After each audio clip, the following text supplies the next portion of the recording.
Never did I think I would be putting my whole childhood on blast for a podcast, but here we are.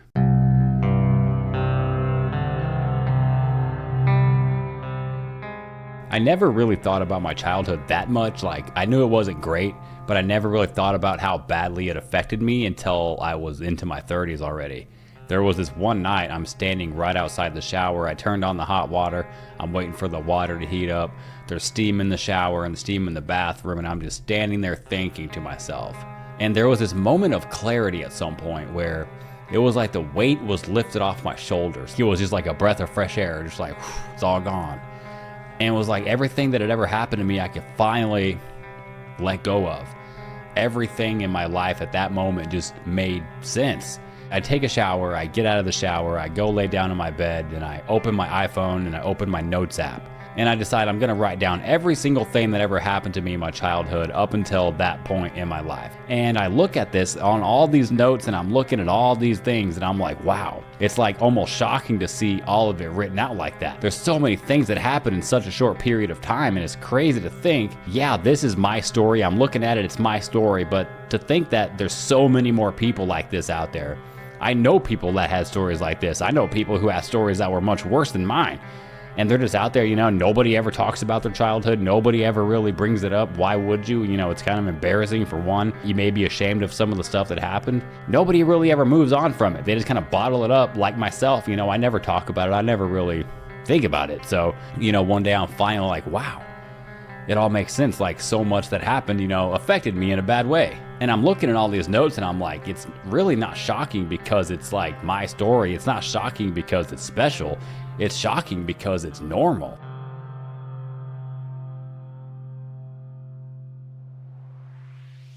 My name is Mario Mitchell, and I am an artist known as Purple Hearts. I was born July 28th, 1989 in San Jose, California. My mom was a crackhead and my dad was a drug trafficker. I was born a crack baby, which basically just means I was born with crack in my system. My mom was pregnant with me and smoked crack, and I was born with crack in my system going through withdrawals. And I always knew I was born a crack baby, but I never really knew all the circumstances in which I was born. I never knew the whole story until recently. I had started working on the series and I reached out to my half-brother, which is my dad's son from another marriage before my mom. And I had never talked to any of these people, like from my half side. Like I never talked to any of those people from my dad's side ever. When my mom had passed back in 2009, his daughter had reached out to me and was just like, hey, just so you know, we're here, like, we're around. And I was like, what? I didn't even know you guys were real. And so I never talked to them really until recently, where I'm like, well, it's probably a good time to reach out and see if they can tell me anything about my dad. So when I start working on the series, I get a hold of them and we have a conversation for like an hour and a half. And we talk a lot about what my dad was like, and how I was born and a bunch of stuff that I really just didn't know. Hello, is this Mario? Hey, what's going on? This is me. Good, how you doing, dude? Good. It's weird, because like we're all named Mario, so it's like, hey, Mario, is this Mario? Well, let me tell you, you're tied to 10 Marios. Yeah, that's what I heard. What my dad or your dad did for a living, he was a maintenance manager in downtown San Jose. So this company owned like 4 blocks downtown. And he was the maintenance manager for all these 4 blocks. He was a very, very smart man, your dad. He was very smart. He could work from an elevator to build to construct. He did everything. He managed downtown for the longest time. That's what he did for a living, until everything kind of went sideways. Now, my dad also lived, understand this, he was tied to different family too. A family, a lifestyle that, that you sometimes you can see on TV. But he was that person, unfortunately. But he separated life, 2 different lives. He had his family life, working life, being the father, the way everything's supposed to look like, a house, normal. But he also was tied to people from Mexico where they brought a lot of product up. And that's how your mom and my dad ended up meeting in a way. When you came along, unfortunately, was not in the best circumstances because at the time she was using it. She was using why? Because my dad was a connection to everybody in downtown San Jose. So on the corner, there's a street called Stevens Creek Boulevard, or it's called San Carlos and Bascom Avenue. Mm-hmm. And in that corner, if you ever look it up or Google it, San Carlos and Bascom, there's a parking lot, there's a little shopping center. And inside that shopping center, there's a 49er bar, it used to be called. It's an old bar. And something happened, and your mom had you right there. And the ambulance was called, and so you were premature. In the bar? You were outside the bar. Wow. By the parking lot. And you were a premature baby. Now, when you were born, you were going through withdrawals. So my dad and your mom didn't get you right away. Your mom and my dad wasn't telling me much of what the situation was or how it was evolving because you were in custody of the county.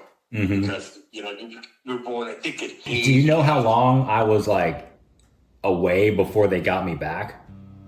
It was months. It was 3 to 5 months. Okay. I was always curious how my parents met, just knowing that my mom was a crackhead, because my mom never had anything bad to say about my dad after he passed. All she could ever say was like, yeah, your dad was so smart, he could take a whole television apart and put it back together better than it was brand new. And I'm like, what? Then how did he end up with a crackhead, So when I heard that he was a drug trafficker, which I also didn't know until I started talking to them, I was just like, wow, it's kind of mind-blowing that I didn't know any of that. So it makes sense that, they would get together like that. I was also very unaware that I was born in a parking lot. Like, that actually did blow my mind. Not that it changes anything about my life, but it is crazy to think that my mom was just out there in the streets doing that dirty work, doing crack and doing all this crap, and then she went to a bar, and then something happened, and then she had me in the parking lot, and then the ambulance gets called, and they come, and then they literally just take me away from her.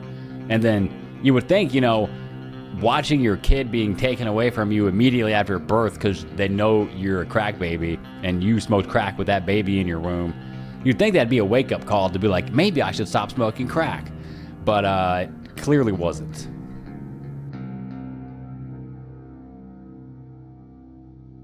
Things got better between my dad and your mom and working with the system a little bit. And one time my dad showed up. I used to work at this auto shop, and you and your mom, your mom and my dad showed up, and my dad was saying that he was going to go to Missouri, but he had to go do something right away first. But he was going to come check in with me or tell me that they were leaving to Missouri. That was the last time I saw him. My understanding is I think that's when the county gave you to your mom and dad, and that's the day your mom and my dad took off to Missouri. So we moved to Poplar Bluff, Missouri in 1990, and we lived in a small house on Truman Street. And it was myself, my parents, and my brother Andrew. My brother Andrew was from a previous marriage with my mom. She got married to another guy before my dad, and they had Andrew. So I guess whenever they came to Poplar Bluff, my mom just decided to bring Andrew with her. But his dad wasn't having it, and so he came from California to Poplar Bluff, picked him up, and then just left. And it's crazy because even to this day, that was like 33 years ago. I have never talked to him since, and it's crazy. I've reached out to him since this podcast. I started working on it, but I haven't heard back, so it's kind of crazy, He's just my brother, and he's out there somewhere, but who knows what he's doing. When I lived with my dad was the kind of guy, he had, like what you said in the video, how you get that. Mm-hmm. He was the kind of man, he had from cyanide to liquid mercury, from fucking guns. He had a gun license. He was a gun dealer.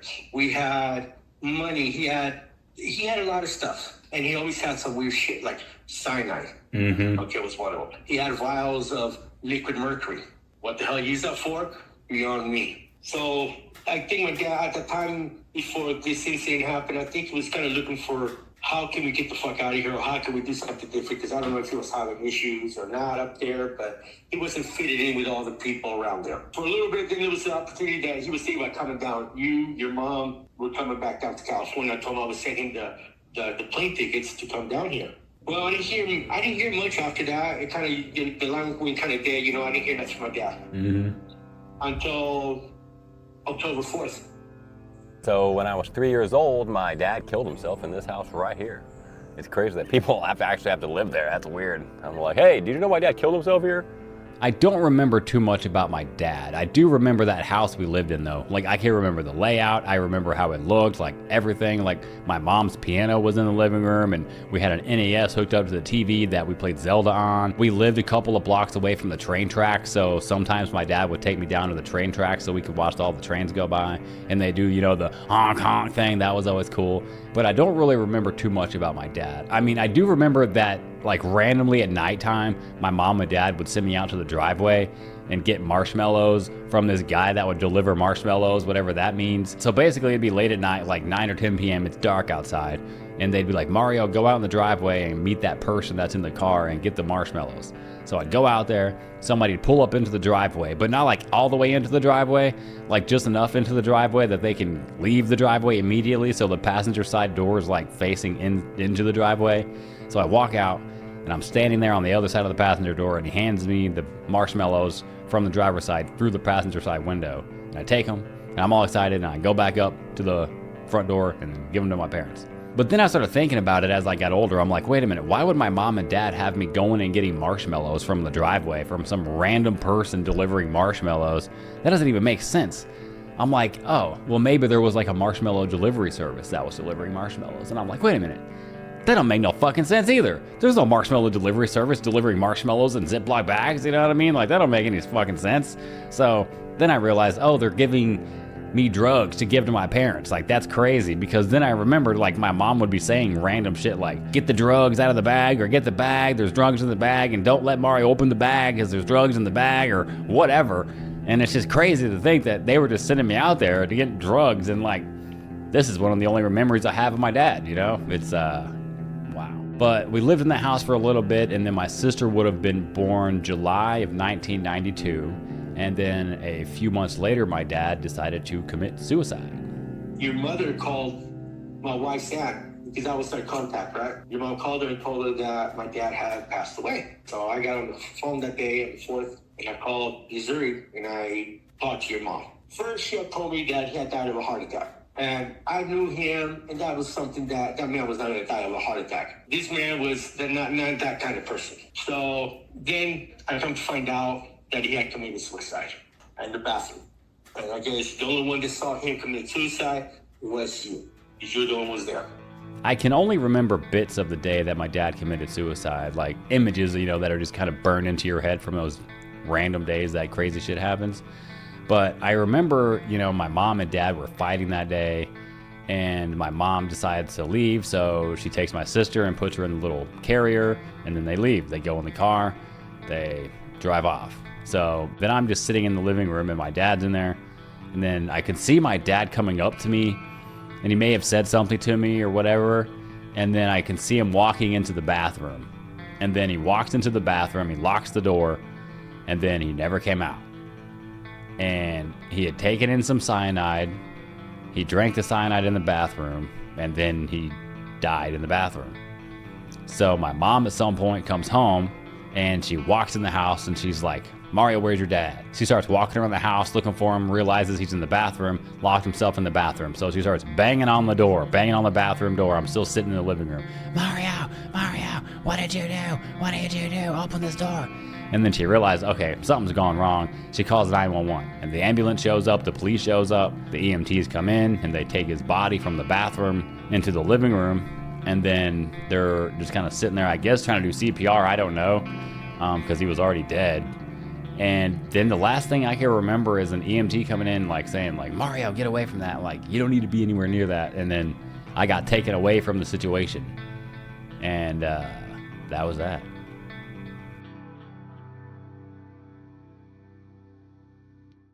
After my dad died, my mom pretty much just kept smoking crack. I mean, I imagine the suicide didn't help. You know, your husband just killed himself, and now you have no husband, and now you're just stuck with 2 kids, and you're an addict. So you're probably not going to be stopping crack anytime soon, and she didn't. I imagine she probably felt pretty bad about the whole situation. I mean, they were fighting. Who knows what they were fighting about, but she probably said some stuff that pushed him to the edge, and she left, and then he did it, and, you know, she probably felt like it was probably her fault, and it may have been. I don't know, you know. She was on crack, probably saying crazy things, and he did what he did, and there's no really going back. There's no changing it now. So, you know, who do you blame? You just kind of have to move on. So that's what we did. Across the street is the first foster home that I had to live in. A few years after my dad died, my mom got busted with a crack rock, and she got sentenced to prison. But they didn't send her to prison, they let her stay home, and she had to serve 5 years probation. But if you mess up in the probation, they're gonna send you to prison, so then you have to serve that 3-year sentence. But during this whole process, me and my sister got taken out and put into foster home. But for some reason, I don't know why, we got separated. So I got put into one foster home, and my sister got put into another foster home. The dad at the other foster home that my sister was at, they beat her pretty bad. So they took her out of the foster home eventually and put her back in with my mom at some point. I don't know how long, but I was still stuck at the other foster home, which was pretty bad. I didn't get beat at the foster home I was at. It was more like a mental game, like I couldn't play with the other kids. I was always in trouble. I don't know what I ever did, but I was just always grounded, always in timeout, always doing something wrong. And I'm like 6 years old at this place, and I'm by myself. My sister's back at mom's house. I don't know anybody at the foster home. I have to watch the other kids play on the playground. I have to watch the other kids just watch movies. They all went out one time for like a foster family night or whatever. I got left at the house all day by myself. And it was like, I'm 6 years old and my mom is a crackhead and my dad just killed himself a few years ago. And you would think that the people in charge of those kids that are being taken away from their parents, you'd think that they would have a little more sympathy or patience for those kids, but that clearly wasn't the case. Eventually, I did get taken out of the foster home and I got put back in with my mom, but it never got better because she never stopped smoking crack. And eventually she just said, hey, you're gonna go with me to buy crack. And that's what we did. I went to buy crack with my mom. So these are the housing projects we moved into after the old Arkansas house. And this is when I remember my mom actually taking me to buy crack. Going to buy crack with my mom was always interesting because it's not like I ever knew what we were doing. I knew what we were doing was probably a little sketchy, but I wasn't really aware that we were buying drugs. I didn't know what drugs were. I didn't know what crack was. I didn't know any of that. All I knew was that we are going to the store and I am going to get a snack. So it would be the same routine every single night. Star Trek would play, it would get over, my sister would be asleep on the couch, my mom would pick her up, take her to the room, she'd come back in the living room and say, well, Mario, it's time to go. So we'd get in the car, and then we'd head off to the store, usually Kroger, which was a grocery store, or the Casey's, which was the gas station like right around the block. So when my mom would take me to buy crack, she would have to get cash back somewhere or whatever, so she would take me to this Casey's, which is now shut down. But she would take me to this Casey's and she would get me like some Butterfinger BBs or a big popsicle to keep me quiet and get cash back. I didn't actually realize this till I got older, that she was getting cash back. That's why she would have to go to these places and get me something that would cost basically nothing so that she could get her 20 back and go get a 20 sack of crack. But yeah, every time I pass this Casey's, I think about, wow, I used to go there when my mom would take me to buy crack. And now it's all gone. How sad. So after I got my snack to keep me quiet, which I miss Butterfinger BBs, those things were good. I would eat Butterfinger BBs now, so we should bring those things back. But anyways, I would have my snack, my Butterfinger BBs, my jumbo popsicle, and we would be on our way to Crack Hill. Going down to Crack Hill, is that what you guys called it too, or is that just something I heard? Crack Hill. Yeah, wow. Right there, I got baptized on Crack Hill. So this is Crack Hill, the old hill where crack was sold. My mom would pretty much do exactly what we're doing right now. She'd go down here to the basketball court, she'd stop, wait for somebody to get in the car, and then just drive around the block and drop them off at a corner after doing the crack deal. I'd be in the back seat the whole time. They'd get in the passenger seat, do the crack deal up here, and then I'd be in the back just watching, eat my popsicle, eating my Butterfinger BBs, whatever. But yep, the old crack skiball court. Well, that's where all the crack dealers would hang out. It's on the basketball court, and then, like I said, one of them would come out and give her some dope, and we'd be on our merry way. But yep, this is good old Crack Hill, and I definitely don't miss this place, so we're gonna get out of here. One time when we lived in the housing projects, my mom was leaving and she was like, Carmen, Mario, don't answer the door if anybody knocks. And we're 4 and 7, we don't know any better. Of course somebody knocks and I answer it. And the guy that's standing outside the front door was like, hey, your mom told me it was cool if I came over here and took you up to Casey's so I could air up your bike tire. And it's like, okay, that's cool. My bike was sitting there on the front porch and the bike tire had a flat on it. So it was like, let's go. My mom said you could, so I guess I can. So we went up to Casey's, aired up my tire, and we come back home. And the entire neighborhood is basically outside looking for me. They're all like, Mario, where are you at? And I was like, what the heck? I'm just airing out my bike tire with this guy. And then my mom looks at me and then she sees the guy I'm with and she's like, Mario, get away from him. Get away from my son. That's my son. Get away from him. And it was like, wait, what's going on? I'm just airing out my bike tire. And then it was like, wait, something's going wrong here. Who is this guy? And then I ran away, got to my mom, and then she was like, you know, we went inside. I guess she called the police. I don't know what happened. I don't know who that guy was. And I don't know what was going on. But it was probably her drug dealer or somebody that she owed money to, and they're showing up like, hey man, just so you know, I could if I wanted to, but you know, here we are. So I'm not going to, but I still don't know who that guy is. I never got around to asking my mom who that was, but it's kind of just crazy that my mom, you know, would put us in that situation to have drug dealers around and crack around. And it's crazy to think that she would just leave her kids at home knowing that we're so young. And on top of that, when me and my mom would go to buy crack, you know, my sister would be left at the house by herself. So anybody that was watching the house and knew that she was gone, they could have just snatched her up and left, and that would have been that. And it's like, dude, you're in your 40s. Like, why are you doing this? You know, I'm 36 now. So it was crazy to think that in like 8 years, I could be doing the same thing she's doing. It's like that. No, what? So, you know, it's just crazy to think she was out there doing that stuff and that we were put in that situation at all.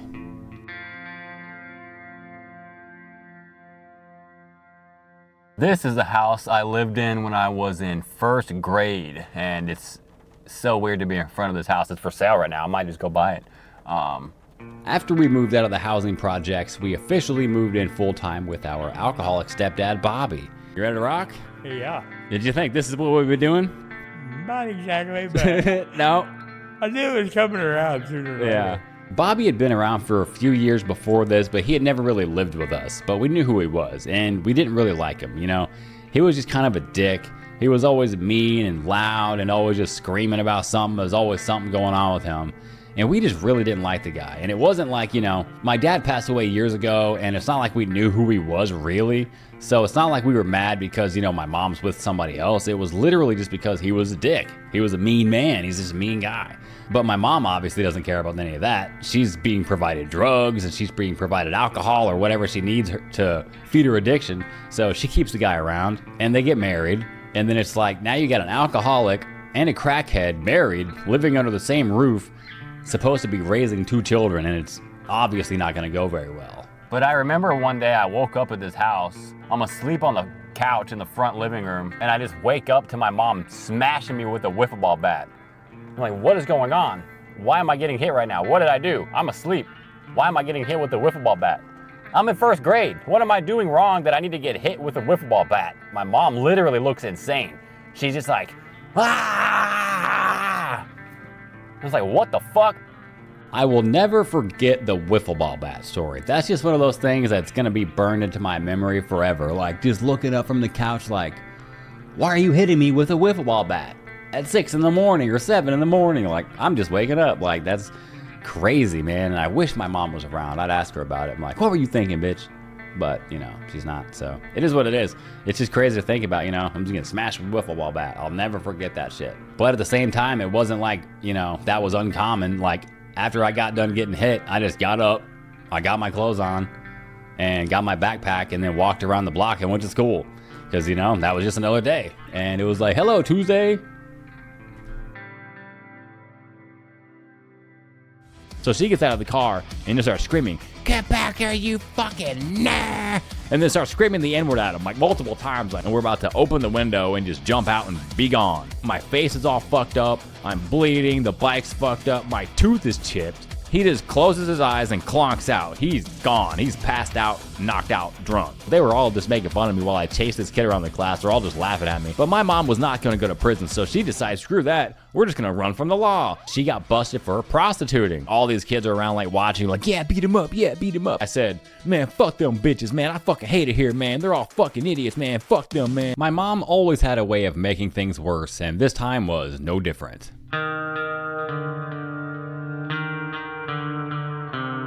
So then we moved to Joplin. What did we move there for? I don't remember, like... To get her out of Papa Bluff, because she had her addiction. Meth. Or not meth, but... crack. Yeah. Crack. My mom always had a habit of moving from place to place. She always thought moving would fix the problems. But moving wouldn't really fix the problems because you are the problem. So really when we would move, the only thing that would change is the problems themselves. And the next couple years of our lives were about to be a shit show. So we moved to Joplin in 1997, and it's still my mom, my sister, myself, and Bobby. My mom is still currently serving time on probation, but she's also still currently smoking crack. And in this house specifically, we had a social worker. They would come over every once in a while, check on things, look around, ask us some questions. Hey, how is everything going? And it's kind of crazy because like she would come over all the time and she'd look around and be like, everything looks good here. But I understand at the same time, my mom isn't like, punching me in the face. It's not like I got bruises on my face. It's not like, my mom is actively smoking crack when the social worker's there. And it's not like my sister and I were about to say something. Hey, my mom's still doing drugs. Hey, we're getting beat and screamed at. Did you know all this stuff is happening? Like, we're not going to say that. We're scared for one. My parents are probably sitting right there. At this point, I'm 10, 9, 8, whatever. My sister's 3 years younger than me. And it's like, this is just normal life at this point, It's just like, there was a night where we did what I call pick a parent.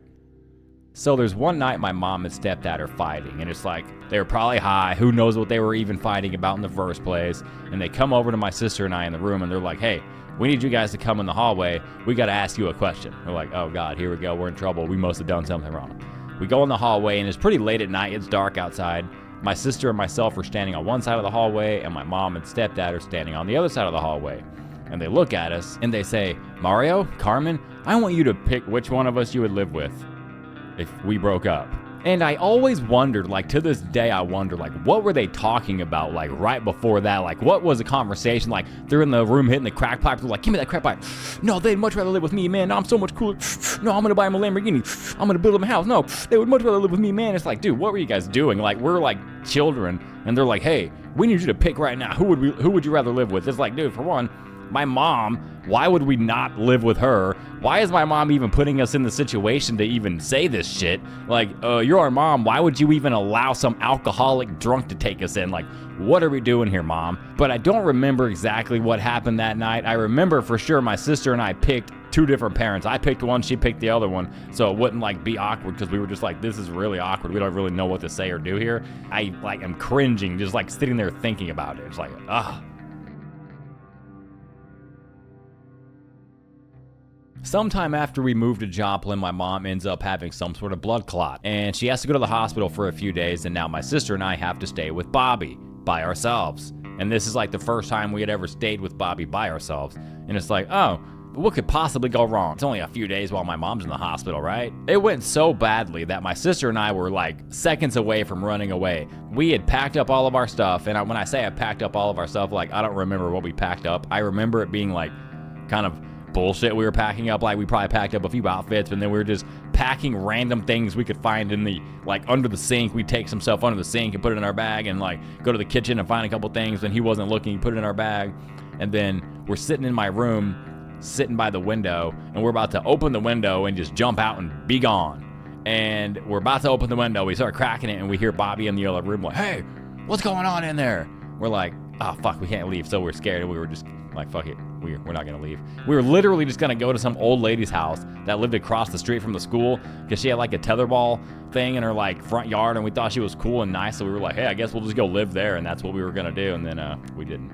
But is that the car you wrecked, or is that a different car? No, That was a different car. I ran off, slided down the hill into the ditch. I was there. Coming back from Pittsburgh. Then coming back, it was nothing but a snowstorm. Well, you were drunk too. Yeah, that didn't help. One night, Bobby decides, I want to go get drunk with my friends, and they live in Pittsburgh, Kansas, so this is like a 30 to 45 minute drive. So we get in the car, it's sometime early evening, the sun's going down, we get in the car and we hit the road. We're in the car driving, it's one of those 2-lane highways, got the windows down, and I don't remember all the music that was playing, but I do remember some of the songs, and they were hitting. Like that song, Mr. Fame, like, I know what I want, and I want it now. You know that song? So many random bangers that were just always on the radio, like electronic music. It was just hitting the spot that night. It was like a super vibe. Like we're driving, you're just sitting there, you got the music playing, nobody's saying a word. You're just sitting out there looking out the window, thinking about life, and it's weird. I don't know.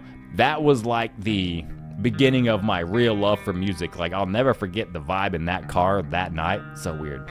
So at some point, we end up rolling up to this friend's house. We go in, and we're hanging out. They have some kids there that my sister and I are hanging out with, watching movies, and my stepdad's getting drunk with the adults. My stepdad's done drinking. He's like, all right, it's time to go. We're going to go back home. And he's hammered out of his mind. He's drunk. So my sister and I get in the car, we get in the back seat, we pull out of the driveway, we get to the highway median right before we're about to get onto the highway, and boom, he runs over the stop sign. We're like, oh shit, this is bad. And we look over at each other in the back seat, we're like, this is not good. Now we're a little bit scared. So we don't say anything, we're like, whatever. And then we just keep driving. We get on the highway finally, and we're just driving now. And every once in a while, Bobby will start closing his eyes and he'll just be like doing this. And we'd be like, Bobby, wake up, Bobby. He's like, what? Leave me alone. Oh, what? I got this. I'm awake. And it was like, oh my God. So now we're even scared to like try and wake him up because we're scared we're going to get in trouble for, trying to wake you up while you're drunk driving 2 kids in the car. At some point, he just closes his eyes and clonks out. He's gone. He's passed out, knocked out, drunk. We drive completely off the road. He veers off the road, drive into this little ditch, and now we're driving like 40 miles an hour in the field. And we're like, Bobby, oh my God, we're scared. We're like, oh my God, Bobby. And then he finally wakes up, right, and stops the car. We're in the field now, just parked, just chilling. Like, who's got anything better to do, So we're chilling in the field, and we like look back at the highway. We're not too far off the highway. And we're like, well, I guess we'll just start walking. I don't know what Bobby's plan was. I don't know what his plan was because there's no cell phones out here, There's nobody out here. We're super in the middle of nowhere. So we get out of the car and just start walking up the highway. And we get to the highway and just start walking on the highway. And now you got some drunk-ass motherfucker with 2 kids just walking on the highway. And at some point, a fire truck pulls up because we're not too far away from a fire station. And a fire truck pulled up, picked us up, took us to this gas station. And I guess that got a hold of the police while we're there. And they were like, well, no, we can't do nothing if you took him away from the scene. All you did is take him home. Wow. This fire truck literally just has to take us home and drop us off. And it's crazy to think that the cops knew and the firefighters knew that this guy's hammered drunk, driving these 2 kids in a car, and they're like, we'll just drop him off and take him home. It's like, dude, this guy's crazy. What are we doing here? So we get home, we get dropped off, and Bobby just goes in the room and passes out. He's knocked out. And I'm like, well, we're home. I want some ice cream. So I go in the freezer. We had some mint chocolate chip ice cream in a box. Those like square boxes they'd have of ice cream. And I was still so shaken up from the wreck that I, like the first bowl I had made of ice cream, I had picked it up and like, I was like doing this, and I just dropped it all over the floor and it just broke and the whole bowl broke everywhere. I had to clean it up and then I just buried it like in the trash can, but at the bottom of it so nobody would see I broke a bowl and I would get in trouble, because I would be in trouble for doing some shit like that. And I make a new bowl. That one didn't get broke. I ate the whole bowl of ice cream. It was bomb. And then I laid on the living room floor and played our Super Nintendo, A Link to the Past, Zelda, and I passed out.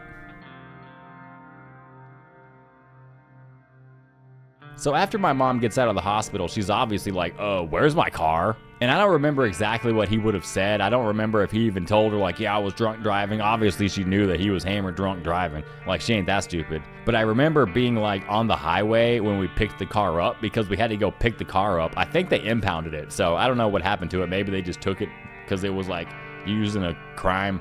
I don't know. But we go get the car, and there's a tow truck in the field now pulling the car out of the field. And I remember my mom just screaming, like, Bobby, look what you did. My kids are in that car, yada, yada. And it's like, well, Mom, that's what you get when you leave your 2 kids with an alcoholic. Either way, Bobby would be gone soon enough because my mom got busted for smoking crack on probation. So now the probation officer's like, well, it's time to go to prison. But my mom was not going to go to prison, so she decides, screw that, we're just going to run from the law. She packs up herself, my sister, and myself in a truck, and we leave. And it's actually crazy because when we left that house, we moved out. My mom had gotten all the stuff out while we were at school. She cleans out all of our stuff, and she's in my closet. Like, I had drawn like a fuck ton of stuff on the walls at that point. Like, it was like in black Sharpie, and it was like kind of fucked up shit. I don't remember what it was exactly, but I remember it being not nice stuff. And I was drawing it all on the closet wall because I would open my closet door and there's a wall right there and I would just write on it. And then I had like a bunch of garbage bags of like clothes and stuff, and I would just cover up the drawings with the garbage bag. So if anybody ever like opened my closet or was in there, they'd not see the drawings. But I was going through some shit at this house, so I'm just drawing all over the walls, because I'm like fucked up. It's like in the movies where they're drawing fucked up shit. Like literally that was me in that house. And we move out, and then my mom brought up to me at one point, like, Mario, what was all that shit on your walls? I saw your drawings on the walls, and what was all that? And I'm like, I don't know, bitch. You see the life I'm living? Like, of course I'm drawing crazy shit on the walls. Like, what? This house was like the real beginning of like all my like problems as a kid.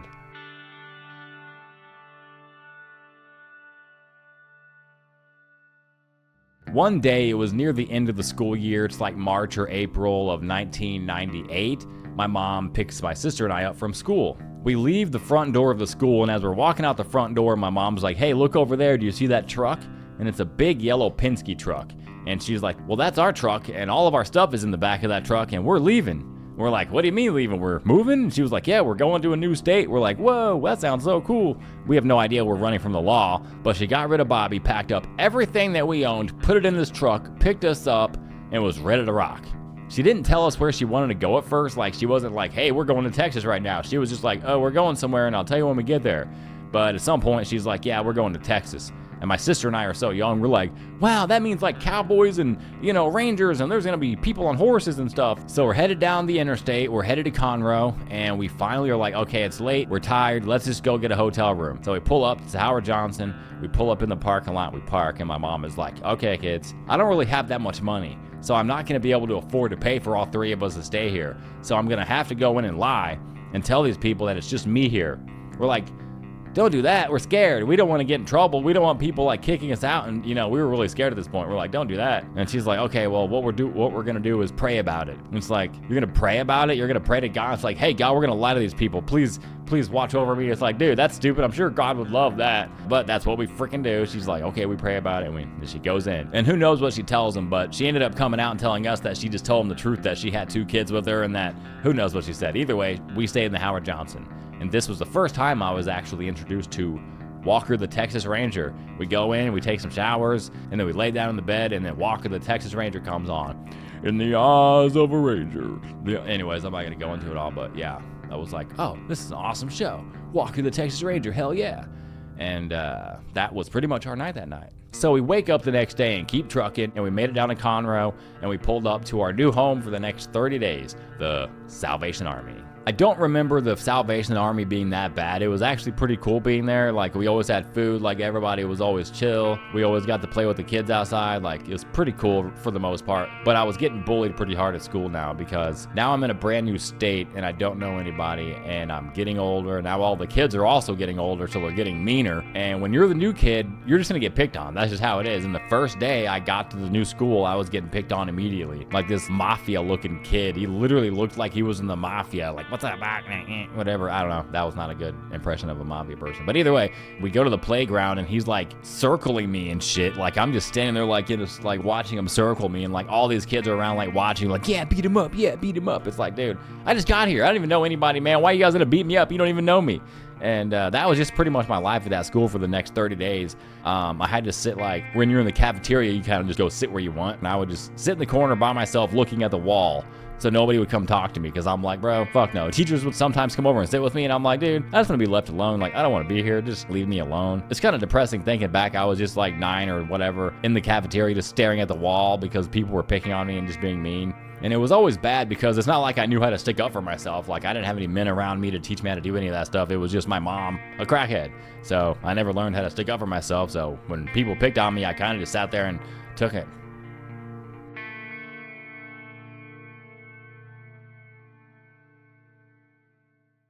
So my mom gets a job at a flower shop. She's got more money in the bank, so we were finally able to move out of the Salvation Army and move into an apartment complex. The apartment complex we moved into was being managed by a crackhead. She literally lives on site smoking crack. It's crazy. So for a while there, things were going relatively normally. I'm going to school. I was at a different school at the Salvation Army, and then I moved to like a different district. So I had to move to a different school. And this school wasn't as bad. We all had to wear uniforms. I remember my mom got like vouchers so that my sister and I could get free uniforms. So we went to this like place and they gave us free uniforms. So pretty much everybody at the school wore the same thing every day. And somehow at this school, I don't know how I did it, but I won a math competition. Like, they had some sort of math competition, and they were like, whoever wins this math competition gets a cookie cake. And I was like, wow, I really want that cookie cake. So somehow I ended up winning the competition. I get the cookie cake. I have to come after school. It's like a evening award show basically for the school, and you have to show up to get your award. So I walk over to the school to get my award. Got called up. I got a ribbon. I got the whole cookie cake, and yeah, I was excited. But where's my mom? I don't know. Probably still smoking crack at Lisa's house. That was the apartment manager's name, Lisa. But eventually my mom would go back to her old habits, and she would start taking me to buy crack. Shit started happening in Texas. Like, almost every time we went to buy crack, things were going wrong. So my mom comes into my room. I'm playing Donkey Kong Country on my Super Nintendo, and she's like, hey, Mario, we gotta go. And at this point, I'm getting older. I'm like, I don't really want to go, bitch. I want to sit at home and play my game. I'm like 9, bro. Can I just play my game? And she's like, no, we got to go. So I'm like, whatever. And she still leaves my sister at home. My sister still gets left at home. Even though we're in Texas, like, it's crazy that my mom is doing this shit. So we get out of the apartment, we get in the car, and we go to the new crack spot, wherever that's at. And we're driving to the crack spot, and we get to this neighborhood, and my mom, I guess, sees the dealer pulling up behind her, like he's walking behind her. So she stops the car. We're in the middle of the street, just kind of parked. This black guy, the dealer, and I say black because of the context of what's about to happen. He starts walking up to the car. You know, I'm in the back seat on the passenger side. My mom's in the driver's seat. So I like turn around and I see this guy walk up the side of the car, and he's now by my mom talking to my mom. And he's leaned into the car, you know, got his arms placed on like the door, and he's kind of like saying like, what's up, what's up? My mom's sitting there. She's got her money in the lap. She's got like a Coke can in the center cup holder, and he gives her the crack. So she's doing like the taste test, because crackheads want to make sure they're not getting like sugar or like baking soda or whatever. So she like starts tasting the crack, and then they're doing that lip thing. I don't know, man. I don't know if this is crack, man. This don't taste like crack, man. As he's leaning in and as she's doing the thing, he's like, hey, let me get a drink of that Coke. And he reaches in to grab the Coke and snatches the money off of her lap and just takes off running. I'm just sitting in the car like, oh shit, what happened? And then I look in the back through the back windshield, and this guy's just like, he's fucking gone, bro. He's darted off. She gets out of the car because now he's robbed her, and the shit that he just gave her isn't crack, it's something else. So she gets out of the car and just starts screaming, get back here, you fucking nah. And then starts screaming the N-word at him like multiple times, like, get fucking back here, you fucking nah, nah. You know, I was like, whoa, this is crazy. My mom gets back in the car. Now the guy is just officially gone. She's robbed. She has no money, and she also has no crack. I also have no snack, because she pretty much stopped taking me to buy snacks in Texas. Like in Missouri, she would always take me to buy a snack. Down here, she was just like, fuck that. We're just going straight to the crack. So we take the long drive of shame home, and I go back in my room and continue playing Donkey Kong Country. And my mom goes back in her room and probably hated her life, because she now has no money, has no crack, and now she's just sitting there with nothing to do. I mean, wow, karma's a bitch. Maybe it's the universe trying to tell you something. Maybe stop smoking crack, you fucking idiot.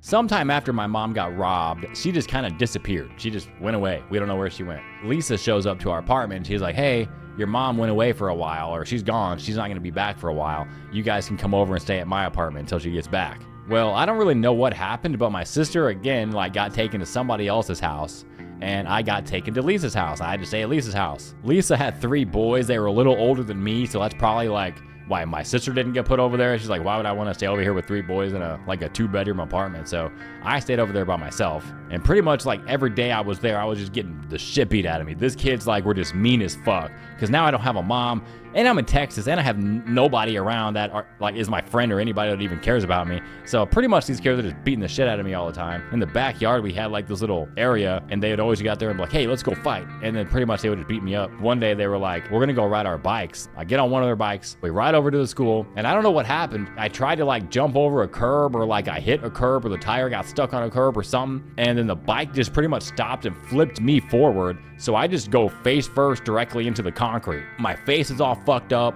I'm bleeding, the bike's fucked up, my tooth is chipped, and my teeth are crooked. The kids that I was with were just so pissed that I had wrecked their bike. They were like, dude, what the fuck, man? You just fucked up my bike. And meanwhile, I got literal blood dripping down my face, and my tooth is chipped, and I'm like, I'm crying. I'm like, I don't know what to do. So we walk our bikes back, and the whole time they're just like bitching at me. I'm like, fuck, man. So we get back to Lisa's house. We get back to their house, and they're still bitching, fucking wrecked our bike, blah, blah, blah.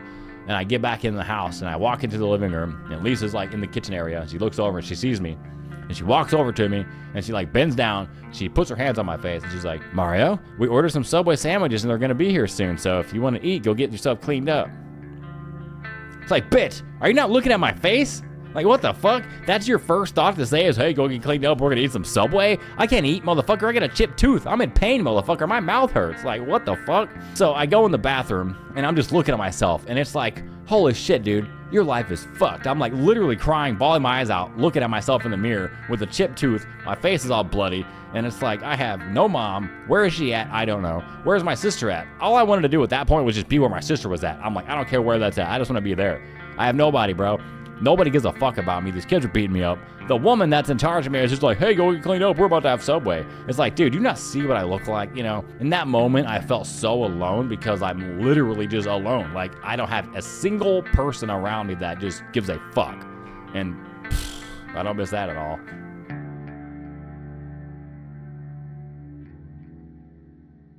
Sooner or later, I did end up leaving Lisa's house and I got to go stay with my sister. And she was staying in a way nicer house than I was. She was actually in a house. I was in an apartment with like 6 people. She was in a house with like 2 nice parents that were super cool. There was like one girl there that was her age, so they all got to hang out. That's probably why she went over there. And so it was super cool over there. And I'm like, man, I got stuck with a fucking crackhead and the kids that were just beating me up and now I got a chipped tooth and shit. So I go over there and I'm like, wow, this is way better, obviously. And we get a phone call. My Aunt Judy calls us up from Missouri and she says, hey, Mario, hey, Carmen, your mom got arrested. She's actually in jail and she's not going to get out of jail for quite a while. So you're going to have to come live with me and your Uncle Junior and your cousins until she gets out. And we didn't know this at the time, but she got busted for prostituting. She was down there doing the dirty work in the streets trying to buy that crack. And she got busted by the police. They ran her name. Oh, Miss Sandy has a warrant out of Missouri. She fled from her prison sentence. So they put her in a truck and sent her back to Missouri to serve her prison sentence. And we're just stuck in Texas, right? So my aunt gets a hold of us. She says, we're going to figure it out. We're going to get you back here. So we're like, thank God we're going back home. But we have to stay at these people's house for like a few days while they figure out the flights and all that. And at this point, I've already started cussing a lot. Like I remember being in the pool in our apartment, like saying like every slur you can imagine, every cuss word, fuck, shit, ass, bitch, like cunt, like literally everything you could imagine saying, I was saying it. Like, I don't know what I was saying, but I was just saying it because I was mad, right? I'm mad at the world. I just want to say anything I can say. This house was definitely no different. I'm still pissed. I'm like angry at the world. This place had a pool table like in one of the rooms. So I'm in one of the rooms playing pool. And my sister comes in and she's like, hey, what do you think about these people that we're staying with? And I really liked them, actually. I thought they were pretty cool. But instead of saying that, I said, man, fuck them bitches, man. I fucking hate it here, man. They're all fucking idiots, man. Fuck them, man. Bunch of F slurs and a bunch of whatever. I was just saying a bunch of shit, like basically fuck them. And the mom heard it. As I'm done talking, I see her just like walk around the corner and just walk in the room. And I'm like, oh my God, this is not good. She's obviously very upset and disappointed that I'm saying these things. I don't even know why I'm saying these things. The dad comes home because he's at work. And I hear the mom in the other room saying, hey, did you know what Mario said? Like he was saying this and that and this and that. And I hear him say like, well, fuck him. Tell him he can walk to the airport. Tell him to get his own ride to the airport. Tell him he can take care of himself and all yada yada. It's like, dude, I'm literally 10 years old. I don't know what I'm saying. My mom is literally in jail for prostituting, getting shipped back to Missouri. She's a fucking crackhead. I just got the shit beat out of me at this kid's house. My tooth is chipped. My whole face is still fucked up. This was like just a few days ago that this happened. My dad said, I have nobody. What the fuck, man? Like, what are we doing around here? Like, did you expect me to act some other way? Like, it's kind of crazy, when a kid deals with all this shit and then they start acting out and then people are like, why is he acting like that? I wonder why. And I'm not even blaming those people for being mad, but it was just like, dude, like, I don't know. Like, you'd think that some people should have a little more sympathy, man. Like, no, there's no sympathy for me ever. Like, or my sister. It's just like, we're just like pawns in a game, like, send them over here, and they can go over here, and send them over there, and the state will take them, and whatever. It's just like, fuck. And I actually remember the very last day I went to school there because I had to drop out and go back to Missouri, so I'm not going to go to school here anymore. So it was like the last hour of the day and I'm about to leave. I'm never coming back. And the lady at the house had given me $1. And she was like, hey, you could use $1 and get a soda at the school after school or whatever. So I'm like so excited. I'm about to go get me a soda. I have $1 and we have substitute teachers in this classroom on the last hour. And for some reason, I get my $1 stolen. One of the kids steals my $1. So I'm like chasing him around the classroom, screaming, give him back my $1, give him back my $1. And now the teachers are like, ha, look at Stone Cold, look at Stone Cold. You better chill out, Stone Cold, chill out. It's like, dude, can't remember all the words, but they were all just making fun of me while I chased this kid around the class. They're all just laughing at me. And it's like, dude, give me my $1 back. It's my $1. I want my fucking $1. And anyways, I got my $1 and I got my soda. But it was just like every day it just felt like, nobody gave a fuck about me. I'm just like living in a world of other people's lives and I'm just really just a burden to be here. And it felt like that pretty much every day until we finally moved out of Texas. I could not wait to get the fuck out of there. Every day in Texas was just not good. But thankfully, our time in Texas was over, and now our Aunt Judy was flying us back to Missouri, so we get dropped off at the airport. We get on the plane, and we're headed back to Missouri.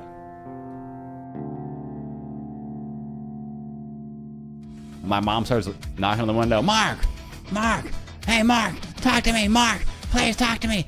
My mom is booked in the county jail in Butler County. Jesus, Mario and Carmen, you guys are filthy. You give me a blue and I'll give you a pink, and then you give me a yellow and I'll give you a green, just talking about colors of pills, just like, yeah, swap pills and let's just do all these pills. My mom gets arrested for being intoxicated on pills and driving. They found thongs and sex toys in her purse, and we just felt like you should know.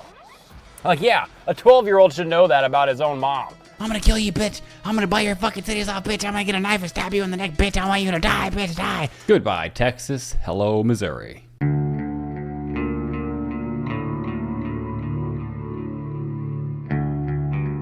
So it's October 1999, and my mom is booked in the county jail in Butler County. She's about to be shipped off to serve her prison sentence now. And my sister and I are on the way to Missouri on a plane. And I didn't feel too good about life, at the point, I'm sitting there on a plane looking out. For one, I'm scared of flying. And I'm like, wow, now we get to go to a new place. Who knows what's going to happen next? The people that dropped us off at the airport didn't fly with us back home. I guess that's pretty normal. And they were like, hey, stewardesses, whatever, make sure, these kids are good. We're not going to be flying with them, but they got people waiting for them in Missouri. And they're going to pick them up there. So we get to Missouri, we land, we get off of the plane, and we get into the airport. And there is my aunt, my uncle, and my 3 cousins waiting for us to be picked up. And we left.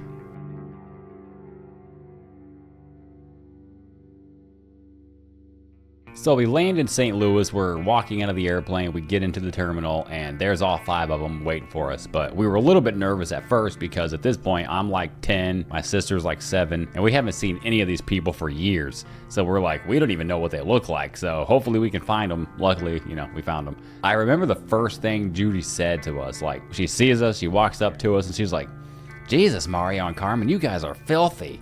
It's like, oh, thanks, way to make us feel like total shit already. But whatever, I mean, we were probably dirty, maybe, I don't know. You think we'd be clean, but our clothes probably weren't like their greatest clothes. Especially when we roll up and they're all in like, all of our cousins are in like brand new windbreakers, like Nike, Green Bay Packer windbreakers, and like nice outfits, and they all look clean and proper. And then we're getting off the planes like 2 orphans or something. It's like, oh man, the dichotomy.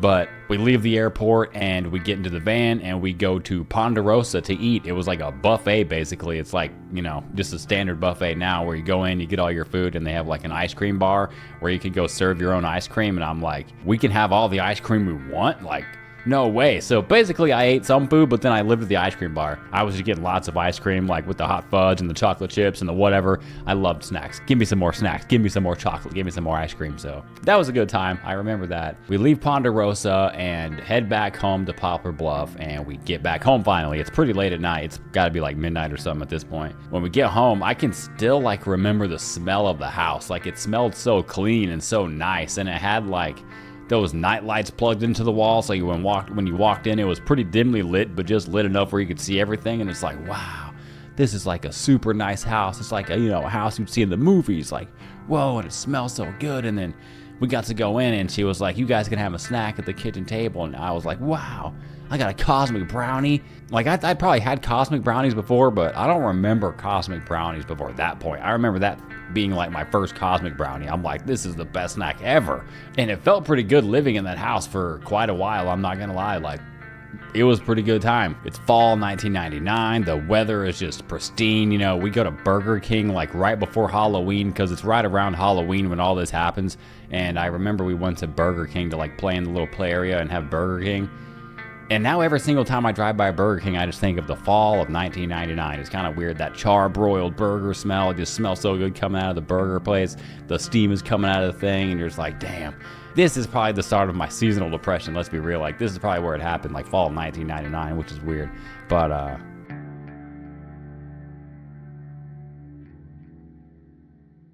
So we got enrolled in school and started going to school. And I remember my yearbook photo that year because I was wearing this like gray vest. I loved wearing it. Wore it pretty much till it was too big to wear anymore. And my mouth was still healing up from that scab from the bike wreck I had like a few weeks ago because at this point, like, this was only like a few weeks since the whole bike wreck, and my whole mouth was still like kind of scabbed up from that, so it was like still in my yearbook photo. Thankfully though, the bullying stopped at the school. Nobody really picked on me or anything. You know, I'm living with my aunt now. We're living in a nice neighborhood. She's got a pool. I'm dressing nicer. At least I have nicer clothes on because my aunt's letting me wear my cousin's clothes, so at least I look nicer and whatever. My cousin actually goes to the same school because we're in the same grade. We're actually in the same classes, so like he at least has my back, so nobody's really picking on me.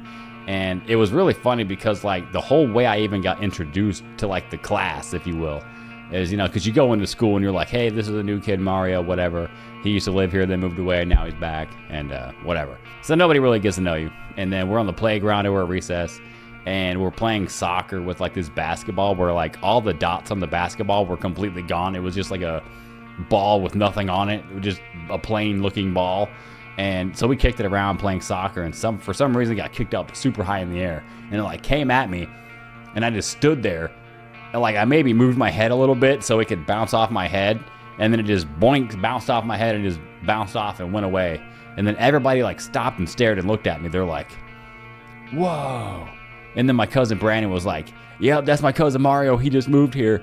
And then everybody was like, oh, he's so cool, whatever. And even to this day, I don't know why people thought that was cool, but it was just like, wow, I'm actually kind of cool now, you know? People saw me do this thing, and now they don't think I'm a freaking idiot, and they're not gonna try and beat me up and bully me. So I was like, fuck yeah, I got a friend here, man, hell yeah. And then, you know, I started making friends, and then it's pretty normal at this school. Our Christmas that year was pretty much perfect. Like, we wake up, and like, we're opening Christmas presents, and it's just a good time. And then Judy's like, hey guys, I want you to go outside in the garage and see what we got you out there. And it was after like everything was already open, and it was like, wait a minute, you got his bikes? No way. We like freaked out and went out to the freaking garage, and there was all of our bikes lined up, like perfectly sized, like how it would be in Hollywood. Just like, oh my God, it's like a Hallmark shot. It was like, wow, no way, that's our bikes. And then for some reason it was like, you know, 60 degrees outside or whatever, and we all got to go ride around the neighborhood on our brand new bikes. Just a good time overall. And then the big millennium happened, you know, 1999, changing over to 2000, and it was like, oh no, what's gonna happen? And then we stayed up at midnight waiting to see what was gonna happen, and then nothing happened. It was like, oh, well, that's boring. And then some time goes on, and we're still going to school. Everything's pretty much normal, and then it is time for my mom to finally get out of prison. So she comes home. So now it's sometime the year 2000, and my mom finally gets out of prison, and she moves in with my aunt and all my cousins and, you know, me and my sister. She has no money, obviously, so we're just gonna have to stay here for a couple months because, like, she still gets the government check from when my dad, you know, killed himself. So the government still sends me and my sister 2 checks. So I guess we're waiting on a couple more checks to come in so that we can get our own place and move out. And at this point, my mom had pretty much cut the crack. She'd pretty much stopped doing drugs, and she would start getting on pain pills. So pretty much her new addiction switched from crack to pain pills. And so like we'd be going to church, and she'd be like nodding off at church. She'd be nodding off everywhere we went. She would just be like, whatever, you know. And we had this old church, and I remember being in like the old part of the cafeteria, and this Nancy lady was just like staring at my mom. I'm like way across the room, and I look over, and my mom is just nodding off, falling asleep, and this woman Nancy's just staring at her like, really, bitch? Like, you're really fucking nodding off at church right now? And it's like, can you stop embarrassing me everywhere we go, Mom? Like, you just got out of prison. Can you like not be an embarrassment right now? She'd be nodding off in the garage back at home at Judy's house. She'd be like out there falling asleep in the garage with a cigarette in her hand because we'd have to go, well, not we, but they would have to go outside in the garage and smoke cigarettes out there, not in the house. And so she'd be sitting out there smoking a cigarette in the garage in the little chair, be falling asleep. And then my aunt, I don't know why she would do this shit, but like she would literally come get me and my sister and be like, hey guys, come out here. And then we'd go out in the garage, and she'd be like, look at her. And she'd be like literally saying it like that, just like, look at her. She's just falling asleep. Sandy, wake up. Look, your kids are out here. Look, you're going to fall asleep and burn the whole house down. Sandy. It was like, oh my God, dude, this is so messed up. And it was just like, we were looking at her too, like, Mom, wake up. Like, what are we doing? Like, you're falling asleep. Anyways, I don't know. But eventually, you know, my mom would finally save up enough money, and we'd be able to get out of my Aunt Judy's house and move into our own place. So that was when we moved out and moved into the Harper Street house. So that's old 1214 Harper Street. I lived there, and I believe that was 5th grade. This is the house where she started going to her friend's trailer house and started doing pill cocktails, is what we called them, where they would be like, you give me a blue and I'll give you a pink, and then you give me a yellow and I'll give you a green, just talking about colors of pills, just like, yeah, swap pills and let's just do all these pills. And my mom would show up to church, to my basketball games, just like, nodded out, And everybody, it's so embarrassing when you have a mom that's just nodded out from pills at your basketball games in the church and wherever. So at this point in society, like the early 2000s, pain pills are becoming increasingly easy to get. It's like you go to the doctor and be like, doc, my back hurts. And be like, here's 200 pain pills. And it was like a weed card now where you go into the doctor like, yeah, my back hurts. Like, here's a weed card. You know, it doesn't really matter. Nobody really cares. And that's how it was then. And my mom and all of her stupid friends would be like doctor hopping, which is basically illegal, going doctor to doctor saying, hey, my back hurts, because you're only supposed to be able to get so many pain meds a month. So when you go doctor to doctor, it's like you can just really max out on them. And then what they do is sell them to their friends, sell them to whoever, and then they're just popping pills for free and then making money on the side. And then it's just like a whole business they're running out of these freaking pain clinics. And my mom used to take my sister and I to this freaking one woman's house, Laura, to her trailer, you know, and they'd all just be, you know, popping pills and trading pills like they're Pokemon cards. And it was crazy because like there would be like weird competitions going on. I remember this one competition they had going on. It was like 3 of them in the kitchen doing this. And they were like, nah, man, I could pop so many pills. I don't even need no liquid. They just be seeing who could pop the most pills with as little liquid as possible. And I just remember one of them had like 6 or something pills, and they had like a bottle cap with like a very tiny amount of liquid in it. They put all the pills in their mouth and like, look at all that. I just took all them pills. And it was like, dude, you guys are wild. And this woman's kids were definitely out of control. She had a daughter there that was like 16 or something like that, and she'd be in the other room smoking weed with her boyfriend. They'd be listening to fucking Nelly, if you want to go and take a ride with me. And it was like, dude, she's 16 smoking weed over there, and I'm thinking like, oh, these must be like much older kids. They must be like cool and shit, you know, because they're smoking weed and listening to Nelly and stuff. And it must be normally cool because, well, the mom is sitting right here. Like, obviously she wouldn't be letting them do this as if it wasn't normal, right? So I'm just thinking, oh, this is totally normal. And then the boy kid, like, he was super crazy. He was younger than me. I can't remember how old he was. He may have been like 8 when I was around, but he was a lunatic. He'd be, for some reason, my mom would make us stay over there at nighttime, and we'd have to sleep over there, and we'd be like trying to sleep on the couches or whatever, and we'd hear him in the back room trying to sleep in his mom's room, and he'd be like, I'm gonna kill you, bitch. I'm gonna bite your fucking titties off, bitch. I'm gonna get a knife and stab you in the neck, bitch. I want you to die, bitch, die. And I was like, what the fuck? And then she'd be like, stop, please stop acting so crazy. And I'm just like, dude, this is definitely not normal. Like, what the fuck is going on around here? And then like the craziest thing about that kid is like right now as I even film this thing, he's in prison. Like, I'm not gonna go into all the details, but like that kid ended up in prison. And it's like crazy to think about, like, when you look at his whole situation and his mom and his dad, and I don't even know if he had a dad now to think about it. His dad definitely wasn't over there when I was over there. I don't think he had a dad really. So his mom was just the only one raising him, kind of like me, and then he ended up in a way worse situation, and then he just, you know, ended up in prison, and it's fucking crazy. So this is the 5th and 6th grade center, which is now the high school. Dude, there was this one time actually where my mom was so messed up on drugs, she forgot to pick me up from basketball practice. I stayed after school and I'm waiting outside, like actually right here, waiting outside the door for my mom to come pick me up.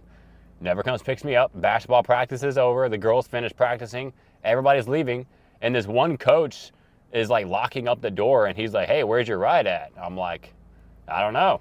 I'm just waiting. And for some reason, I got the inclination that he was gonna take me home. So we walk over there to that parking lot. We're just walking by the side of the building. And I'm like, okay, I'm about to get in this guy's car. He's about to take me home. That's cool, let's go. So I'm literally foot in the car. One of my feet are in his car. And he looks over and he's got 2 of the kids in the back seat. He's one of the coaches, so he's got 2 kids that also went to school here. And I'm getting in the car and I see them. I'm about to sit next to them. And he's like, what are you doing? I'm like, oh, I thought you were giving me a ride home. He's like, no, you got to get out and go over there and wait. I'm like, okay. So then I just got out and walked back over to the front of the school and just stood there. And it was like 5 p.m. or 6 p.m. at this point, so there's still sun out. And I remember nobody came until it was dark. And then there was this bridge right over there. I finally see some light. It's dark now when I get picked up. I see the light coming across the bridge. I'm like, thank God, my mom's coming to pick me up. Turns out it's my older sister. She picks me up and she's like, hey, Mario, mom's all drugged up at home, so I had to come pick you up. And I'm just like, wow, go figure, she's all drugged up. And then I get home and my mom's pissed at me like I did something wrong. I'm like, I'm in 5th grade, bitch. What the fuck do you want me to do? I never forgot being left at basketball practice. Not really because like I was so offended my mom forgot me, like, oh, boo-hoo, where's my mommy? It was like because I was so embarrassed that those kids had to see me there just standing there waiting on nobody.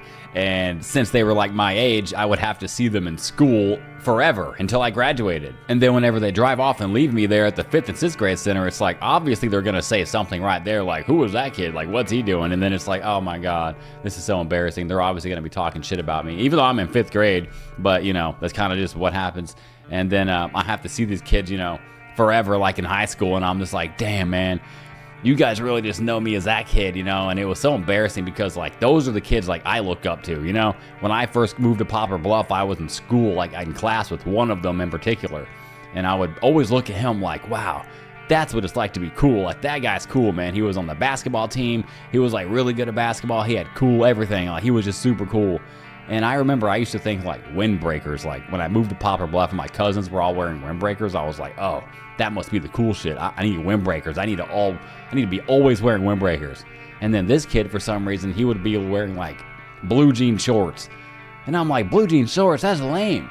Why would you want to wear blue jean shorts? But then I'm thinking, oh wait, that's actually what's cool. He's cool. That's what cool people wear. So then I'm like, okay, I want to wear blue jean shorts, you know? It was just kind of weird that I just looked up to those guys like that. And then, you know, that situation happens at the 5th and 6th grade center where I get left at basketball practice and they just drive off. And I'm like, oh man, this is so embarrassing. So I never forgot about that because of how embarrassed I was going to school with those kids for like ever after that. It was just so embarrassing. And really, I think that's probably some of the problems I had when I was younger too, is like when I would see those kids, I'm like, wow, what they're wearing is so cool. I want to wear what they're wearing so I look cool and, you know, I feel cool and I fit in. I just wanted to be what everybody else was, so I would just blend in because like I didn't even know who I was. So I'm just trying to be like everybody else so that I don't like look out of place or feel stupid. Like I would almost imitate the way people talk and like their enunciations and just everything just so I could like fit in and not be totally left out on everything. Or it was like, oh, maybe if I'm like this, people won't pick on me. You know, maybe they'll think I'm cool or whatever. Maybe I'll be, you know, not bullied anymore.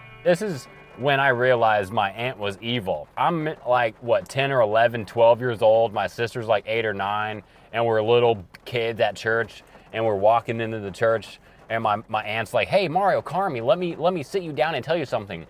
I just wanted to let you know. And she's like bent down on our level, letting us know right to our face. She's like, I just wanted to let you know that the reason your mom went to jail and went to prison and you had to stay with me and your Uncle Junior was because she was prostituting. They found thongs and sex toys in her purse, and we just felt like you should know. Like, yeah, a 12-year-old should know that about his own mom. Or a 9-year-old. Like, what the fuck are you people thinking? Why do we need to know that? So we went home immediately and was like, hey, Mom, Judy told us that you were prostituting in Texas and that's why you got arrested. And then she freaks out, obviously. It's a whole ordeal. I still to this day have not a single clue why my aunt would tell me or my sister that my mom was a prostitute. Like looking back, I'm like, I can't think of a single solitary reason that would be good for us to know, even at that age. Like that age or even now, like what would be the purpose of that? Like we already know she's a drug addict. We already know she's been to prison. It's like, do we need to know more than that? And it was like, at this point, you know, I kind of start seeing the onion layers being pulled back from my Aunt Judy. I'm like, you're not really what you seem. Because with my aunt, it was like just such a mental game, just like a mind game all the time. It's never like a what you see is what you get type of deal with her. And with her, she liked to be the painter of all narratives. She liked to paint all the narratives to make her look as good as possible. And she's like, well, kids, you know, your mom was a prostitute, but don't forget, Aunt Judy took care of you. And it's like, I can't remember the bending down thing. Like, I can't remember Judy bending down and being like in our face, just like I can remember the Lisa situation where she's like bent over in my face, like, just so you know, you need to get cleaned up so we can subway. You know, it's just so weird how etched out those memories are in my brain.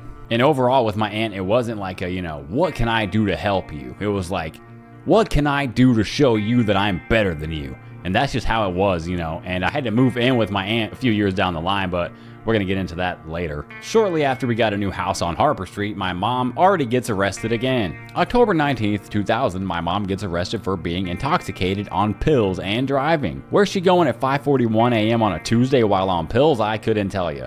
Maybe to get more crack, maybe to get more pills, you know, who knows. It's a Tuesday, so my sister and I are probably sleeping at home, about to wake up for school, then we wake up and it's like, hey, where's mom at? Oh, she's in jail. And I'm not really sure if she was in jail or not. I can't remember like this specific arrest. I don't remember if we woke up and we were like, hey, where's mom for real? Like, I assume that's maybe what happened. We probably still went to the bus and went to school, but it was like, who knows where she was? It was 5:41 in the morning when she got arrested, so unless she got to jail and booked and released and got home before we woke up and got to the bus, it was like she was just not there when we woke up. It's just kind of crazy. So time goes on and my mom meets a new alcoholic to date, Mr. Mark. And Mr. Mark really actually wasn't that bad, you know. I didn't mind him that much. He'd be around, you know, here and there. He let me try my first wine cooler, which was kind of funny. He was over with a bunch of wine coolers and I was like, I want to try that. So they gave me a sip and it was pretty good, I ain't gonna lie. And then one day he was over and my sister and I, we were on like this little front porch area we had and we were doing the whole dance to the Backstreet Boys song. What's that song called? Everybody, yeah. We were doing that whole freaking song dance like on the front porch and it was like, oh my God, that was hella cringe. But anyway, that's just a random memory that I remember of Mark. It's just funny that my mom is over here being a crackhead and she was like, how many alcoholics can I fit in a... Never mind, I'm not gonna say that. Anyways, I also remember when they broke up because it was super awkward because my mom was like, hey, we gotta go to Mark's house. He's not answering my phone calls. And it's probably like, I don't know, 5 or 6. It's like early evening. The sun's still up, but it's going down. And we walk, you know, the few blocks that is Mark's house. And we get there and we start knocking on the door. Nobody answers. And then like weirdos, we walk around to the side of the house and start looking in the window. And there he sits like right in front of the window. And he's just sitting there in the recliner, just watching the TV, having a beer. And my mom starts knocking on the window. Mark, hey, Mark, talk to me, Mark. Please talk to me. You know, whatever. She's acting like a fucking lunatic. She's like 52 years old or whatever, acting like this. It's crazy. So we leave Mark's house the first time and she's like, whatever. And on the way home, I remember we found this like broken skateboard in a ditch. And my mom was like, hey, take that skateboard home. And I was like, why, Mom? It's fucking broken. Like, I probably wanted a skateboard, but I'm like, it's a broken skateboard in the ditch. It's obvious. That's why it's in the ditch. And she's like, yeah, no. Mark's going to fix that for you. So I'm like, whatever, dude. So I pick up the skateboard that's broken and I take it home. And then she's like, yeah, I'm going to have Mark fix that. And then we went back the next day with the skateboard. She's like, hey, Mark, I need you to fix the skateboard for Mario. And we didn't even see him this time. He's not even there. But that was it. Never saw that guy ever again. He pretty much stopped talking to her. Who knows why? Maybe he found out about the prostitution. Maybe he just, you know, was like, I just want a bitch that drinks. I don't want a bitch that smokes crack. You know, who knows? You know, whatever. Very awkward situation either way. But nonetheless, this alcoholic was gone so that she could bring back the old alcoholic. When did you guys reconnect after that? She seen my name in the paper in jail. Oh my God. These kids were like, why is your big toe showing out of your shoes? So Mario, what were you out there doing at Walmart? I was like, oh no, she already knows I was stealing Pokemon cards. This is bad. My mom went back to prison. I killed him and I buried him in the backyard. And she's like, in your next, bitch, I'm gonna kill you next. Feel my legs getting hit in the back of me. Bop, bop, bop, bop. We go see my mom in prison and talk about weird. Just hit me in the face like, what? Okay, nobody's coming after us. I think we got away. Hell yeah, we made our escape. Until we didn't make our escape. And my mom was just like, oh my God, I'm so sorry, kids. I can't believe you have to deal with this. Whop, right in the dick and balls. Hello, Bobby.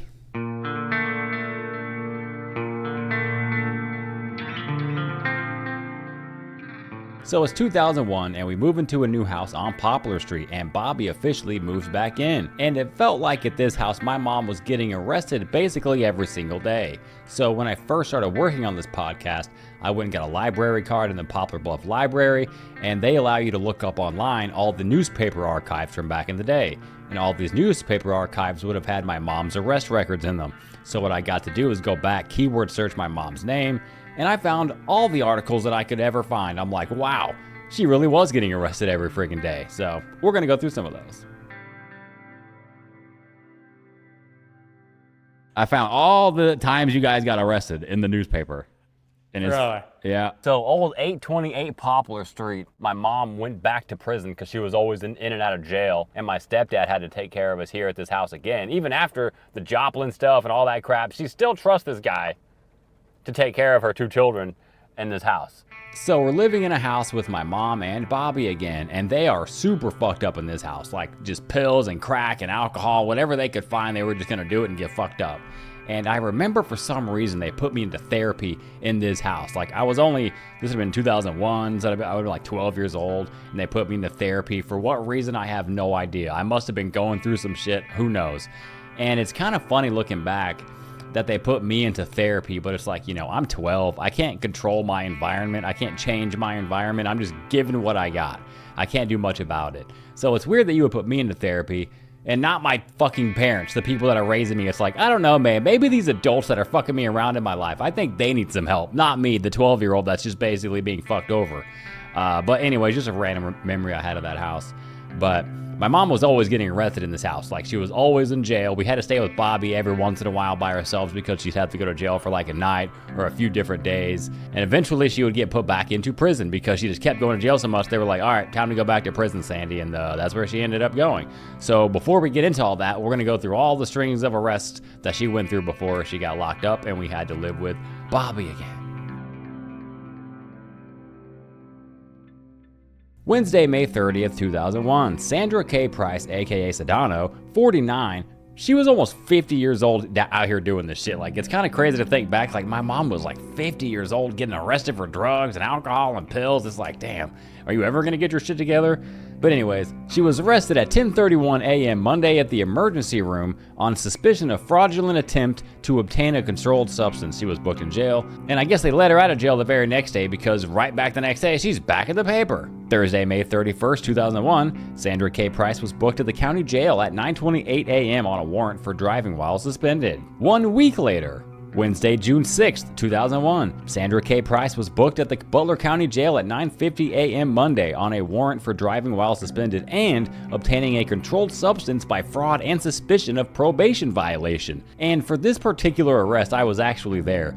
We were at Kroger, we were at the pharmacy. She wanted to fill a prescription, but instead of giving them the actual prescription that was real, and maybe the whole prescription was fake, I don't know, but she had a prescription and let's just say it had a 30 on it, right? 30 pills, that's a 1 month supply of pain pills, 1 pill a day, totally reasonable, whatever. But she would write an 8 into the 3 so that it looks like an 80, but when you do that, it's pretty obvious that somebody wrote over the number, and the doctors aren't gonna do that. They'll probably just write a new prescription. So the pharmacist gets it and looks at it and they're like, this don't look right. So they call the doctor and they're like, hey doc, is this accurate? Is this 80 pills for Sandra K. Price? They're like, no, we didn't write that. And then they call the police. They're like, we have a woman up here trying to get pills and she didn't even have a prescription for it. So the police show up and they take her to jail.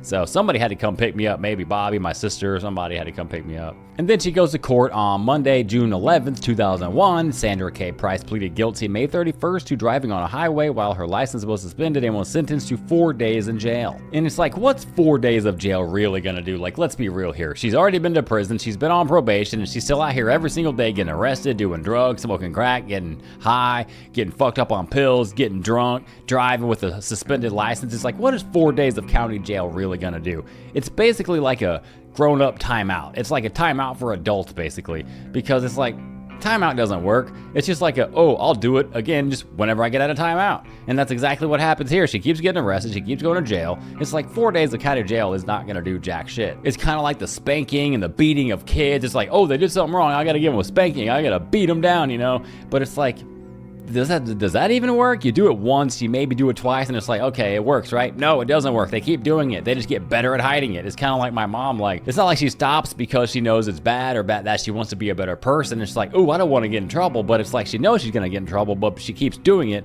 and she just does it and hopes she doesn't get caught. Then that's like the whole point. Just keeps doing it and hoping you don't get caught so that the punishment doesn't happen. But it's like, the actual thing they're doing never actually stops. So how do we get to the point where, Mom, you could stop doing drugs, you could stop going to jail? 4 days of county jail isn't gonna do it. But the thing is, until she looks in the mirror and says, I'm the problem, I have to fucking stop this, she's never gonna stop. And she never did. 1 month later, she goes back to court.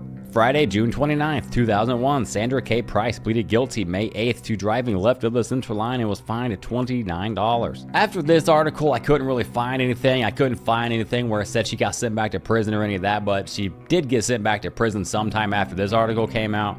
Her next arrest wasn't probably till November 2002, so we'll bring that up later, but for now, she goes back to prison, and now my sister and I have to go back to living with Bobby. Do you remember what she went to prison for that time? Because she couldn't stay clean.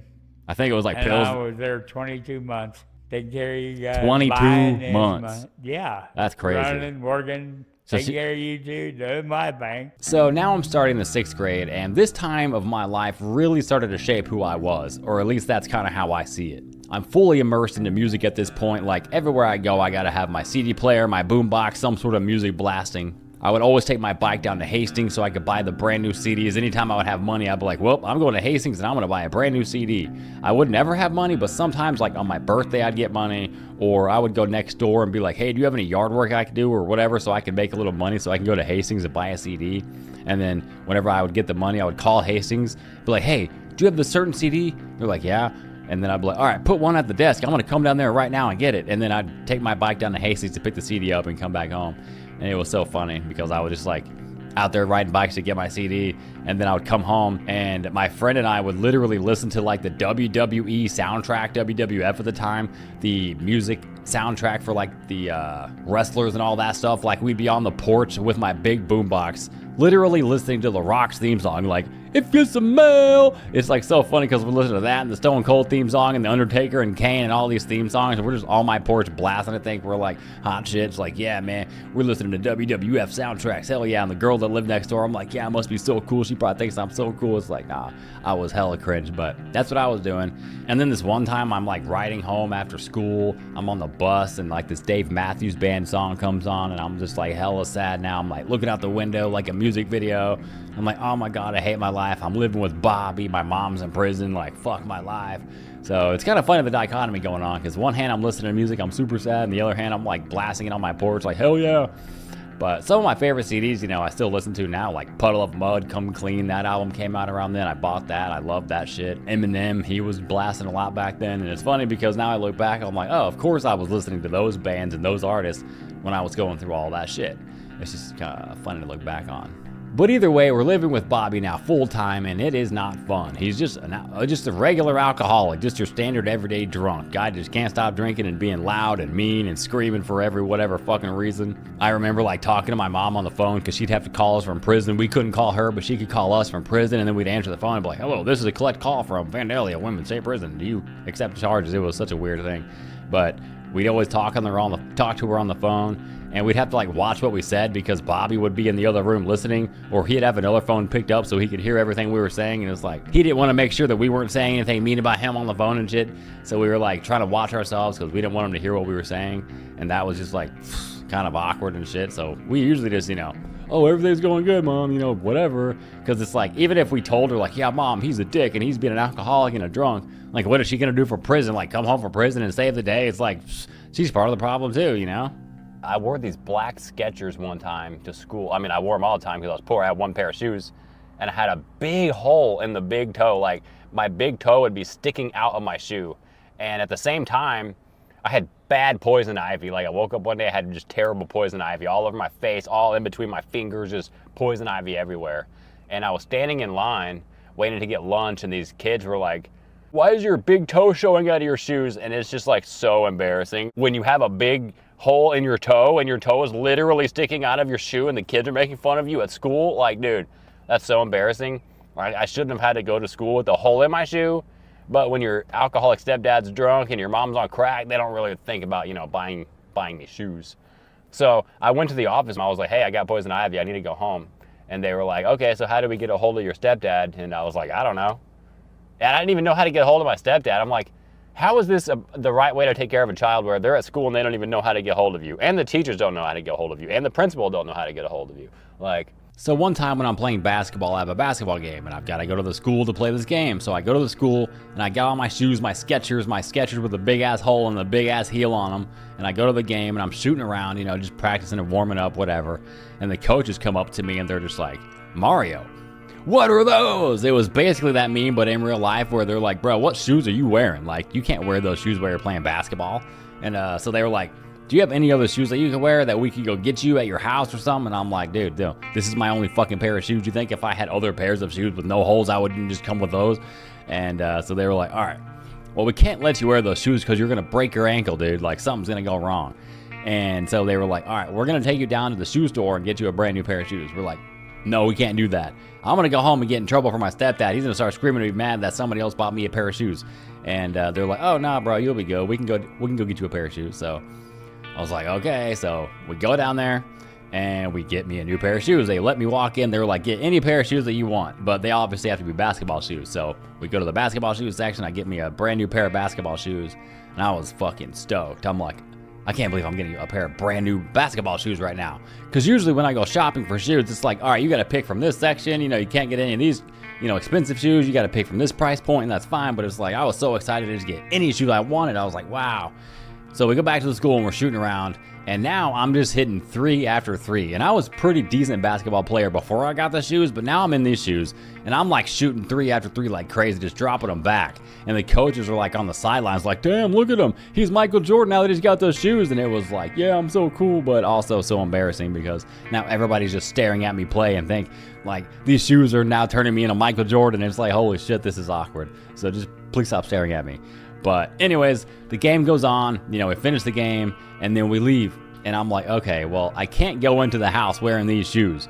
I can't let Bobby know that I just got a brand new pair of shoes because I'm going to get in trouble. So I take the new shoes off and I put them back in the box and I put the old shoes back on. And I'm like, all right, I'm going back home. The coach takes me back, drops me off, and I get back in the house. And why Bobby wasn't at my game, I don't even know. He may have been working somewhere. He did work, you know, construction, painting, whatever. But whenever I got home, he was just sitting there on the fucking couch. So it's like, why weren't you at my game? Like, why didn't you come watch me play my basketball game, you know? I don't know. But either way, I walk in the house, and there's Bobby sitting on the couch, and I got my shoes in my hand, and he looks at me, and he's like, what are those? And I'm like, my new shoes. Coach had to buy them for me because he said I couldn't play with the shoes that I had on. He's like, what?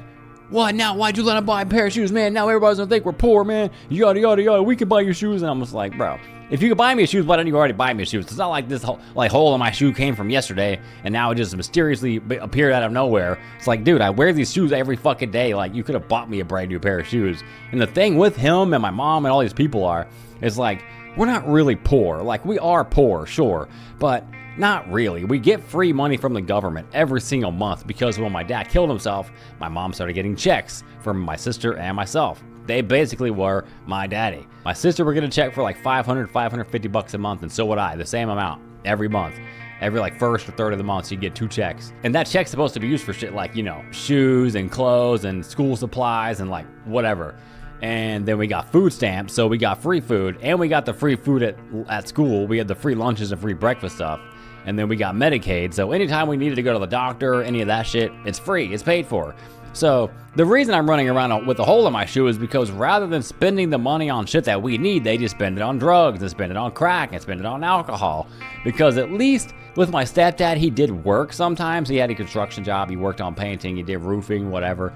But with my mom, she just didn't do anything. She just got fucked up her whole life. Like, as far as I'm aware, whenever I was born, I know for a fact she never had another job. She only worked at the flower shop in Conroe for that little bitty period of time until she started prostituting. And from that point on, I can't remember a single job she ever had. So basically, she just lived off of our government benefits until we moved out. And then she lived on her disability. And it was like, damn, man, the reason we don't have shoes is because you guys are fucking dumb. And my mom got so diabolical with the money because at some point, you know, my aunt had to take it over. Like, the government stepped in and said, okay, we can't keep sending you the kids' money because you're going to spend it on drugs. So my Aunt Judy actually got control of the money. And anytime that my mom needed money for my sister or myself or whoever, she needed to call my Aunt Judy and say, hey, Judy, I need some money. So what my mom started doing was going to Walmart, and she would take us to Walmart to do this shit. It was crazy. We'd go to Walmart and just start looking on the ground for receipts, and she'd find any receipt that had some shit on there like that we would need. Oh, this toilet paper. That's paper towels. That's this and that. Oh yeah, Judy, we bought this stuff. So she called Judy, say, here's the receipts. I need all this money back. And then Judy had to give her the money back, even though she never even spent the money to begin with. So that's just what they did with our money. It was crazy work. Then we went back up there again, just me, you, and Carmen. Oh, yeah. That's probably the time I remember, yeah. In our little station wagon. Oh, I remember that station wagon, that fucking piece of shit. So one time when my mom is in prison, we get to go visit. We only got to visit one single time the whole time she was up there. I think she was up there for like a little over the year, and we got to see her once. But my Aunt Judy gives Bobby enough money. She's like, hey, here's money for gas. Here's money for 2 nice hotels for 2 nights. Hotels with pools and everything, because like we were there. She was like, here's money for 2 nice hotels, and we were like, oh hell yeah, we're gonna get some nice hotels. And then just like before, like if they get cash, they're just gonna spend it on drugs, and that's exactly what he did. So we roll up to wherever my mom was staying in prison. We roll up to that town, we get a hotel, and it's literally a dump. Like, you know those pay by the week hotels you can buy in like cities, and they just look like total shit, and there's like nasty people hanging out everywhere outside. Like, that's where it was. And we get to go in, we're like, oh, this room smells like cigarettes and it's all musty. But whatever, we get to the freaking hotel, and then Bobby's like, I'm gonna go somewhere real quick. I'll be right back. You guys gotta stay here and lock the door and don't let anybody in. We're like, what? So then he just leaves. And where does he go? I don't know. He just left us there. We were just sitting there by ourselves, just waiting for him, whatever the fuck he went to go do. Getting liquor, getting crack. We thought he was getting liquor from the liquor store because there was a liquor store right next door. But he was gone for so long, we were like, he's gotta be doing crack or something, bro. Like, what the fuck is going on? And why would you leave 2 children there in a hotel by themselves? Pfft, who knows? But either way, we wake up the next day, we go see my mom in prison and talk about weird. I don't know if we got searched, but we had to walk through these metal detectors, and then, had to go through this whole thing before we actually get to the visitation area. And then we finally get to the visitation area. It's like this big open room with like a bunch of circle cafeteria tables everywhere that we could sit at, and there's like other prisoners there visiting with their family. Then I guess at some point my mom and stepdad needed to talk. They were like, yeah, we need to have a big boy talk, so let's go outside. So we go outside of the little play area, like the little, it wasn't a play area, it was like area that they could go outside. It was their rec yard, I guess. They had a basketball court and some shit out there, so we got to go out there. And I remember looking around like, this place is weird. Like, we're all locked in here. There's fencing everywhere with like the barbed wire around it. And I'm like, this is a weird place. I don't like this place. So we go back in, and then I guess they finished their conversation, and then we had to leave. And then we get rounded up by Bobby, and the Bobby's like, all right, we gotta go. We hug our mom, and then we fucking leave. And then it's gotta be really weird, watching your 2 kids leave with your alcoholic husband, and then you have to stay in prison. That's gotta be crazy. Do you remember the last night we saw each other at that house? Poplar? One night, my stepdad decides he's gonna go out and have some drinks with his friends down the street. And then he comes back home in the middle of being drunk, and he's like, hey, take this $5 and go to the gas station and get you some dinner. So I was like, all right, whatever. I went up to the gas station, I got some Listerine strips. And I remember the Listerine strips, I don't know why, but I got some Listerine strips, and I got like a Twix candy bar and a Mountain Dew or something. It was like $5, so I was like, all right, I guess that's my dinner. And then I'm coming home, and he's like screaming, he's all mad, I don't even know why. And then he's got this washcloth just hitting me in the face, like, what? And then I started crying. He's like, what, are you ashamed of me? What, are you ashamed of me? You don't like me? You don't love me? You don't want me to be your stepdad? And I'm just crying. I'm like, I don't even know what to say, because truthfully, I fucking hate your guts, but I want you to leave me alone. And eventually he stopped, and then he left to go get more drunk, and I called my uncle Junior. I'm like, hey, can you come pick me up? And my sister, because my sister was here too, and I was like, can you come pick us up? My stepdad is acting crazy. When we called my Uncle Junior, Bobby wasn't even there, because whenever he did the whole washcloth thing, he like did that and then like left again. And then we called Junior thinking, okay, maybe Junior will get here and then we'll leave before Bobby gets back, so we don't even have to see this guy ever again. But unfortunately, Bobby rolls back up, and we're like, fuck, we're still waiting on Junior. So we're not saying anything, we're just sitting there like hoping that nothing happens and then he'll leave again. But he didn't, and then Junior comes up. I'm like, oh fuck, this isn't good. So Junior rolls up, and he knocks on the door, and then Bobby's like, who was that? Who was here? He looks out the window, he's like, what? Why is Junior here? What the fuck does he want? And then he opens the door, he's like, what do you want? He's like, well, Bobby, I'm here to take the kids. And Bobby looks down at us, he's like, what? You ain't taking them? What do you think you're taking them for? They ain't going anywhere. And the Junior's like, well, Bobby, I'm not trying to step on any toes or anything. It was like, nah, dude, we need you to step up and be a man and get us the fuck out of here. Because eventually me and my sister spoke up. We were like, nah, we gotta leave. We don't want to be here anymore with Bobby. So Junior was like, okay, well, let's go. And then Bobby was like, all right, fine. Helped us pack some more shit up. And then we left. And then that was pretty much the last time we ever saw Bobby. And then my aunt and uncle took us over to their house, and that's where we ended up staying until my mom got out of prison again. So while we're staying at my aunt's house, my mom is talking to us on the phone more, and now we're able to say whatever we want because we're at my aunt's house, and we're telling her, Bobby was so mean, he was all screaming at us, and he was hitting me in the face with a washcloth and whatever. And my mom was just like, oh my God, I'm so sorry, kids. I can't believe you have to deal with this, yada yada. Whenever I get home, I'm gonna make you breakfast every single morning. I'm gonna make you pancakes for breakfast and all this stuff. And I was like, okay, Mom, I'm sure you're gonna do that. And I remembered that because I was like, I'm gonna wait until she gets home. I wonder if she's gonna make me pancakes, since she never made me pancakes one time. And it's funny because I always remembered that She said, I'm gonna make you pancakes every morning for breakfast, and then she never made a single fucking pancake. It was so funny. Because at this point, she's just saying anything. She's just so excited to get the fuck out of prison. She'll fucking make anything to get out of prison.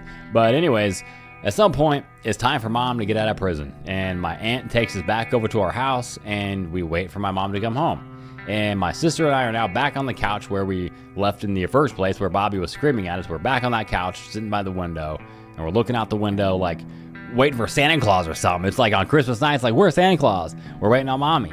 So we open the window, and we're looking out there, and nobody's coming. We're like, okay, well, whatever. And then we finally see a cab roll up, and my mom gets out. Well, somebody gets out. And we're like, who is that?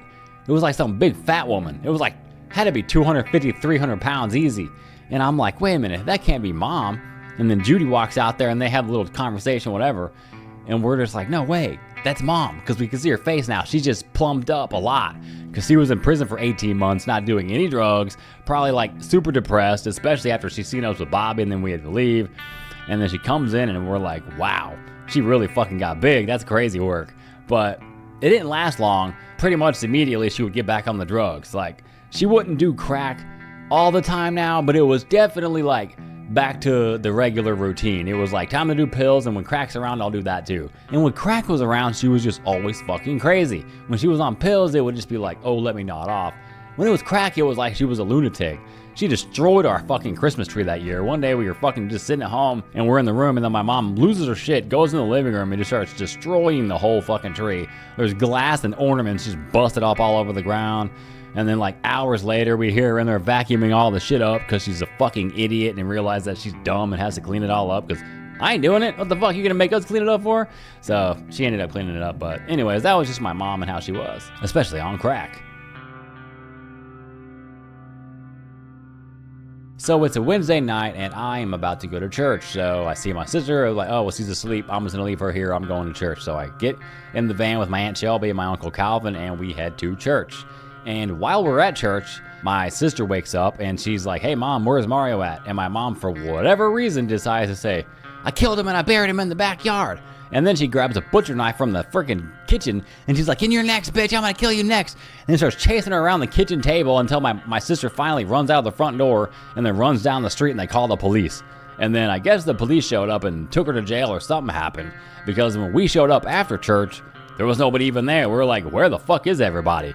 I guess they left. And then we see my sister coming down the street. We're like, what the fuck? And then my sister comes up and was like freaking out because she still didn't know what was going on. And so she sees me, and she's like, Mario, Mom said she killed you and buried you in the backyard, and then all this stuff happened. And then we were like, wait, what? And then Shelby was like, well, get in the car. We're going to take you home tonight. So Shelby and Calvin took us back to their house for the evening. We stayed there until my mom got back out of jail or whatever happened. So now it's 2002, and I turned 13, and I finally move on to junior high. And I have friends that I run around with in the neighborhood. We were pretty normal, you know, we wouldn't really get into trouble. We wouldn't really do anything bad. We just walk around the neighborhood, play at the school, on the playgrounds, or do whatever. So we didn't really do that much.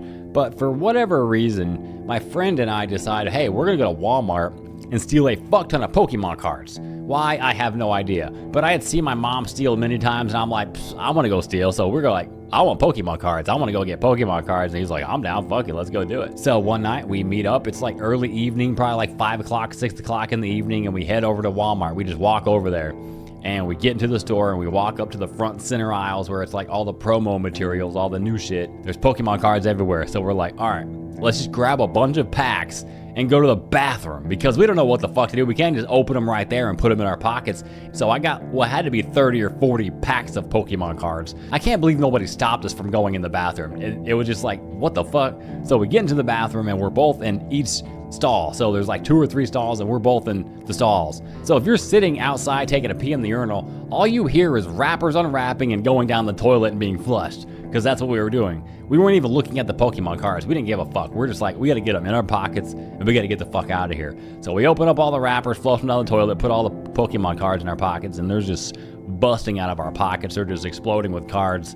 And we were like, all right, we don't want to just leave immediately out the door. That might look weird. So what we're gonna do is leave the bathroom, take a lap around the whole Walmart, and then leave like that. So that's what we did. We walked out of the bathroom, did a whole lap around the building, And as we're getting to like the produce area, the bakery area that's usually right by the front door, we just take off running. We're like, all right, whoever gets out the door last loses, and then we were gone. We just both sprinted out the door. And then we didn't stop until we got to the end of the parking lot. And then we looked back and we're like, okay, nobody's coming after us. I think we got away. Hell yeah, we made our escape. Until we didn't make our escape. We get across the street and we're walking up the hill past Taco Bell, and his dad pulls up, and the sun's pretty much gone down now. It's like 8 o'clock. And I'm like, oh shit, what is your dad here for? He's not even supposed to know where we're at. So the fact that he's even picking us up here is not good. So we both get in the van. It's one of those rectangle vans where you got 2 seats in the front, and then you got 1 long seat in the back, and then you got the TV that pulls down. And we're in the van. He's in the front seat with his dad. I'm in the back seat. And his dad's like, so what were you guys doing? And Jay was like, nothing. And I don't even say anything. I'm like, I ain't saying shit. And he's like, well, I know you guys are at Walmart stealing Pokemon cards. I'm like, oh, fuck, how did he know that? I don't know how he knew that. He's like, well, you guys are never hanging out again. You guys aren't going to be friends again. You guys are bad influences on each other, whatever, just the classic parent shit that they're saying, even though really you guys are the problem here. Like, the whole reason I'm stealing is because my mom is a thief and a crackhead, and she goes to jail all the time, and she does drugs and pills and does all this shit in front of me, so I go steal some shit. So if that's why I'm doing it, I'm sure that there's a reason your son's doing it too. So he takes me home and he drops me off, and I get back into my house. And if you walk into my house and you just look directly to the right when you open the front door, my mom's room was right there. And I was like, fuck that. I'm just gonna walk in and look directly ahead and not look at her and just not say shit. Because at this point, I don't even know if my mom knows what happened. He's telling me all the shit that he knows that happened, but he didn't tell me at this point my mom knows anything. So I go in the house, open the door, boom, walk straight ahead. And I can already hear my mom getting the fucking belt ready to go. I was like, oh fuck, I'm gonna get my ass beat. And she's like, so Mario, what were you out there doing at Walmart? I was like, oh no, she already knows I was stealing Pokemon cards. This is bad. And then before I could even get out of the kitchen, she starts swatting the fuck out of me. I just feel my legs getting hit in the back of me. Pop, pop, pop, pop, belt getting hit. And then I get to my room, I'm sprinting now. I run to my room and she's still hitting the fuck out of me. And for some reason, I'm like turning around and doing rollovers and all the shit on the bed so she'll stop hitting me. And then I roll over and my legs are now spread wide open. And then whop, right in the dick and balls. I just get hit and I'm like, ah. I start freaking out then. It's like way louder than I was yelling. And then she's like, oh shit, I can't believe I just did that. Oh my God. Like, bro, you just fucking hit me in the dick and balls. So then she stops hitting me. She sits down at the end of my bed. And then she's like, oh, I'm sorry. I can't believe I just did that. I'm sorry. I shouldn't have hit you and whatever. And, you're getting a little bit too old for this to be happening anyway. And I'm thinking, like, aren't you a little bit too old for this to be happening, bitch? Like, the whole reason you're even doing this is because of the way you raised me. Like, maybe if you raised me a little bit better, you wouldn't be beating the shit out of me right now. Because basically, you're insecure about the way I am, because technically it is the way you are, because the monkey see, monkey do. And I've seen you do it all, so now I'm doing it. So it's like, really, you should be beating yourself. But anyways, that's not how they're going to look at it, because, oh my God, you stole Pokemon cards, even though I smoke crack and go to jail and do all this bad shit. I have to beat you because you can't be like me. And it's like, okay, well, if you want to use that excuse and say, I don't want you to be like me and make mistakes like me and do all this shit, it's like, I don't know, make better decisions. Have you ever thought about that, you 50-year-old woman? Have you ever thought about being a better parent, or just, I don't know, stopping drugs or any of these things? So, like, what did you expect me to be? Like, this is the environment that I'm growing up in. I'm 13 years old. Like, what do you expect me to be like? Oh, he's an A honor roll student. He's going to be a doctor. It's like, dude, I'm fucked.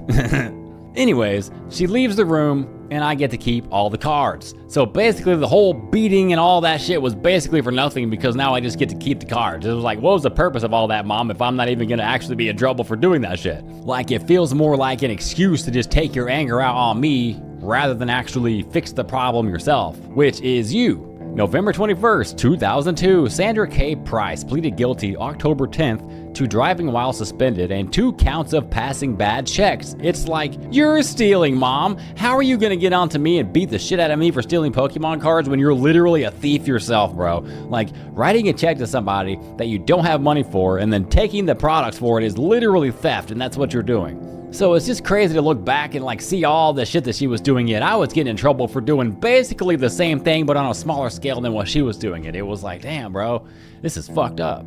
But now it is time to say goodbye to the Poplar Street house, because we move out and we move into the very last house that I live in with my mom until she gives up rights to my sister and I.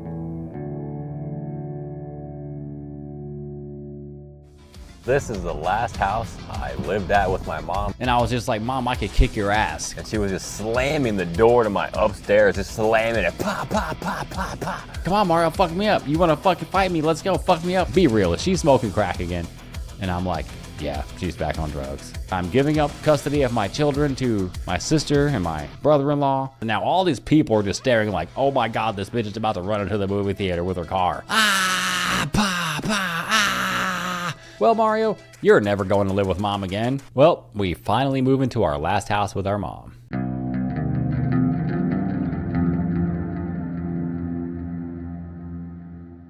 So this is the last house I lived at with my mom before we finally moved out and lived with my aunts. My mom was a crazy person in this house. So it's 2003 and we move into our new house with our mom, and Bobby's not around anymore, thank God, but my mom is completely off her rocker at this place, just more and more drugs. She was still doing pills here and there, but for the most part she had gotten back on crack full time. And now that we're getting older, I'm 14, my sister's 12, like my mom pretty much just goes out on her own and does whatever she wants to do. But one crack-fueled evening, she goes way too far, pushes it to the limit, and forces my sister and I to move out for good. I woke up one day, I lived upstairs, I had an upstairs room. I remember one day I woke up and she was just slamming the door to my upstairs, just slamming it, pop, pop, pop, pop, pop. I'm like, what is going on, man? It was like 2 or 3 in the morning, and then I finally get up and go downstairs and see what's going on, and she's just back to sleep. I'm like, what the hell just happened? But that was just pretty much standard with her. I remember the night my mom woke me up slamming the door just because of how loud she was actually being. Like, I felt like the entire foundation of the house was freaking moving, I swear to God. Like, I don't know how she was doing that, but it was so hard the entire house was shaking, and I'm like, what the fuck? And then she's just being so loud while she's slamming the door. She's just like, ah, pa, pa, ah. And I was like, dude, what the fuck? And then my room is like basically like the stairway that she's slamming the door is basically a tunnel straight to where my bed's at, because when you open the door and look at the staircase, there's 2 walls right next to the staircase that lead straight upstairs that go right into my room. So she's screaming and slamming this door, and it's going ring right into my bedroom and right into my ear when I'm trying to sleep at 2 or 3 in the morning, whatever fucking time this was. She was having some sort of crazy crack attack or some shit, and was losing her mind. So woke us all up in the house, and then we're all freaked out. So then me and my sister go downstairs, and we're like, what the fuck is going on in here? And then my mom was basically already asleep in her room again. We're like, what the fuck was she doing? And then she woke up and she was like, what happened? I'm like, what the fuck you mean what happened, bitch? You were slamming the door and screaming, and what the fuck? Like, what are you doing? And I don't know. I don't even think she knew what she was doing. She may have literally been like, I don't know what she was doing. So either way, that was just a normal night with her mom. And in the daytime, she was just as crazy. I remember this one time her and I almost got into a fist fight in my front yard. I have no idea still to this day why we almost got into a fist fight, but she was basically just talking shit or something. And I was just like, Mom, I could kick your ass. Because I was probably joking around like, Mom, I could actually kick your ass if I wanted to, but I'm obviously not going to do that. But if I wanted to, Mom, I could probably kick your ass. And I think she took it personally or something. And she was just like, oh, you could kick my ass, huh, Mario? Well, let's go outside then, kick my fucking ass. So then we go out to the front yard. And I'm still confused if this is like a troll or if she's like actually dead serious, like we're about to fight right now. So we go to the front yard and we're like literally standing face to face. She's like, come on, Mario, fuck me up. You want to fucking fight me? Let's go, fuck me up. And I'm like, Mom, I could kick your ass. Like, what are you doing right now? And then the neighbors are outside watching us, and I'm like, bro, are we actually gonna fight right now, or are we just fucking around? Because like you are seeming serious right now. She seemed like actually crazy, and it's fucked up that if I would have slapped her around a little bit, you know, gave her a little swat, you know, people would have been like, oh my God, I cannot believe you would hit your mom like that. But it's like, she's doing this to me, motherfucker. I'm like 13 or 14 years old, bro. She's like almost 50, 55 years old, bro. What the fuck is she doing? Like, get away from me, bitch. My mom used to let me drive the car back and forth from the store sometimes when I was 14, and I have no idea even why now she let me do that. Probably because she was high and stupid. But even this car she got gifted from her, what she called mom and dad, even though they weren't her real mom and dad. They were just some random people that she called mom and dad. They were 2 prison missionaries. They were married. They were a couple, so they would go around to prisons and like talk the word of God to people in prison. And I think that's how they met.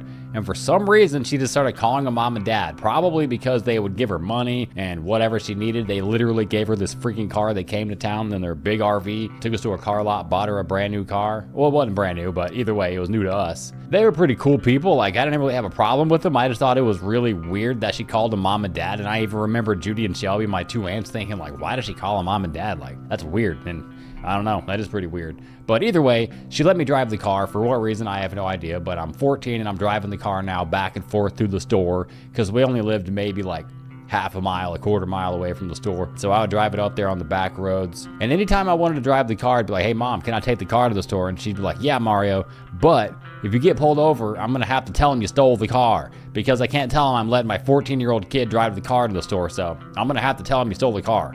I'm like, well, I don't give a shit. I'm still driving the car, hell yeah. So get in the car, drive all the back roads to the store. And this one particular time I get out and I always parked on the side of the building, not in the front. And nobody really was over there. So I parked on the side so nobody would ever see me get in or out of the car because that'd be not good. So I get out of the car one day and I see this like maybe 20-year-old girl sitting by the door and she's smoking a cigarette on a cigarette break. And I'm like, uh-oh. And she looks at me and she's like, are you old enough to be driving? And I'm like, oh yeah, you know, my mom sent me up here. I have a permit actually. I just, my mom is sick and I had to come up here and get her something to drink. She was like, okay. And then I went in and got my soda and came out and got back in the car and drove home. And she never said anything. She didn't call the police or anything. She probably thought, well, whatever, bro. I mean, what am I supposed to do? So crazy times. Now, most of the time I wasn't actually able to drive the car. I would just take my bike wherever I needed to go, which was totally fine. I would take my bike everywhere. I'd drive that thing all over town, but I would always take my CDs with me. I would take my Walkman, my non-skip Walkman, but would always skip anyway. But at least I had something to listen to. I went around listening to like Good Charlotte at this point. That's when I got into Good Charlotte. I rode my bike to Hastings and bought that Eve 6 CD, the Horoscope CD. Still bangs to this day. And I just really loved music overall. I mean, I just really loved music when I was a kid and growing up, and I didn't like have a lot of access to all the music I wanted because, you know, the internet wasn't really around. We didn't have a computer, so it's not like I could just go look it up. And it's not like there was anywhere to look it up. You still have to buy it unless you downloaded it illegally, which we sometimes would do, but I would have to go to a friend's house if I wanted to do that. So what I would do is get on my bike and ride to the public library because we lived pretty close to the public library. So I'd go up there and they'd let me sit on their computer for like an hour and I would just like listen to music. So this is the public library I came to at the last house when we lived with my mom. I just needed to get out of the house and we had no internet or anything like that. So I would be able to come up here to the library and they would give me like a free, I think it was like an hour you give for free on their computers with internet. So I would come up here and just listen to nothing but music. I just put their headphones on. I'd be listening to Clay Aiken, Invisible, BB Mac, Out of My Heart. There was some other ones in there too, but those are the two I definitely remember coming and jamming hard. Just imagine a little 13-year-old Mario coming in listening to Clay Aiken, Invisible at the public library. That's what I was doing. But it was a little bit of a release to get out of my head a little bit, get out of that house and out of that hell. Yeah. Here and there, my older sister would come over, Mary. She knew that me and Carmen didn't really have a great, she grew up in the same situation we grew up in, so she knows we don't have a great, my mom's a lunatic. So every once in a while she would stop by, just kind of see what's going on, make sure everything's not too crazy. And one time she came and picked me up and we went to go like somewhere. And on the way to wherever we were going, I don't even know why I remember this, but wherever we were going, we saw like a turtle in the street. And it was like, you know, a 4-lane highway. So we're like, oh no, we gotta stop and get that turtle. So we like turn around and we're gonna get the turtle. And then somebody else is there and they're like, oh, I'm gonna get the turtle too. So like we're all stopped literally just getting a turtle off the street. We get back in the car and we're driving under this little overpass. Whatever. We're driving under this bridge and she's asking me like, so Mario, I want you to be real. Like, is mom back on drugs? Because like I said, she had pretty much got off the crack to do pills and then she slowly inched her way back into being a full-time crackhead. So Mary's like, be real, is she smoking crack again? And I'm like, yeah, she's back on drugs. So she was like, listen, if you want to come to my house and stay with me in my trailer for a little bit, you can get away from mom, that's fine with me. And I'm like, fuck yeah, let's go do that. So we go back to the house, tell mom, hey, Mario's gonna come stay with me for a little bit and we're gonna come grab his shit. And I was like, all right, hell yeah. So we left and I went and stayed at Mary's house. When I went to stay with my sister Mary, my younger sister Carmen didn't come. It was like a pretty small modular home or a trailer that we were staying in. It was like 3 bedrooms, but all the bedrooms were taken up by people and kids, and my sister probably just didn't want to be out there, so she's like, nah, you can go, I'm not going. So I went out there myself. I had no problem with that. But my sister lived with these like 2 other adults, and they were in like this weird 3-way relationship or something. I want to know what was going on with Mary, Tammy, and Daniel. What was up with that? Oh, hey, And they also had like a bunch of kids. So they had like 4 kids, including me, 4 boys, and then 2 girls that lived there, and then 3 adults. So with me being there was literally 9 people living in this 3-bedroom like trailer. And it's like a pretty gross trailer. It's not like, you know, the cleanest place in the world. There's roaches everywhere. But for some reason, this was much better than living at my mom's house while she smoked crack. I have some boys to hang out with that are my age, that are cool, that aren't picking on me or anything.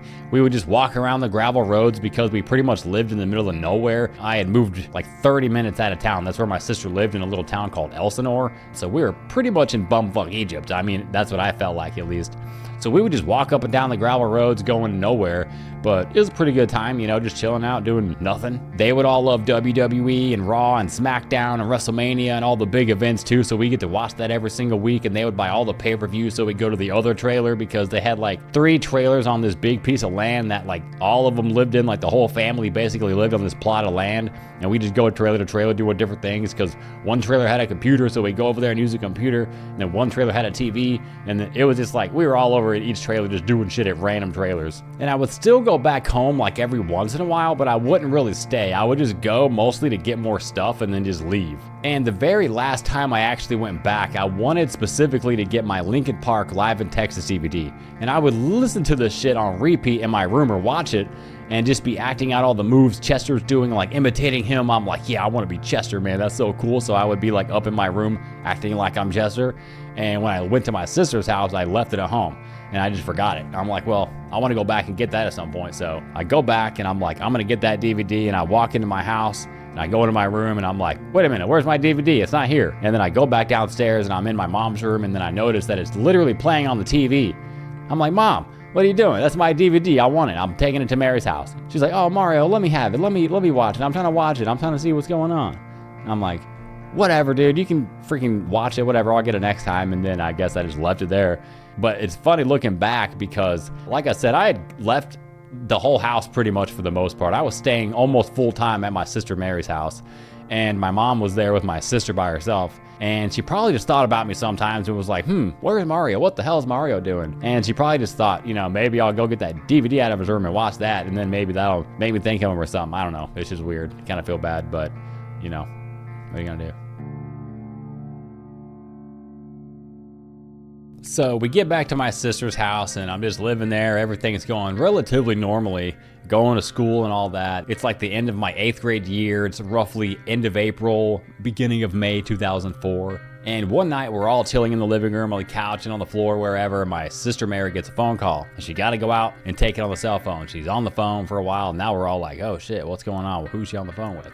And she comes back in and looks right at me. I'm right on the couch, right in front of the front door. And she looks right in my face and was like, well, Mario, you're never going to live with Mom again. I'm like, what? What the hell does she do now?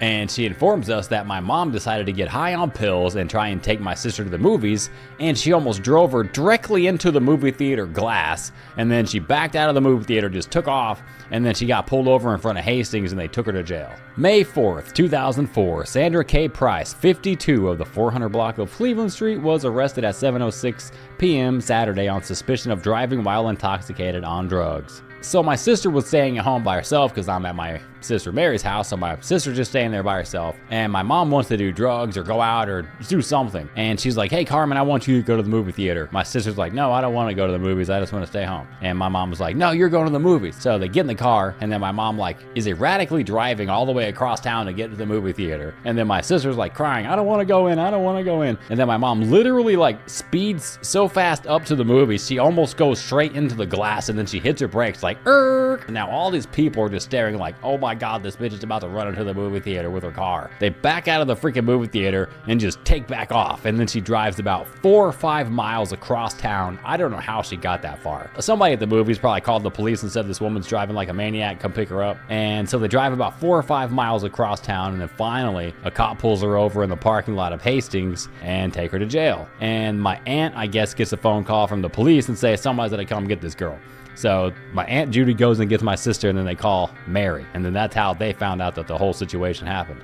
At this point, we have to like figure out, what are we gonna do? Like, where is me and my sister gonna live at now? Because now my mom's going back to jail. Now basically the police are saying that the state is gonna come in and take custody of me and my sister because my mom is basically a hazard to be around and she can't be raising 2 kids like this. So they were gonna come in and take us. So it was either A, we move in with my sister Mary, or we move in with my Aunt Judy.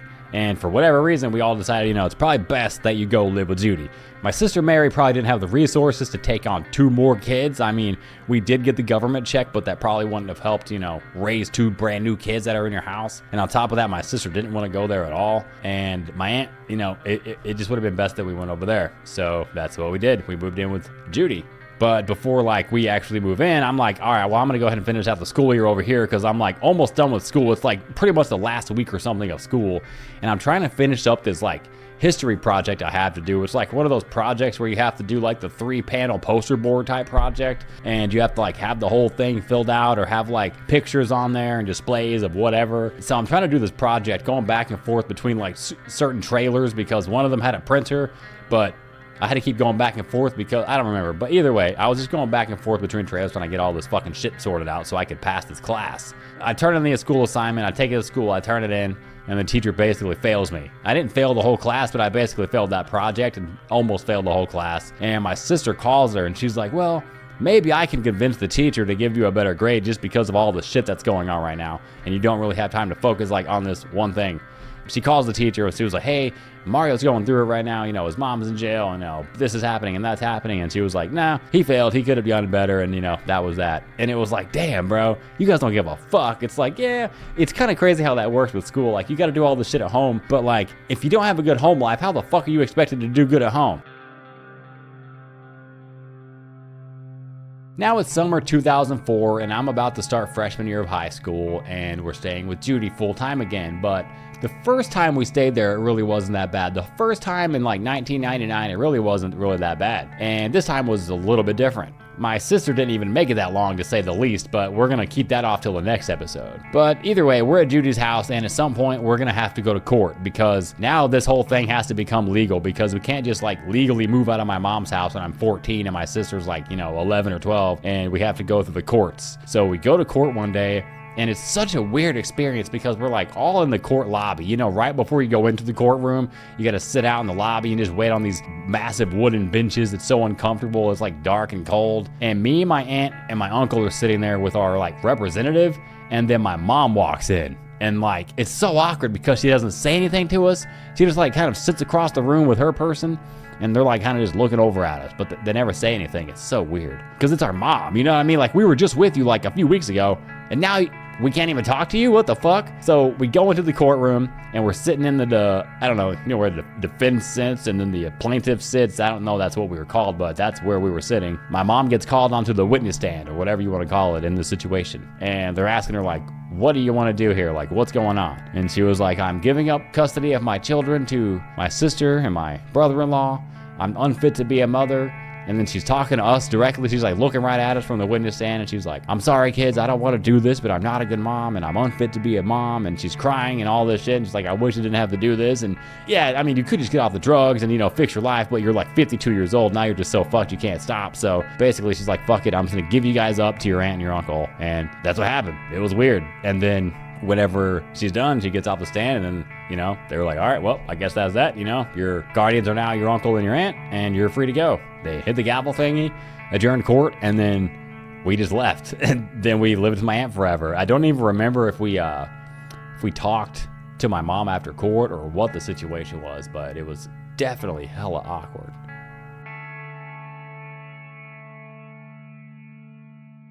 Mario and Carmi's not going to Memphis. They're going to a foster home. They just say, hey, let's beat the shit out of this kid and maybe they'll act right, and drives us all the way to the freaking police station to take a lie detector test. Sandra Price pleaded guilty September 13th to driving while intoxicated. Oh, I'm gonna go get Blackie, and it's time to get hit with Blackie. I just got here like 2 hours ago and I'm already getting in trouble for not drinking my cereal milk? You know your friend down the other street? He's gonna be a doctor, and you know what you're gonna be? Just like your mother. I should have thrown that shit right in her face. So Mario, what was that thing your mom put over there in the bushes? You can't say everything out loud because Big Brother's always listening. Lie detector test, a new foster home, and high school. Yay.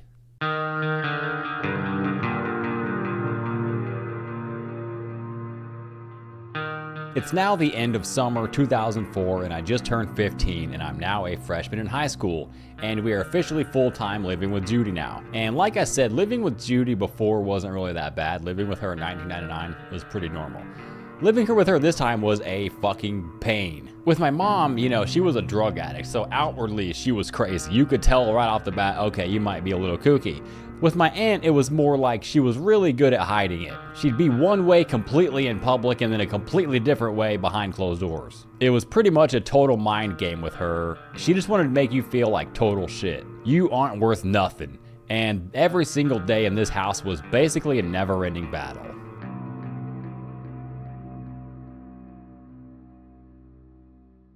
Well, this is my old aunt's house up here. I don't miss this place one bit. So much bad shit went on in this house. It's crazy, when I first moved in, I thought, oh my God, this is gonna be such a good opportunity. I can finally get away from my crackhead mom. And then I moved in with my aunt, which was undoubtedly more psycho than my own mom. And my mom was a crackhead. Yep, there she blows.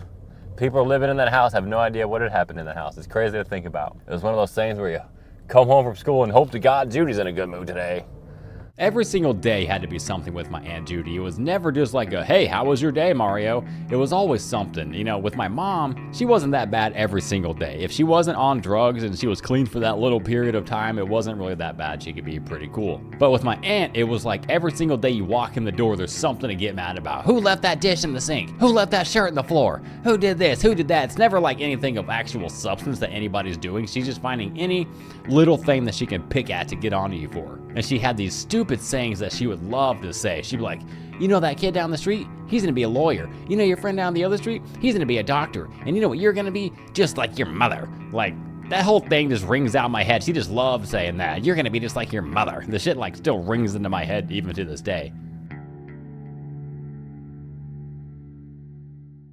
One day we all come home from school, we get off the bus and we get home and we walk in the door and Judy's already on a rampage. Somebody stole a snack cake. We're missing a snack cake. Somebody ate an extra snack cake and oh God, you gotta burn the whole fucking house down now.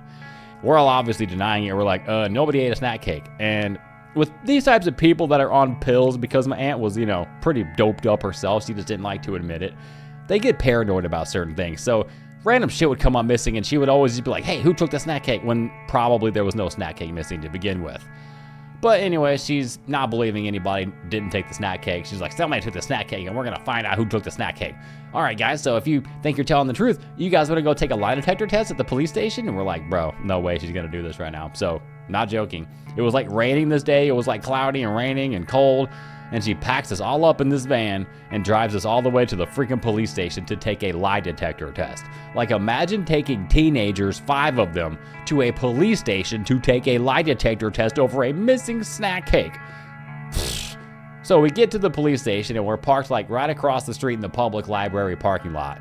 And we're waiting to go in and Judy was like, well, I guess I don't want to take you in, you know, I'm embarrassed. You guys, blah, blah. She, you know, it's always our fault. Like, the whole reason we're there is our fault. She doesn't want to blame herself because she's a complete idiot bringing us all down here to take a lie detector test. Because none of us were going to let down. We're like, dude, we're not lying. Take us to take a lie detector test. We will take it. We don't care. And then she realized she's a complete moron and then decides not to do it after all. And then she takes us back home.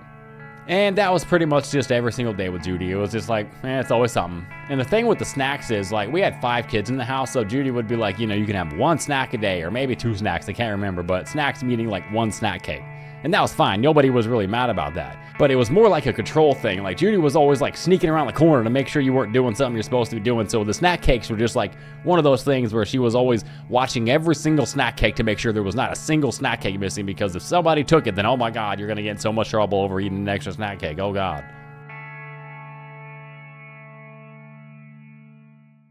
So at one point, I decide, you know what? I'm just going to call my mom and have her come over and bring me some snacks. Because at this point, we're not living with my mom, but we can still talk to my mom every once in a while. So I call my mom and I'm like, hey, listen, I need you to bring me some snacks. And this is like the fucking worst shit I ever even did at my aunt's house, which is crazy because by the way she acted, I was like causing a ruckus over there.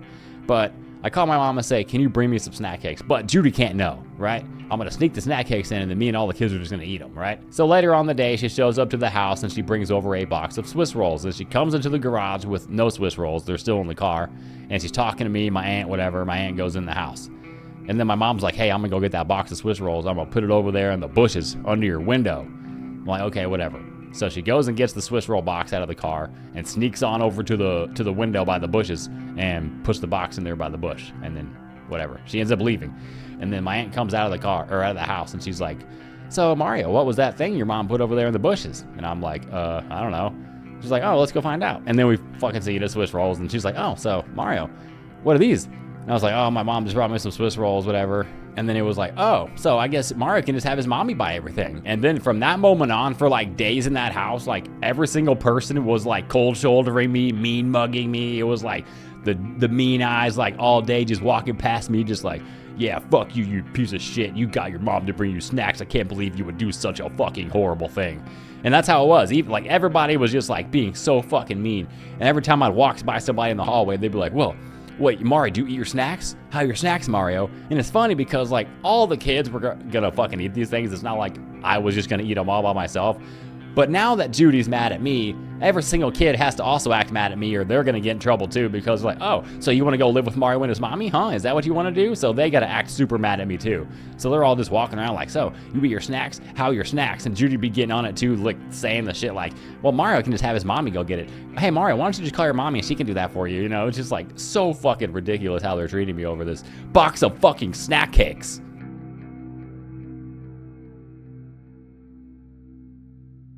So at this point, after this whole Swiss roll situation, my aunt's like, you guys have to cut off contact with your mom. You guys can't talk to your mom anymore.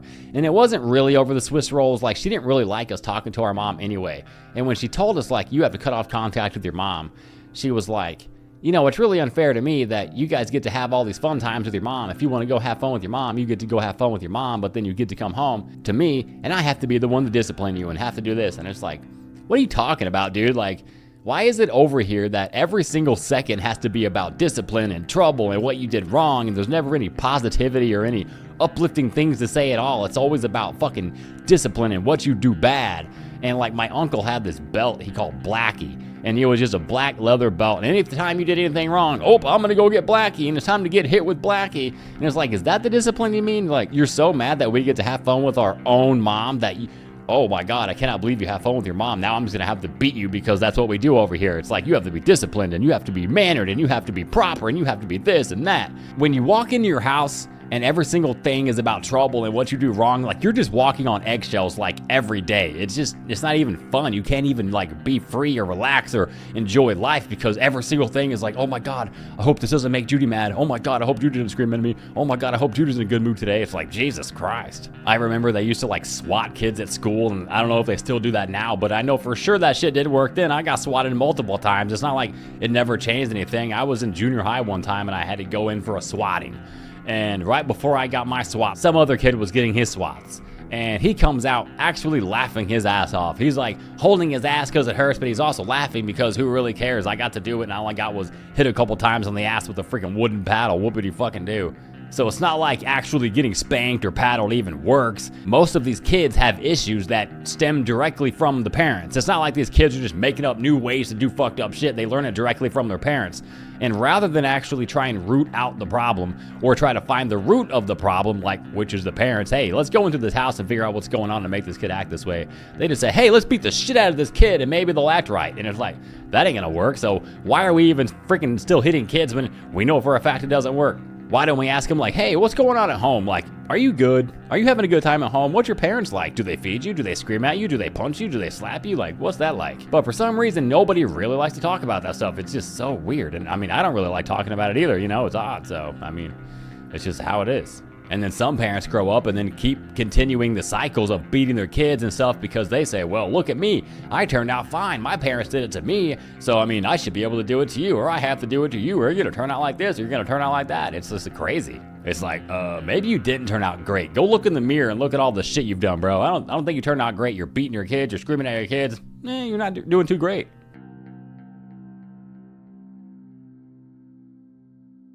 A few months after my mom gave up rights, we're living with my aunt. You know, the whole Swiss roll situation happens, and then my mom gets arrested for drunk driving. November 18th, 2004, Sandra Price pleaded guilty September 13th to driving while intoxicated.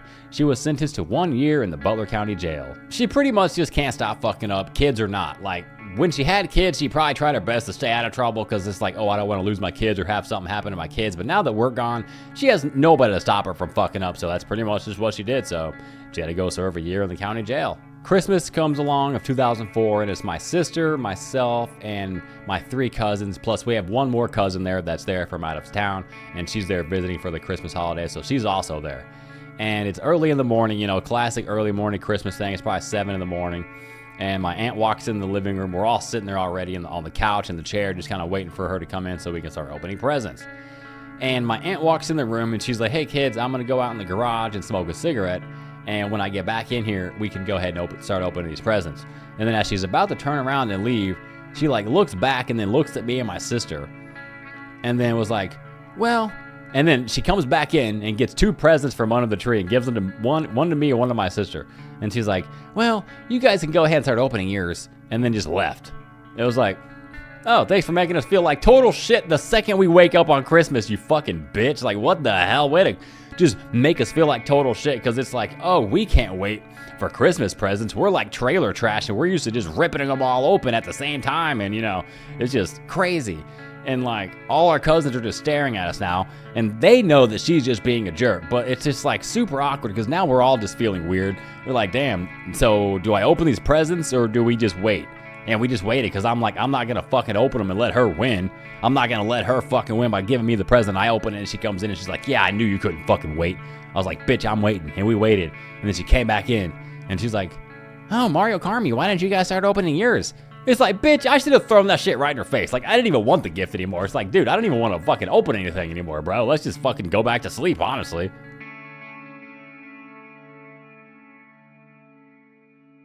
Time goes on, 2005, and I turned 16, and now I'm a sophomore in high school. My aunt is like 50 or something at this point. I don't remember how old she was, but she had to be in her 50s or something. And she's already got 3 other kids that are living there that weren't technically hers because my 3 cousins were technically my older sister Mary's kids. And then Mary had some abusive boyfriends because they all had different baby daddies and they all were abusive pieces of shit. So my Aunt Judy basically stepped in and said, hey, we'll take all 3 of them while they're young because they got adopted like when they were 3 and like babies.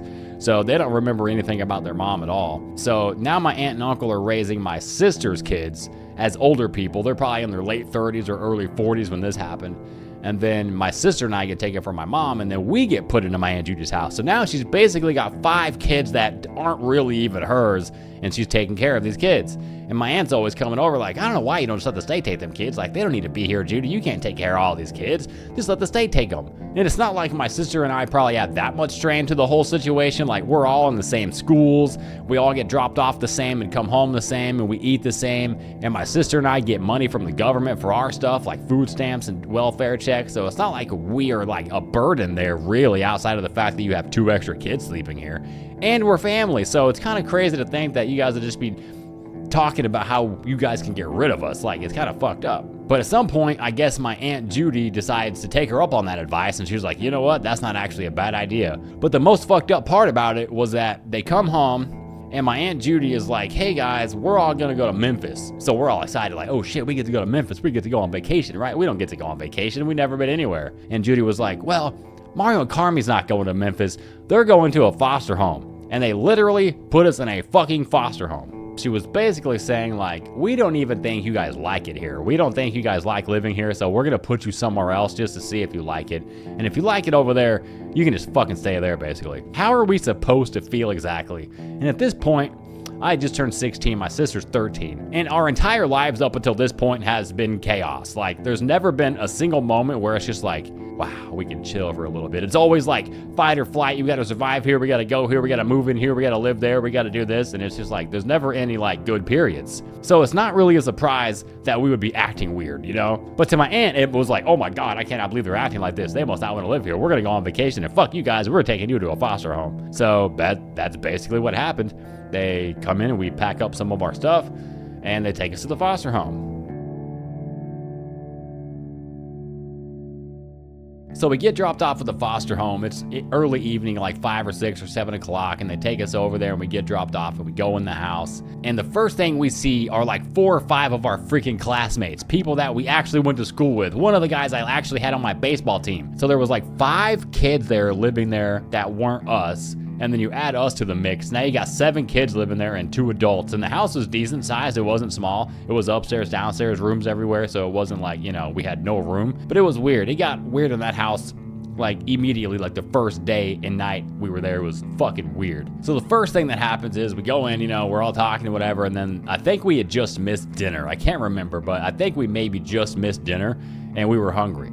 So they were like, all right, you can eat a bowl of cereal. We're like, all right. So we make a bowl of cereal. We eat the bowl of cereal, and then I'm like about to pour my milk down the drain, because that's what I do. I don't fucking like cereal milk. It's just gross and nasty. So I'm like, all right, I'm done with my cereal, about to dump my milk out. And they're like, whoa, whoa, whoa, Mario. You can't do that. You can't dump your cereal milk out. You have to drink your cereal milk. I'm like, oh, nah, that's disgusting. I'm not doing that. They're like, oh, well, you're going to have to do it, because if you don't do it, you're going to be in trouble. I'm like, dude, how is this real? I just got here like 2 hours ago and I'm already getting in trouble for not drinking my cereal milk. So I'm like, whatever, dude, I'm just not going to drink it. What am I going to be in trouble? Like, what's the fucking thing here? What's the punishment?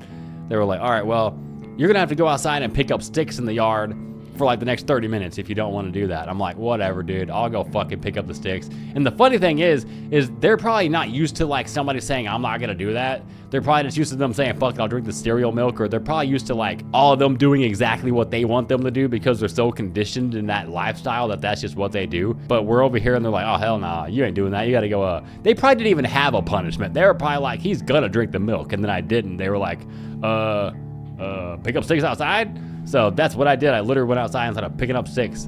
And then about 30 minutes later, they're like, all right, you can come back in. And I was just like, that's the stupidest fucking shit I've ever heard. And then I remember one of the kids got in trouble. I think it was that same night for doing something. And like, he was a little on the bigger side. He wasn't like fat. He was definitely chubby though. And they literally had this kid running up and down the stairs, like trying to fucking make him lose weight because he got in trouble for something. And I'm looking around and I like the 2 parents that are running this place are both extremely fat. I mean, extremely obese. They're not like a little chunky, they're fucking huge. So I'm like, why don't you get your fat asses on the stairs and run up and down the stairs, you fucking dicks? Like, it's crazy, guys. I remember thinking this when I'm sitting there watching this kid run up and down the stairs, and he's just like, I'm so tired. He's running up and down the stairs, and I'm just looking at them like both bellies over their fucking pants, like just standing there watching them. I'm like, this is crazy. And it kind of goes back to the same where they're like, well, I don't want you to be like me. It's like, well, make better decisions, eat better, you know what I mean? But anyways, so then the first night, it's like, okay, it's time to go to sleep or lay down or whatever. And they're like, all right, you guys can go downstairs, and then they stay upstairs. So we all go downstairs and we're all chilling in this little main living area. And they're all telling us like all the stuff like that's going on in the house and what they do. And they start whispering and start acting hella weird. And they're like, by the way, you can't say everything out loud because Big Brother's always listening. We're like, what do you mean? Big Brother's always listening. What the fuck are you talking about? And as soon as like I asked that, we hear somebody from upstairs say, you better stop talking, blah, blah, blah, go to sleep. We're like, dude, what the fuck? So then I realized they actually have cameras and shit like all over the downstairs and all over the house so that the parents can monitor like everything that's going on at all times. And I was like, dude, this is fucking weird. Like at Judy's house, like she would just be lurking in the corners, like trying to see what you're going on. These people had fucking video cameras. I'm like, okay, this is next level shit. I never heard of this shit. So then we're hanging out a little bit more.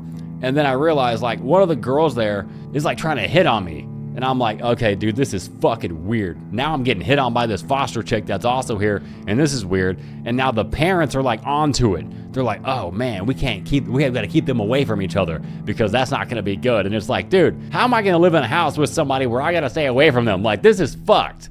And then it was just like, okay, well, I guess this is the life we're going to live now. And the next day we wake up and they're like, okay, kids, we got to take you guys, me and Carmen, we got to take you guys to the store and get you some new clothes because we didn't really have many clothes, and the clothes we did have had brands on it. They did not like brands. If you have Nike on, you got to get rid of it. If you got Adidas or anything, Abercrombie or anything, you got to get rid of it.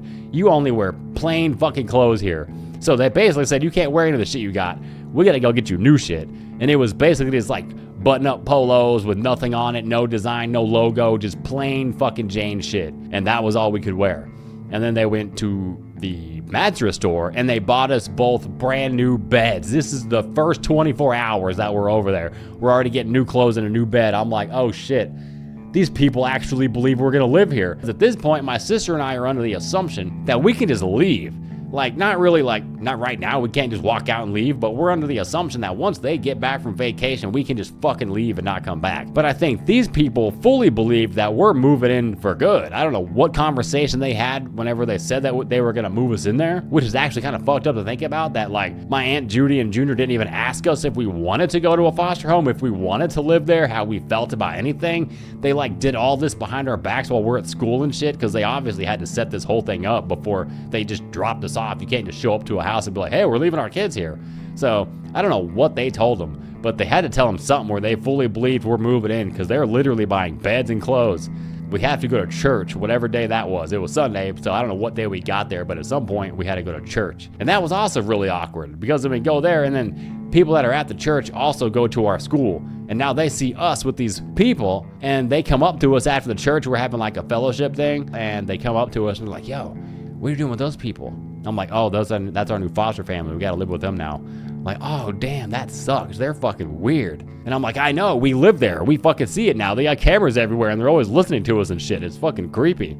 And it's like, I'm not even trying to really talk shit about those people. That's just kind of like the thoughts that I had in the house. You know what I mean? I'm like looking back, I'm like, that's kind of crazy to look back on. And I remember just looking at that kid running up and down the stairs, and I'm just like, this is fucking weird. This is like weird. What the fuck? And I don't even know if I would call what they did abuse. Like, they weren't beating kids by any means. Like, they were just weird, you know? And like, I don't even know what to say about that place. But it didn't last forever, because thank God my aunt and uncle finally came home.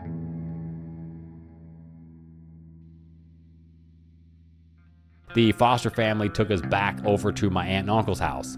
And now rewind back to Joplin, when my mom and my stepdad tell my sister and I, come to the hallway, kids, we want you to pick a parent. Literally ×2, that's what happens here. The same exact fucking situation. We're all at the circle kitchen table. We're all just sitting there. It's my Uncle Junior, my Aunt Judy, and the two foster parents, and then me and my sister are sitting there. And they're basically like, okay, kids, so what do you want to do? And I was like, we want to stay here, Judy. We don't want to go over there and live with them. Like, why are we even in this position where we have to even pick? Like, can't we just stay here with our own family and our own cousins and shit?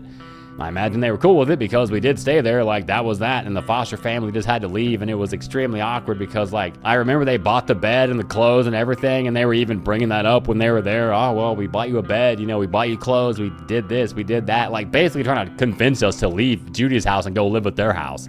And I'm like, fuck that. I'm not going over there at this point. I'll just go back and live with my mom. Like, quite frankly, I don't care if she's in jail. Just send me up to the jail too. At this point, I don't even give a fuck. Like, I don't want to live with all these people. Can I just like have my life back? So thank God, you know, my aunt and uncle were like, okay, fine, you guys can stay here. But it didn't last much longer for my sister, because she was like, fuck this, dude. I cannot deal with this anymore. And she left, and she was like, fuck it. I'm going to go back to live with mom. And that's what she did. And I think my sister probably had a harder time here, because we're all boys. Like, all three cousins were boys, and we're all around the same age. So there's like 4 boys there, and it's just her, the girl. And the only other woman in the house is Judy. And who the fuck wants to sit around talking to Judy? And I know for sure my aunt was just a complete bitch to my sister, like, all the time. I don't even know why. She was just like a total bitch, like getting in her face. Like, one day she showed up to my sister's school and like got in her face in the bathroom and was like threatening her because she wanted to go back and live with mom. And it was like this whole fucking thing. And she was like, bro, I can't live here anymore. So she did get to go back and live with my mom. And I stayed back with Judy, because it's about to be my junior year. I'm about to turn 17, and I stayed there because I'm just trying to finish high school at this point. I'm just like, if I can finish high school, I'll be happy. And then a couple years later, I got kicked out.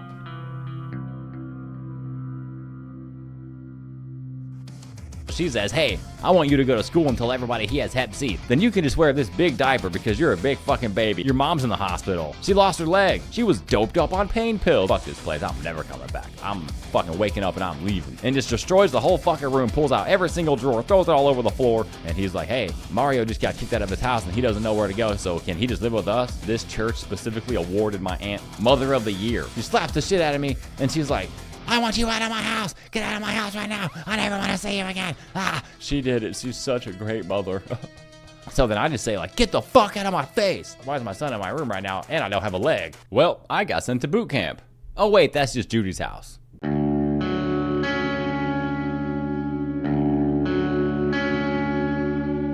It's now 2006, I'm 17 and I'm a junior in high school. My sister's gone and she's back living with my mom full time, and I'm still living here with my aunt and my uncle and my cousins. And my aunt was basically like, yeah, you can't talk to your sister anymore, you can't talk to your mom anymore, you can't talk to any of those people, because she was just like petty like that. And we went to the same school, but it was like, oh, if you go to school and you talk to her, you're gonna be in big trouble. If I hear you were talking to your sister, you're gonna be in big trouble. So pretty much he was like, stay away from my sister at all times. So that's what I pretty much did. But nothing could compare to how petty my aunt was about to get in this house. Welcome to boot camp.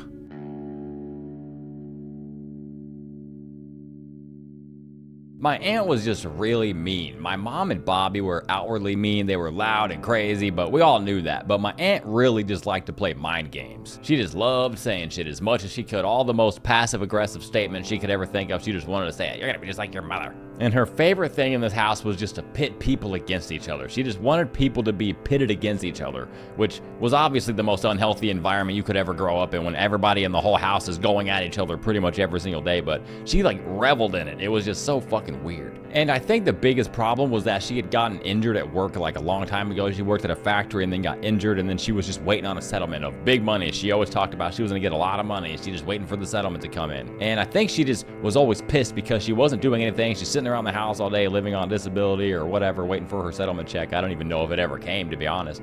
And she's taking out all of her insecurities out on us. She just can't do anything, so she's like, well, how can I fuck with these kids as much as possible and make them feel as small as I feel? And she had no problem doing that. It was like every single time you'd walk around the corner, you'd get in trouble for doing literally anything. And then there was periods of time where she would just like lock herself in the closet. She would just go in her bedroom, go in the closet, and just lock herself in there. She had like a little mini fridge in there where she would have her Dr. Pepper, she'd have her lemon drops, and of course her pain pills. You can't forget about her pain pills, because when she would lock herself in there, we would think like, what the hell is she doing? Like, are we really that bad that she's gonna go lock herself in the closet for days on end because we're like so bad that she can't even be around us at all? And then we realized when we get older, oh, she was doped up on pain pills. Of course she was. So she was just doped up on pain pills, living in the closet for days, and then she would come out of the closet and be like pissed off at us like we were doing something wrong. It was like, dude, you're the one that locked yourself in the closet as a 60-year-old woman. Like, what the fuck are you doing, you crazy bitch? And then we would bring this up to our other aunt, Stacy, and be like, Stacy, Judy's locking herself in the closet and, you know,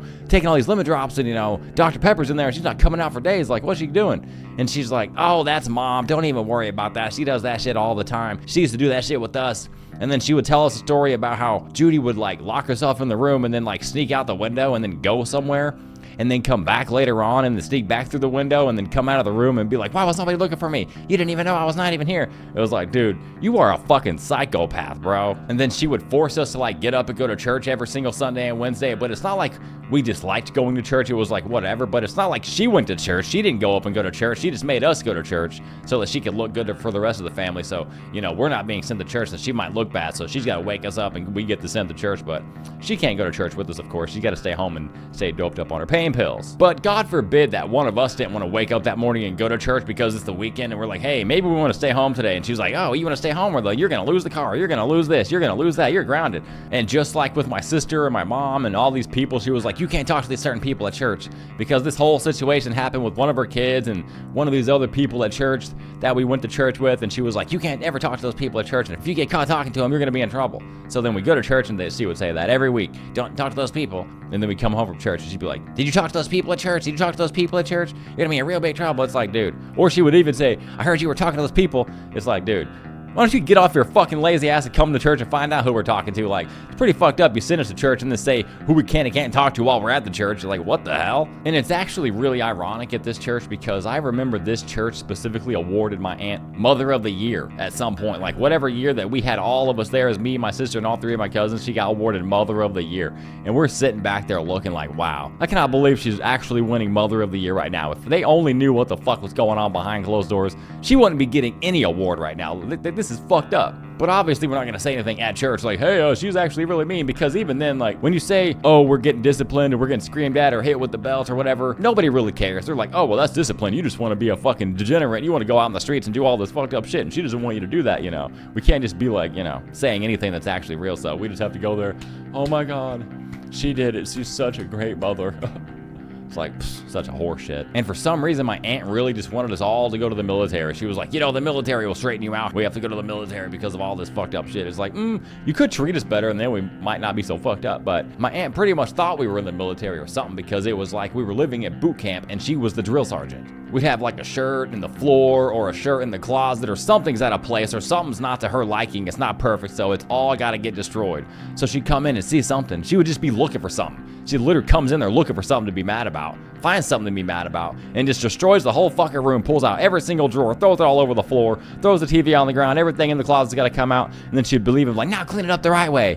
It's like, dude, what the fuck? Why don't you fucking clean it up, you old hag? Like, what the hell? I should just fucking leave right now. Like, dude, the shit that I was feeling back in those days just watching her do all this shit, I'm like, dude, how is this actually real? Like, are you really like this? Or am I just like such a fucked up kid that I have to be treated like this to straighten me out? And it's not like any of us were really that dirty. We were all pretty clean. Like, every single day somebody would have to clean the dishes. You know, there was like a rotating schedule of who cleaned what. And that was fine. Every weekend we'd have to clean our rooms, whatever. Like, all that was normal. But it was like, if it wasn't, I mean, literally perfect, if the dust wasn't dusted perfectly on the baseboards, it was like a fucking huge fight. And it was like, well, Judy, you don't work all day and you're living on disability. Why don't you get your fucking ass up and clean the fucking baseboards while we're at school learning? But while we're at school learning, she's at home trying to think of ways she can mentally torture us for the rest of the night when we come back home. There were some nights she would literally stand in front of our doorway and just be talking about how hell was gonna be when we would go to sleep. Like, we'd all be trying to sleep in one of our bedrooms and she'd be in the doorway like saying, well, you know, Mario, hell's gonna be a bad place and hell has fire everywhere and you're gonna be burning forever and there's spiders and snakes and all this shit crawling all over you and you're just gonna be burning forever, but you never die. It's just like that forever. Anyways, good night. I hope you sleep well. And then she would just go to sleep and leave us like that. It's like, bitch, I'm trying to go to sleep. What the hell are you trying to do to me? Like, you trying to give me nightmares or what the fuck? And that was just like standard fucking night with Judy. Why would she do that? Who knows? Some people would probably be like, oh, she's trying to scare the shit out of you. Yeah, she is. And it's not good the way she's doing it, you know? It's like, why don't you go look in the mirror, bitch, and you tell me how hell's gonna be. Satan is your daddy. I remember a story so absurd, like it's hard to even believe, but I'll never forget it. It was such an insane night. I was like, wow, now this is fucking next level shit right here. Because Judy just really loved to humiliate you. It was like she wanted to make you look stupid, but also in front of everybody, so everybody else also knew how stupid you were. So we were at school one day, and this is what I mean when I'd say, like, we'd be at school trying to learn, and she'd be at home trying to figure out how to torment us all night. And this one day in particular, we were at school. She's at home trying to figure out what the fuck she can do to fuck with us. We get off the bus, we come home, and I remember it being a particularly decent day. It was like, oh, it was nice out, whatever, you know, we're hoping Judy's in a good mood. And then we walk in and we go to the kitchen and we're sitting around the table and we're eating our cosmic brownie snack. We see Judy walk in from the other room and she comes in with a box. And she's like, well, kids, tonight we're gonna be eating Chinese cuisine. And if you don't wanna eat it, if you don't like it, then you can just wear this big diaper because you're a big fucking baby. And then she leaves this big box of adult diapers on the kitchen table. We're like, bro, no way she's actually doing this shit right now. We're all picky eaters. We don't really eat Chinese food, and it's not like I mean chicken and rice. I mean like Chinese cuisine. It looked like octopus and just like random shit and noodles like in this bowl of shit. And but we hadn't had the Chinese food yet. She didn't actually have the Chinese food in front of us yet. So we were like almost thinking she was bluffing. We're like, okay, well, obviously that's not gonna happen. She's just turned into a bitch and just must be having a bad day or something. So we're just gonna, you know, whatever, Judy, we're gonna eat our snack, haha. And then she's like, okay, well, I'm gonna go get dinner. So she leaves. Then an hour goes by or so, and then she comes back with all the Chinese food, this big ass bag of Chinese food. Then she comes into the kitchen, puts it on the table, and then starts serving it up. And it just looks fucking nasty. Like, even now, if I saw that shit, I'd be like, ugh, who the fuck wants that? It's not like Panda Express. It's like Chinese cuisine. It looked fucking disgusting, and we're all like teenagers. We're like, oh, we don't want to eat that shit. That looks gross. We never even had this before. And it's not like our aunt is trying to be nice and treat us to Chinese like, oh, we love Chinese. We want some sushi. We want some, whatever. She's just trying to torment us because she knows we're not going to want the fucking Chinese food. She knows she's going to waste her money because we're not going to eat the fucking food. And it's like, I understand if you want your kids to try new food, that's one thing. But to be like, if you don't want to eat this food, you got to wear a diaper is like so fucked up. I'm not going to describe all the details of what happened that night because it's kind of fucked up. My aunt literally started taking pictures. She was like, oh, look at you big babies. You don't want to eat the Chinese food. And then one of them had to put on a diaper, and then one of them was getting beat with a belt and screamed at because they didn't want to eat the shit while they're literally getting pictures taken of them. It was like, holy shit, this is actually crazy, man. And I don't even want to think about it, really. Actually, I don't want to talk about it anymore because it just kind of pisses me off thinking about like a 60-year-old woman literally doing this to like 4 teenage boys, and then our Uncle Junior's just sitting there like a little bitch. This is a great idea to teach our boys. This is a great idea to freaking raise kids. Like, what the fuck? And it's not like she's eating the Chinese food. It's not like even that she wants the Chinese food. It's not like she wants it and she's gonna eat it. It's not like she's like, hey guys, I want the Chinese food and then I want you guys to learn how to eat it. It's like, no, she don't even eat. She's like a 4', 38-pound little fucking hag of an old lady. She don't eat. The only thing she's eating are pain pills, so she's never even hungry anyway. So it's like, what's the whole purpose of this other than just to humiliate us in front of everybody? And that's what she did. She accomplished it. It was a fucked up night. But the most fucked up thing about it is that was like one of the 1,500 days that I lived there until I got kicked out. It's now August 2007. It's finally my senior year and the last year of high school. What the fuck am I gonna do after I graduate? I have no idea, but it's pretty exciting going into senior year. I'm not gonna lie, I was pretty stoked until I got kicked out. One day my cousin and I are like, we're gonna go to church. It was a Sunday night or a Wednesday night, so not everybody was going to that service. We were just forced to go to the Sunday morning service where everybody was at, but Sunday night and Wednesday night, it's kind of whatever. But me and my cousin were like, all right, well, we're gonna go. So I drove up to the church, and we go to church, and then we come back from the church, and I can still remember this whole night so vividly. Like, we leave the church, and I was probably like a quarter mile away from the church down the road, and I turn on the Blink 182 song, I Miss You. My cousin sings the Mark Hoppus parts. I sing the Tom DeLonge parts, of course. And then it was just a good fucking night. We were like, wow, this is a good ass vibe. The windows are down. We're blasting this fucking music. The weather's on point. So we get back home and we walk in the door, and Judy is already on a rampage. She's like, somebody stole $5 out of my wallet and I want it back. Who stole $5 from my wallet? And one thing I learned over the years after getting older is that people that are on pain pills and drugs and all this shit get paranoid about shit. They start missing shit. And then I realized, the snack cakes and all the shit that always became up missing, she was just probably paranoid that shit was missing, and she spent it or ate it or did something on her own, and she blamed us for it. Because like my mom and Bobby, I saw newspaper articles when I was doing this whole thing. They would be calling the cops all the time about people stealing prescription pills out of their car, or a ring out of their car, or somebody stole something out of their car. And it's like, did they really steal it out of your car, or you just fucked up and you sold it, or you lost it, or something happened to it? And that's probably what was going on here.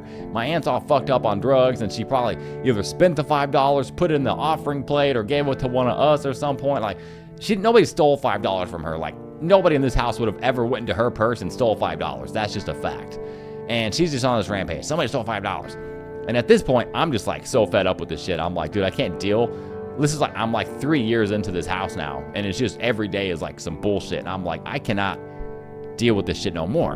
And then she's just really in my face, just like up in my grill. Somebody stole my $5. I want my $5. So then I just say like, get the fuck out of my face. And then she's like stunned that I'm even saying that. She can't believe it. So she just slaps the shit out of me. Whoops. Just like I slapped that microphone. She just, let me get that mic in place.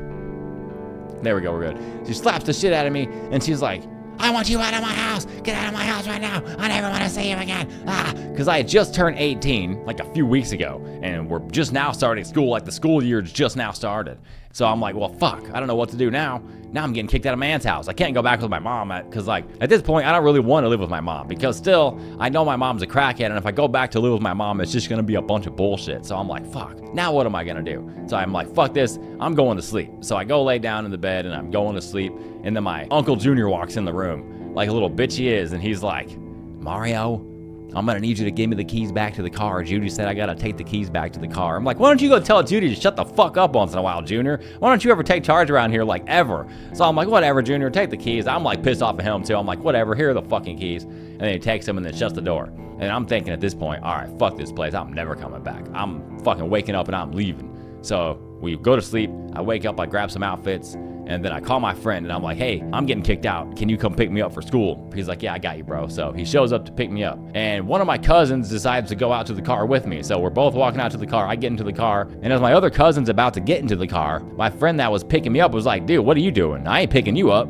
I'm here to pick up Mario, not you. Get the fuck out. And he made him get out of his car and then go back to the garage and wait for a different ride. I'm like, oh, that's pretty badass. I mean, I did kind of feel bad for my cousin, but at the same time, I'm like, wow, it's actually cool that this guy's here for me and not somebody else. He's here to pick me up and he's like my friend, you know what I mean? Like, it felt cool that somebody had my back. We finally get to school and we go into the cafeteria and we're eating breakfast with like 5 other people that are on the soccer team. And I'm telling them, yeah, I got kicked out. I don't know what the fuck I'm gonna do. I got like 2 outfits with me. I don't want to go back to Judy's tonight because I don't even know if I can be there. And if I do go back, it's gonna be a huge fight and a war. My friend Sean was like, dude, you can just live with me. He's like, I call my mom right now. She'll let you live with us. And I'm like, why would she do that? And I knew Sean for a long time. I had met him at, church camps. We had soccer stuff together. So it's not like we didn't know each other. I knew his mom and knew his dad. They knew who I was. But I didn't like really hang out with him that much. We did live like 1 street away from each other. So in Judy's house, I could almost throw a rock and hit his house on the other side of the street. We never really hung out that much. It was probably like a handful of times we actually hung out. He's like, yeah, bro, I'll call my mom and we'll figure it out. So I'm like, what the fuck? He's like, yeah, meet me after school and we'll call my mom.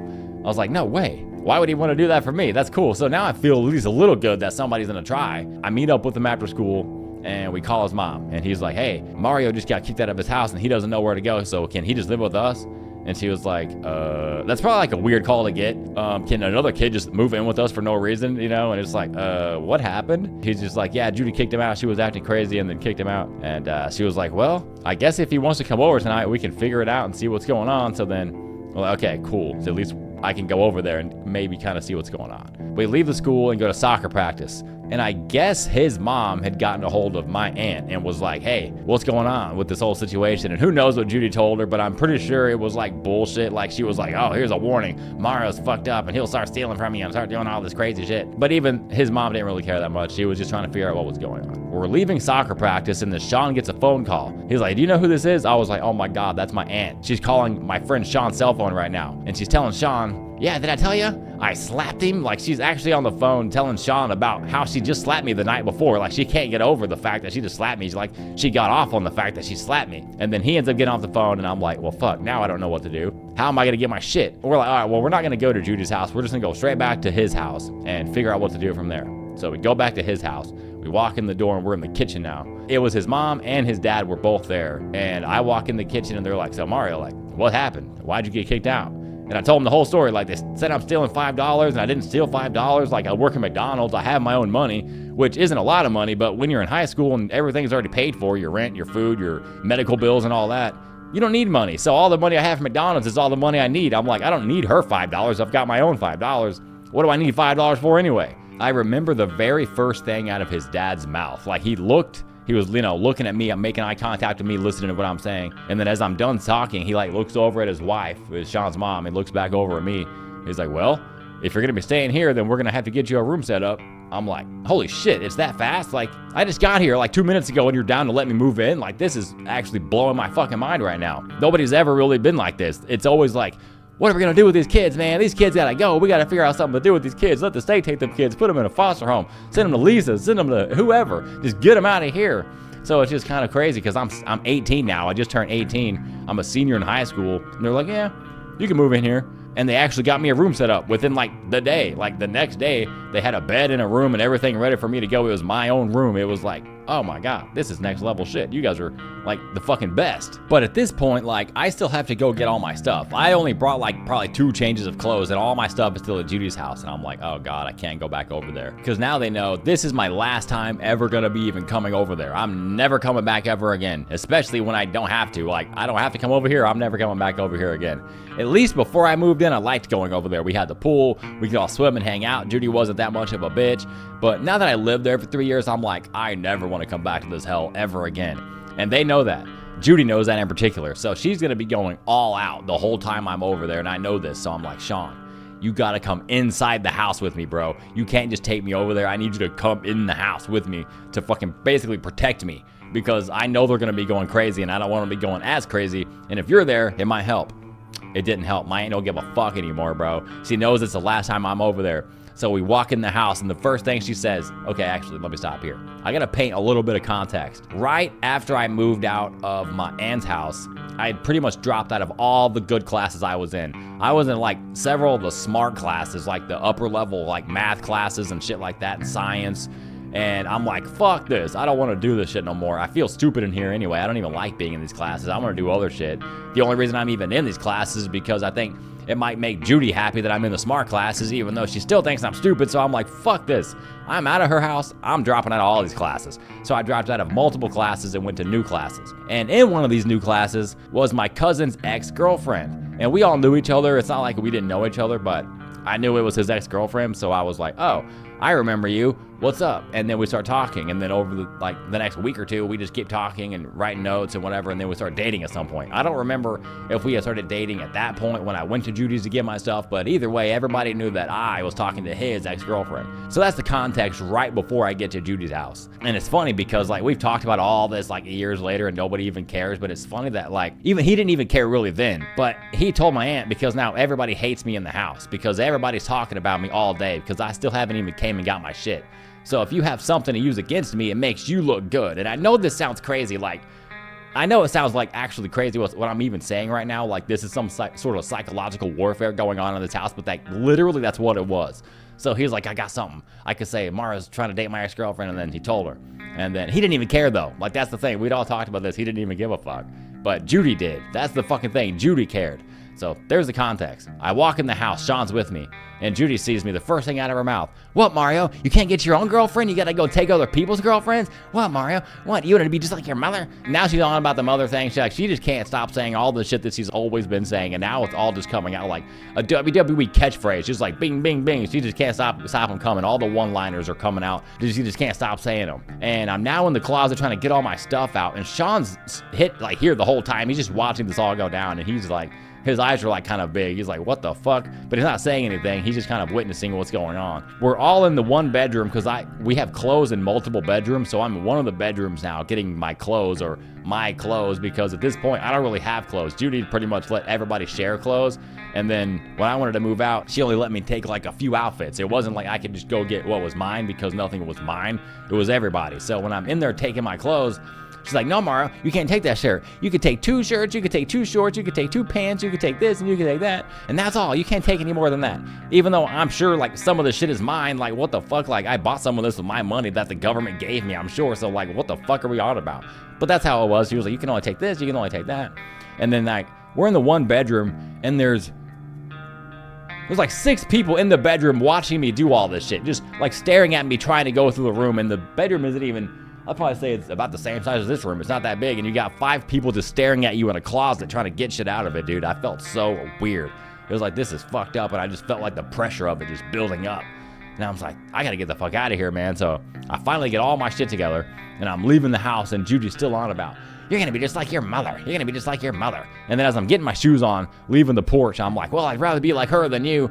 And then like my uncle like lunges at me or something. Somebody lunges at me, and then I just like walk off. And they were all like, you know, chirping right as I left the whole time. They just chirping, saying shit. And I get in the car, and then I drive off, and Sean was like, dude, holy shit. What the fuck was that? Like, is that how it is every day? I'm like, that's how it's been for the last 1,500 days. Like, every single day. It's a fucking mind game. But thank God, man, he saved me. I got the fuck out of there, and I moved out, and I never went back. But, you know, Judy, she don't like that. She don't like that. She lost, and I won, and I got to leave. So, it's not over with her. The war is just now begun. So now I'm living with Sean full time. I got my own room. Everything is going relatively normally until one day we go to school and we find out my cousin is spreading rumors about me. He went into the band class because he is in like band, and he went all around the band people and was telling them, hey, did you know Mario has Hep C? Because his ex-girlfriend was in band. So he was hoping, oh, if I tell people he has Hep C that it might get around, then she might break up with him or whatever. Stop talking to him because he's gross. And it was like, why the fuck would he even do that? Oh wait, that's right, because my Aunt Judy told him to fucking do it. She, knows about this whole girlfriend situation, so she says, hey, I want you to go to school and tell everybody he has Hep C. So that's what he does. He goes to school and tells people in the band, hey, Mario's got Hep C, be sure to tell everybody. At this point, I'm still a virgin. I've never even had sex. I never even really messed around with any girls, so it's like, where did I get a sexual disease, Judy? But she just wants me to feel so bad and so small and have nobody that she's like, all right, tell people he's got Hep C and I don't care what happens. And it's crazy because, like, all my friends knew this was total bullshit. They know I'm a virgin, they know Judy's a fucking psycho bitch, and they know they're all, like, plotting against me, basically. But the band kids really didn't like me, so they were like, fuck Mario, man, we're gonna tell everybody he's got this and, fuck with him and do all this shit. And what the craziest thing was is that the soccer kids and the band kids, like, we all had one big lunch table. Like, you know how those long-ass lunch tables are in cafeterias and, like, a bunch of people could sit at them? We would sit all the way at one end of the table, and they would sit all the way at the other end of the table. But, like, we'd all be saying shit back and forth, throwing food at each other and just talking shit all the time. And then, like, my friends would always be getting up and going over there like, what? Say something, motherfucker, say something. Because I never wanted to stick up for myself. I was, like, a bitch. But they weren't. They were like, yo, I'll stick up for you right now. So they wanted to always go and fight these fucking band kids, and the band kids always wanted to fight the soccer kids. And it was literally a war going on between like a certain sector of the band and a certain sector of the soccer kids, because it wasn't like everybody, but it was like certain little factions in here that were just going at it.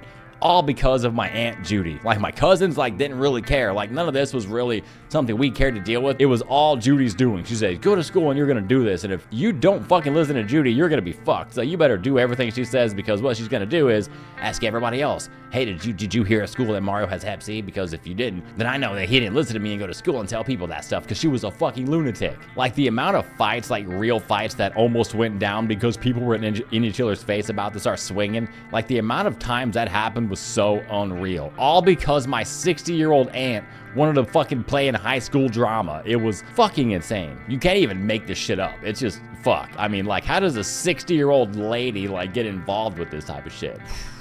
And to be honest, like, that pretty much lasted my whole senior year. Like, pretty much, like, nobody ever just gave in. Like, you just said, fuck it, we're gonna let Mario live his life. It was like, let's fuck with Mario every day for his whole senior year. And they pretty much did. But I still had friends. Like, I had a pretty good time. Like, other than the fucking shit that was going on there, like, my friends knew who I was and they were cool, so it wasn't, like, weird.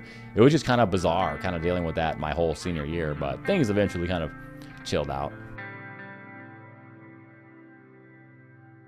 I did really enjoy living at Sean's house. That was pretty much the best year of my whole life. Like, I'll never look back at that year and not remember it as the best year of my life, because truly it was. His parents were so nice and just not loud. Like, I don't remember a single time where either one of his parents even raised their voice. Like, I've probably gotten louder in this podcast than they got to me ever, or even him. They never belittled me or made me feel like, I wasn't welcome there. They always welcomed me in. They were like, we're going to Thanksgiving, we're going to Christmas, do you want to come? We'd like you to come, They always wanted me to be there. They never felt weird. They always took me to their church, had me sit by them, and they all went to church. It wasn't like, we were getting forced to go to church. They were like, hey, we want you to come to church with us. So, I went, and it was totally fine. It wasn't weird or anything. I remember one time his mom even let us skip school one day. I guess he got to skip school one day a year. So one day we woke up and it was that day.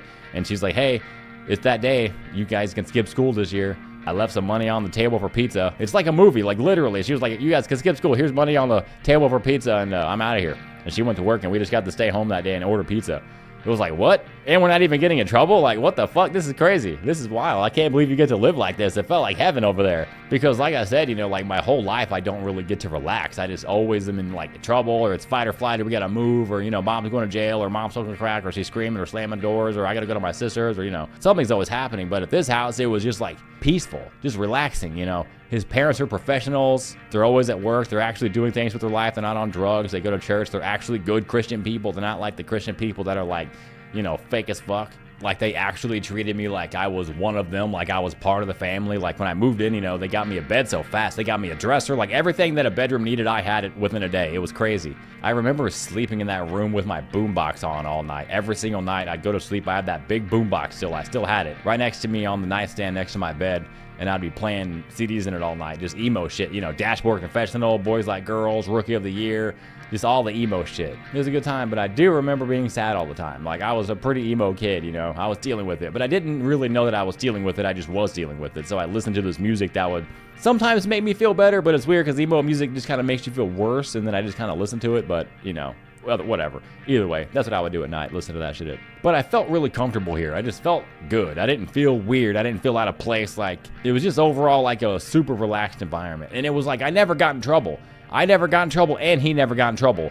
I didn't change and stop doing all the shit I was doing. I just was still the same person. I'm still doing the same shit. But I'm just never getting in trouble anymore. I don't get screamed at anymore. I don't get hit anymore. I don't get grounded anymore. Like, I just don't get in trouble anymore. So what changed between the first, 3 years I'm at Judy's house and then now? Nothing. The parents, the attitude, the whole fucking vibe changed. Like, when you're not being mentally tormented every day, you can sit back and breathe a little bit and have a little bit of a good time. And that's how it was living at Sean's house. It was just a good old time.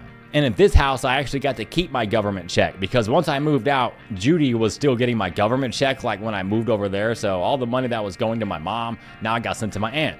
And now that I moved out, that money got sent directly to me. And then they just let me have the checks. They were like, well, listen, we already got the money. We make decent money. We're not going to keep your money, so you can just have your money. So they just let me keep the check every month. And that's how I figured out how much I was getting, because it was like I was getting $550 a month every month that I lived in their house for free from the government until I graduated. So I was able to live a pretty good life over there. I'm buying way nicer clothes. I have my own clothes now that I have my own money. I'm getting to go to the movies and just have a good time as a teenager, and I'm not getting fucking screamed at all the time. And it wasn't like a finances issue. It wasn't like my aunt and uncle were poor and these people are rich. Like, my aunt and uncle were fine. They weren't rich, but they were fine. These people had some money. Like, they were very high tier professional people. So I can understand why some people might think, oh, well, they have a lot of money. It's easier for them to, not care about your money, and it's easier for them to have a better attitude. But it's not really. It was like their whole attitude was just different. Like, they were just good people. Like, people that you're supposed to act like when you're good parents, like when you're actually a good person. Like, that's how they were. And you don't need money to do that shit. I was just overall happy to be there. I'm not gonna keep ranting on about how happy I was to be there, but like, I'm just letting y'all know it was a good time. I had no problem being over there. It was a fucking blast. Out of nowhere, I get a random MySpace message back when MySpace was popping. It's a random message from one of my cousins out in Washington. It's one of Judy's kids, but he's older and he's already moved out and been on with his life, so he lives out there in Washington. And he shoots me a message and he says, "You're my hero." I'm like, what the fuck? Because this guy was a weirdo. So I never really talked to him anyway, but he just messaged me and said, "You're my hero." I'm like, what the hell are you talking about? And he says, "Oh, you didn't hear?" I was like, "Hear about what?" "Your mom's in the hospital." I'm like, what the fuck? Why is she in the hospital? "She lost her leg. They didn't tell you they cut off her leg? They took her leg?" I'm like, what are you talking about, dude? So I'm like, well, that's kind of fucked up. Now I know my mom's in the hospital and doesn't have a leg, apparently. So I go upstairs and I tell Sean's parents, my mom's in the hospital and apparently she lost her leg. Could we go see her up there? And they were like, "Oh yeah, of course we can go see her." "What?" "Yeah, let's go up there." And then we went up there to see her. And it's crazy because if I would have asked my aunt and uncle, "Hey, my mom's in the hospital," it may have been a fight. It may have been like, "Oh, well, it's not fair that you guys get to go see your mom in the hospital and have all these good times. We have to come back and beat the shit out of you and scream at you in your face." But just like normal people, they were like, "Yeah, we'll take you up there. No problem. See your mom." So they took me up there and we go in the hospital and we're, in the hallway, and then we're right by the door where we're about to go in. They were like, "All right, we ain't going in there. You can go in there right now. It's your mom. We'll stay out here." So I go in and I'm sitting in front of my mom's bed. Like, she's on the far side. There's nobody else in the room. She's on the far side by the window. And I walk in and I'm standing at the end of her bed, at the foot of her bed, just kind of staring at her, looking down at her. And I was like, damn, that looks fucked up. And I don't really see that she's missing a leg yet, but I'm just like, wow, can't believe she's here missing a leg. And then she's still asleep. And then she opens her eyes. She's like, "Son, is that you?" It's like she probably felt like she just fucking died and I'm like an angel and I'm their son and I'm there to fucking welcome her to heaven or some shit. Because she hadn't seen me in a long, I don't know when the last time I even saw her was, to be honest. So she wakes up in like some sort of fever dream. It's like, what the fuck? Why is my son in my room right now? And I don't have a leg. So then she literally shows me like, yeah, they fucking took my leg. I had blood clots. All the years of crack use and botched surgeries that from her fucking blood clots, because the doctors that worked on her for years like fucked her leg up. But it all started with the crack and the drugs, because she started having blood clots. And she lost her leg, and that was how it was. I walked in, she ain't got no leg. I'm like, this is fucking crazy, dude. And then the people that were taking care of me, Sean's parents, they walk in, they introduce themselves like, "Hey, we're so-and-so, and we're taking care of Mario right now while he finishes out high school." And she's like, very happy about that. And then whenever we're leaving, I remember the comment she made. She said, "Please take care of my son." And it just kind of floored me, because even then I'm thinking like, you could be taking care of your son, but you chose drugs and men, and you didn't choose your kids. So it's kind of funny that you're like, please take care of my son. It's like, why don't you take care of your son? And why didn't you take care of your son? So it's just like, I don't know, ironic. I mean, I understand the sentiment. She wants her kid to be taken care of, but if she really wanted her kid to be taken care of, she could have done it herself, you know? So that year, I spent the holidays with my mom. They didn't feel bad about that at all. They were like, yeah, if you want to go spend Thanksgiving and Christmas with your mom, that's cool. I did still have holidays with them too, but I had my own holidays with my mom too, and they didn't feel bad about that. They helped me actually quite a bit, set it all up with like the Thanksgiving food and all that stuff, because my mom had no money. She had no food. She had nothing. So I helped her go out and, you know, set all that up. I don't think my sister was there that year, because at this point, you know, my sister's living with my mom, and I don't even want to know what she's dealing with, you know. She's dealing with some fucked up shit, so she's probably not even there. But I come over and make her food. We have a good time. And then I still go through the school year, and I'm finishing up school. You know, things are going well. I have no complaints. Like, these people are just the best. I can't believe I'm even able to live here. And then it's time for me to graduate. May 2008, the very last day being in high school, Madame Lindemann's French class, 7th hour. I'll never forget it. The bell rings, the very last bell I ever heard in school, and I get up out of my desk and I just sprint out of the room and sprint as fast as I can down the hallway. And everybody's coming out of the rooms, they're like, what the hell is he doing, fucking weirdo? And I just sprint out of the fucking door, and I'm so excited. I'm graduated. But why am I excited? I have no idea, because now I'm like kind of scared. I'm like, what am I gonna do now? There's like, because at least when you go to school, you have to go to school. It's like, okay, I have to be here, and I know I'm gonna be here until this time, and now the time's over. What am I gonna do now? I'm kind of doing whatever. I'm kind of working at this music venue that's local. I'm trying to figure out how to, you know, book shows and promote shows and stuff like that. And my friend Sean at this point goes to summer camp. It's like June, early June, late May. It's after graduation. All the things are over. He goes to summer camp with his mom, and then it's just me and his dad at the house. And then I'm having his dad drop me off, because I don't have a car at this point. I'm having his dad drop me off at the venue I'm working at. So his dad takes me to drop me off at the venue the last time, and he's parking in front of the place, and I'm about to walk out, and I'm about to get out and walk down to the venue. And he's like, yeah, we need to talk. And he's like, you know, we let you live here your whole senior year. We've let you finish at high school, and we supported you through all that. But there's another kid that needs a little help, kind of like what you did. And so we're going to let him stay in your room, and we're going to need you to be gone, pretty much. So it was time to go. And I didn't really feel too good about that, I'm not going to lie, because I didn't know when my time was coming. I knew at some point they're probably going to ask me to leave, but I didn't know when that was going to happen, because I didn't know what I'm supposed to do, you know? Now I'm in the real world. I'm supposed to be living the real life, and I don't know what that fucking means. Am I supposed to go to college, get a job, like have a career of some sort? Like, what am I supposed to do? And it's time for me to go. So I get out of the car and walk up to the venue. I'm like, fuck, now what am I going to do? You know, like, where am I going to live at? Like, what am I going to do? So then I just felt really awkward. I didn't even want to go back to the house, because I'm like, now I feel really unwanted there, even though they never made me feel that way up until right now. I feel this way. I feel like I don't even want to go back. I don't want to be there. So I didn't go back really that much after that. I was probably gone within the next week or two, and I would talk to my Uncle Philip, and I'd be like, listen, man, I'm getting kicked out of this house I'm in. I don't have a car. I don't know what I'm going to do. And then he helps me get a car. They had a car they were selling, so they figured out some loan with the bank, and they helped me get a loan, and then they sold me the car, so I have a car. And then I went over to Sean's house for the last time. I don't know if he was back from summer camp or not, but I remember his parents were both there, and I go up there and get my stuff, and then they come out and they see I have a new car, and they're like, wow, that's cool, you know, good thing you got a car or whatever. I'm like, you know, I probably said thank you for letting me stay there. I probably wasn't like too in depth, because I don't know what to say. I'm really awkward. Even right now, I'm really awkward with that type of shit. And so I probably didn't say a whole lot, but I probably said thank you for letting me stay here, you know, but whatever. And then I put my shit in the car and drove off.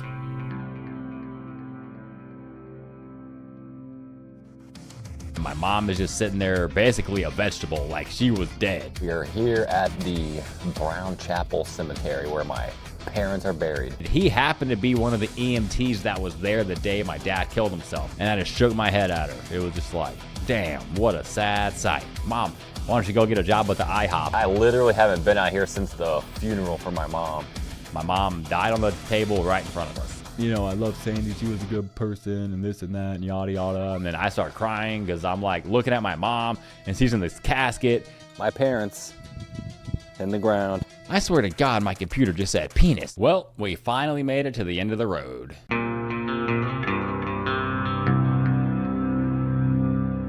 Once I get kicked out of Sean's house, I leave his house and I'm not really sure where to go. I'm not going back to Judy's house. Fuck that. I'd rather sleep on the streets. And my mom had just moved into a new apartment that was pretty close by. It was maybe like 1 mile down the road. So I just drove down there and I went to her house and I decided, well, I guess I'm gonna move in here for a little bit. And I did stay there for a little bit, and these were pretty much our last days together until she passed away. I moved into my mom's house and it's pretty much just me there. My sister's around. She doesn't really stay there though. So it's pretty much just me staying there, and I'm sleeping on the couch. But the couch is like a pull-out bed, so you can pull it out and have a bed. My cousin Brandon would come over and stay with us every once in a while because now, now that I'm gone, like they're pretty much just getting all the bullshit over there by themselves. So at some point Brandon is like leaving and coming back and leaving and coming back, and he's always over at my mom's house. We were just always fucking with my mom, pranking my mom. I would just be saying shit to my mom all the time, like, Mom, why don't you go get a job with the IHOP, and just fucked up shit like that. But it was what it was. We were having a good time. I remember this one time, my cousin and I were like, hey, we should go to the sex store and buy some weird shit for my mom. Not like dildos or anything, but just like, we don't know what we were gonna buy, just something weird. But we go in this sex shop and we're looking around like, what are we gonna get? And we find this like bachelorette party section where all this weird shit is at for like bachelorette parties. And we picked out this like banner that had like 10 little individual things of dick and balls. They were like cartoon dick and balls. We were like, oh, that's hilarious. Let's get one of those. And on the way out, we got like this vibrating dick lighter, and we leave. And then we go back to my mom's house while she's at like a doctor's appointment or wherever she's at. And we go in and put it up all over her room. And then she comes home and she's like, what the fuck is this shit? Why did you put all this all over my room? Whatever. And while she was also gone, we had changed some of her Bible verses on the computer. She had some Bible verses that would say like John 3:16, for God so loved the world, or whatever it was. And we would change one word to just say penis. So we would just put like, for God so loved the penis, and then we would just leave it like that. So we changed all the Bible verses to have one penis in there, and then she goes to sleep. And at this point, I couldn't figure out how to get the dick lighter to vibrate. I was like, hey Mom, look at this dick lighter, it vibrates, and she's lighting it. She's like, I don't know, it's not vibrating. I was like, what the fuck? So at like 3 a.m, I figured out how to make it work, and I like wake her up. I'm like, Mom, wake up, look, I got it to vibrate. She's like, Mario, leave me alone, I'm trying to sleep. And I'm like, I don't give a fuck, look at this lighter. I was pretty much a demon. And then I went to sleep, and then she wakes up, and I hear my cousin trying to wake me up because I'm still asleep. He's like, Mario, wake up. He's in the recliner, so we're pretty much just completely blocking her in. And then I wake up, and then I see my mom like doing this thing across the room because the computer's like right across the room, and she does like the glasses thing. Like, am I seeing this right?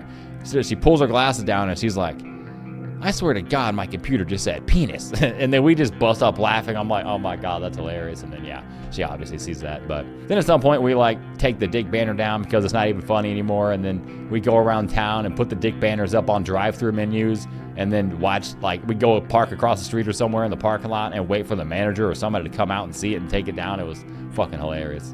But the time at my mom's would come to an end because, like I said, I was literally blocking her in her room every single morning, and she was just kind of annoying to be around. She still thought she could boss me around and tell me what to do. Oh, you're living in my house, whatever. I'm like, yeah, but you didn't raise me right. Now I'm fucked up, and, you have one leg, so I'm out of here, bro. Fuck this. So I'm graduated. I can leave. So I just got in my car and left.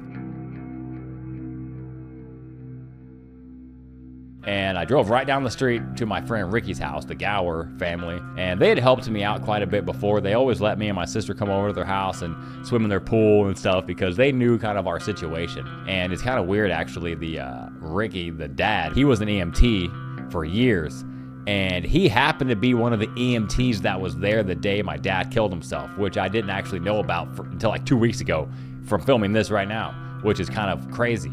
So they had apparently like offered to even say like, hey man, if those kids need somewhere to go at some point, they can always come over here. We're not worried about it. And then my aunt, they were like, nah, we want to keep them in the family, which is fun to look back because my Aunt Shelby was always telling my Aunt Judy to put us in the state custody.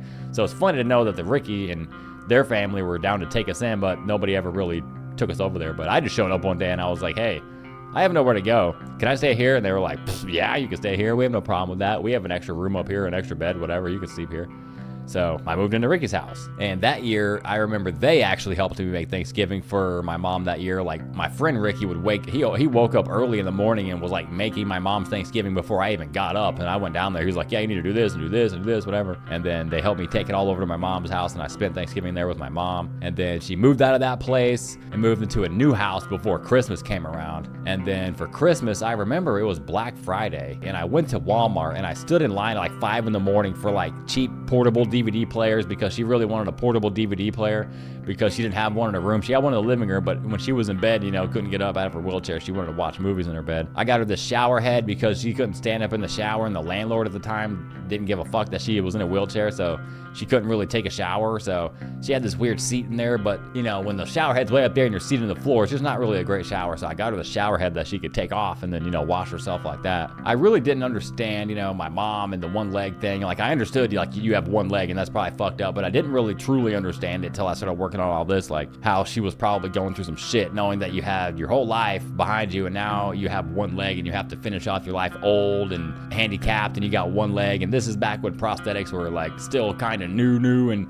you couldn't really get the good shit. It was just like some basically shit you can get at Goodwill, like just pop on your leg and maybe you can walk if you're lucky. So she didn't really love life too much. She was always telling me and my sister weird shit like, Carmen, Mario, all I ever want in my life is to see all my kids in one place and that will make me happy and I'll die happy or whatever. And I was just like, whatever. She's always just saying random shit like that. Like, I'm not always going to be here forever and all that stuff. So we just kind of pushed it to the side. We were like, whatever. But for whatever reason, all of us happened to be together that Christmas. Like, not everybody, my brother Andrew wasn't there, but everybody else was. Me, my sister, my older sister Mary, and like pretty much the whole family. We were just all there for Christmas. It was weird. And then sometime after Christmas, my mom and I got into this crazy argument, and I don't remember exactly what it was over, but I think I thought she was back on drugs or doing something, and I was texting her like, well, I'm gonna call Social Security and I'm gonna get your money taken away, and Karma's gonna get taken away, and you fucked up our whole lives, and screw you and this and that, and we were just fighting really bad. I was just not a happy person. That's just to say the least. I really wasn't just a happy person with her at that point. And then the very next time I saw her, I did not know would literally be the last time. I'm driving up to Walmart and I'm like in front of the store, but on the right side of the store, and I'm driving up to find a spot, and then I'm at the very front of the store and I'm about to turn left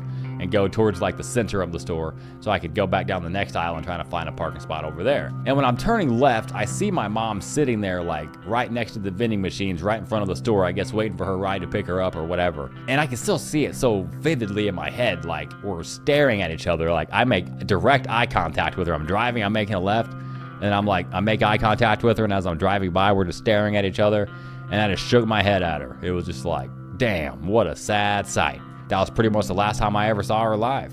And then January 12th, what would have been like probably a few days after that, she was dead. I'm at a job interview at Buffalo Wild Wings, and I get a phone call on my cell phone, and it's my high school counselor, Mrs. Price, and she says, hey Mario, this is Mrs. Price at the high school, and I'm up here at the hospital with your younger sister, and I'm gonna need you to come up here. And I'm like, nah, I'm good. She said, well, your mom's in the hospital right now and she's really sick, and I think it would be a good idea for you to come up here. And I'm like, nah, my mom's always in the hospital. She's always sick and always going through something. Like, she'll be fine and I'll talk to her tomorrow, whatever. And she's like, nah, trust me, this is bad. You need to come up here now. And I'm like, oh shit. Because my high school counselor I've never talked to her. Like, she wouldn't normally call me outside of school. Like, she would talk to me in school, but she would never call me. So I'm like, okay, this is weird. So then I go up to the hospital, and there's Miss Price and my sister sitting there at the front lobby or whatever, the desk. My sister's already crying and lost it or whatever, and then we head back to the hospital room, and my mom is just sitting there basically a vegetable, like she was dead. Like they were keeping her alive on life support until everybody that needed to be there or wanted to be there could get there, and then we're just kind of staring at her like, what the fuck, this is fucked up. Like, is she gonna die? Or like, and just the sight of it was fucked up. There's tubes everywhere and she's literally lifeless. Just like, I mean, it was just a fucked up sight. And then my older sister Mary shows up with, her people, and then we're all just kind of sitting there like, what are we gonna do? And then the doctors comes in and they're like, yeah, all there is to do is pull the plug. And we're all here now, so like somebody's gonna have to do something, or we can just wait and see what happens, but nothing's gonna happen because there's nothing going on. So at some point, my older sister says, well, I guess it's time to pull the plug. And she signed the paper or whatever, and then my mom died on the table right in front of us.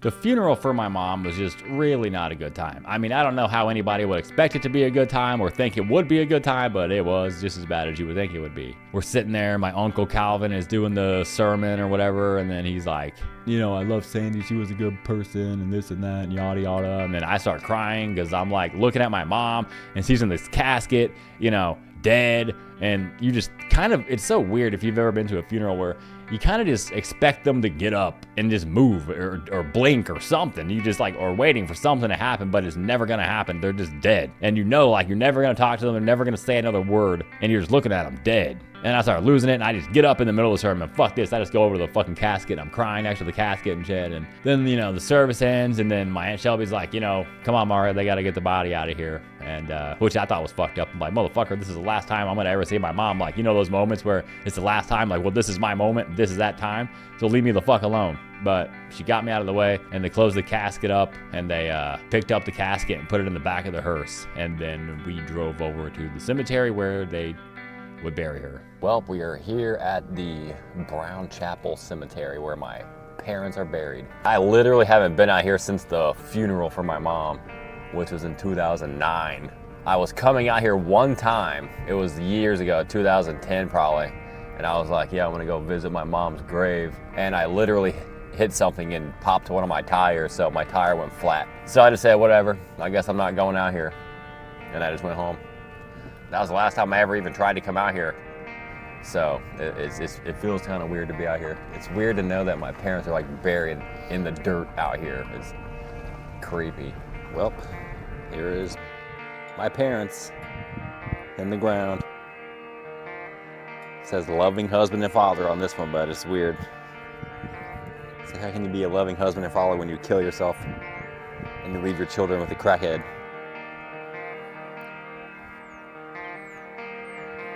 Yep, that's my mom's grave. Got a piano on it. She loved playing piano and shit. Loved playing music. That's probably where I got it from, but January 12th, 2009. Wow. That is crazy. No fresh flowers here. I guess that's my grandparents over there. They got the fresh flowers, it looks like. Looks like my other aunt that's still alive probably stopped out here. Well, what once was is now in the ground. So weird.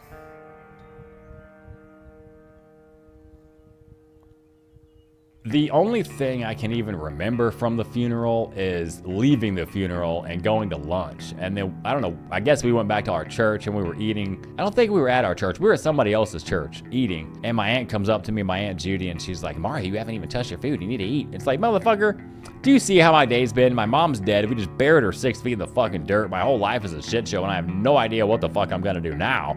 So maybe I'm not gonna fucking eat. Like, leave me alone, you know? It's like, do you not have any sympathy for me at all, Judy? Like, she has no sympathy, you know? Because it's crazy that, like, she won. And it's bad to say, but, like, she won. Like, my mom's dead and now she's the victor, you know? So she's almost excited. I'm not saying that literally. She probably really wasn't excited, but, like, that's how I felt at the time. And at the time, actually, it's kind of fucked up to say. It was like, she was saying this to me and she was like, hey, you know, you need to eat, whatever. And I'm sitting there thinking about all this shit. And I'm almost relieved that at the same time that all this is over because there's no more crackhead shit. There's no more, you know, mom did this, mom did that, mom is embarrassing you, mom fucking is in jail, mom's on crack, you know, mom is losing another leg. There's nothing. But it's also fucked up that, you know, your mom's dead. Like, you're not gonna have a parent anymore. They're not gonna see you grow up or live your life or get married or do anything. But I'm sitting there and I'm like, well, she is dead and I can't really do anything about it. So there's no bringing her back now. So I guess it's about, you know, time to move on.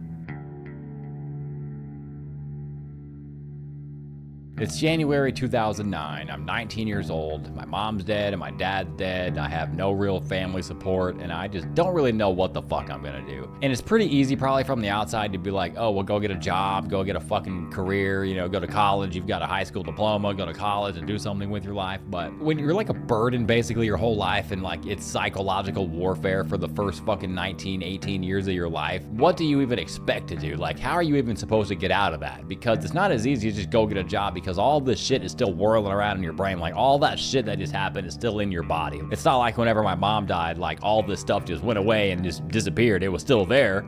Now I just have to figure out how to live with it and live my life at the same time. But it was really hard to live just any day because it's always like survival mode. I'm in fight or flight pretty much my whole 20s, you know, like I never really had a place to live at. I pretty much just lived on other people's couches or on their floors or literally in their closet until I got kicked out because I'm not really doing anything. And it wasn't like I wasn't doing anything. I was trying to do stuff, but like I was going through this severe depression that I was really just completely unaware of until I started honestly working on this. Because I wasn't really depressed when I started working on this anymore, but I find this old Pandora playlist that I listened to like all the time back in the day. And I'm going through all these songs and listening to all these bands, and I'm like, oh my God, dude, I was fucking depressed as hell back in the day.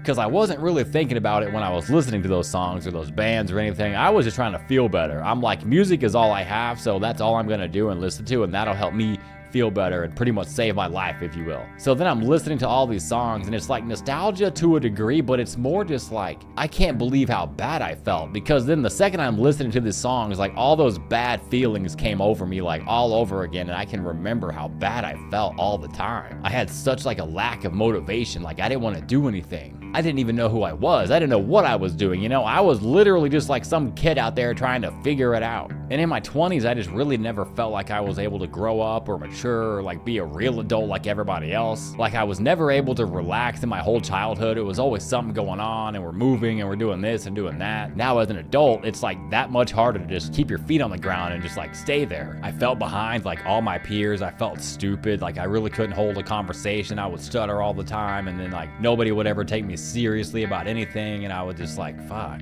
Really what I needed my whole life is just somebody to just be there, somebody to be there for me, you know what I mean, to have my back, to love me and care for me, show me that they give a fuck about me. Because my whole life, it just felt like nobody ever gave a single fuck. I was just pretty much existing my whole 20s.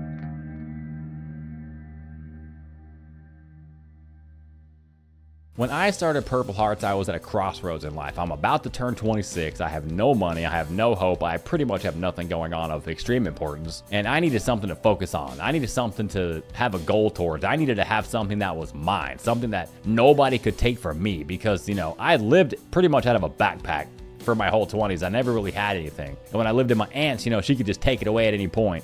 And then when I lived with my mom, she would just sell it for drugs. So pretty much I never had anything my whole fucking life. And I just like sat there. I'm like, I need something that's mine, that nobody can fucking take. It's mine forever. And I'd always wanted to be in a band. And I'd played guitar for, at this point, probably 10 years. I started playing guitar when I was 15, and I was pretty good at it. I wasn't like the greatest guitar player in the world, but I could write a song. But I also knew that I wasn't really that good. I knew that my talents weren't like top tier. And I didn't want to go all in unless I knew that I was going to write songs that were fucking hits, like songs that people cared about, songs that mattered to people, songs that mattered to me. And I knew up until the point I started doing Purple Hearts that I wasn't able to do that. I had never been a singer my entire life. I had tried to sing probably like 2 or 3 times on different songs over the years, but I was like, I'm not good. I'm not going to be a singer. Only a dream, I want to be with you, so I'm falling back asleep.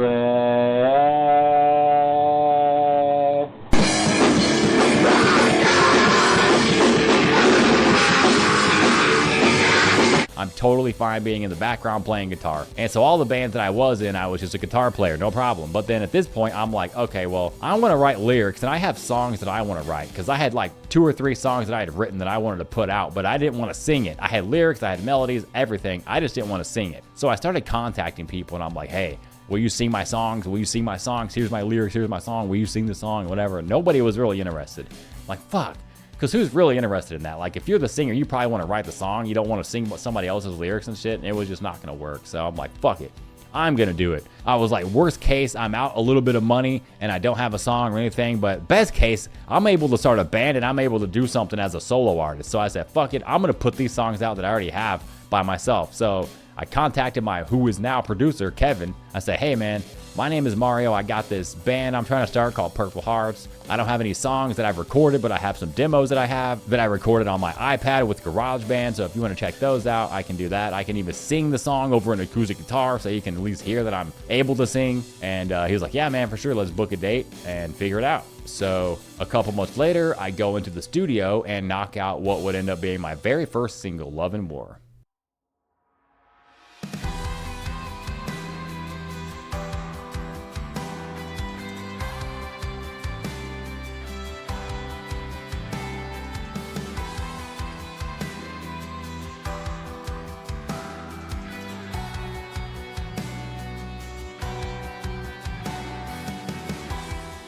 I remember the very first day of recording, because this is like the only time I had ever recorded my songs. Like, we had bands before, but most of them were other songs, or they weren't recorded that well, so it didn't even sound that good, so it wasn't like I was proud of it or wanted to show people. But when I went to the studio this time to record this song, and I left with the instrumental, I was fucking blown away. I'm like, holy shit, that's my song. I wrote that song and I just turned that song into this big fucking hit. Like, that's insane. But I'm also scared because now the next day I have to go in is for the vocals. I have to sing on the song, and I'm like, oh my God, I don't know if I'm gonna be any good. I hope I'm good. This is freaking nerve-wracking. And then my friend is taking me to the studio the next day, and he's driving me, and I'm like, listen, bro, let me play this instrumental, and I want to sing you the song while we go to the studio, and I want you to tell me if it sounds like shit. And I did it, and he's like, nah, sounds good, bro. It's gonna be cool. And then I go in, and even my producer didn't really know if I was gonna be any good or not. He had heard me do the acoustic thing. He was like, it'll probably be okay. We'll make it work, right? That's what he thought.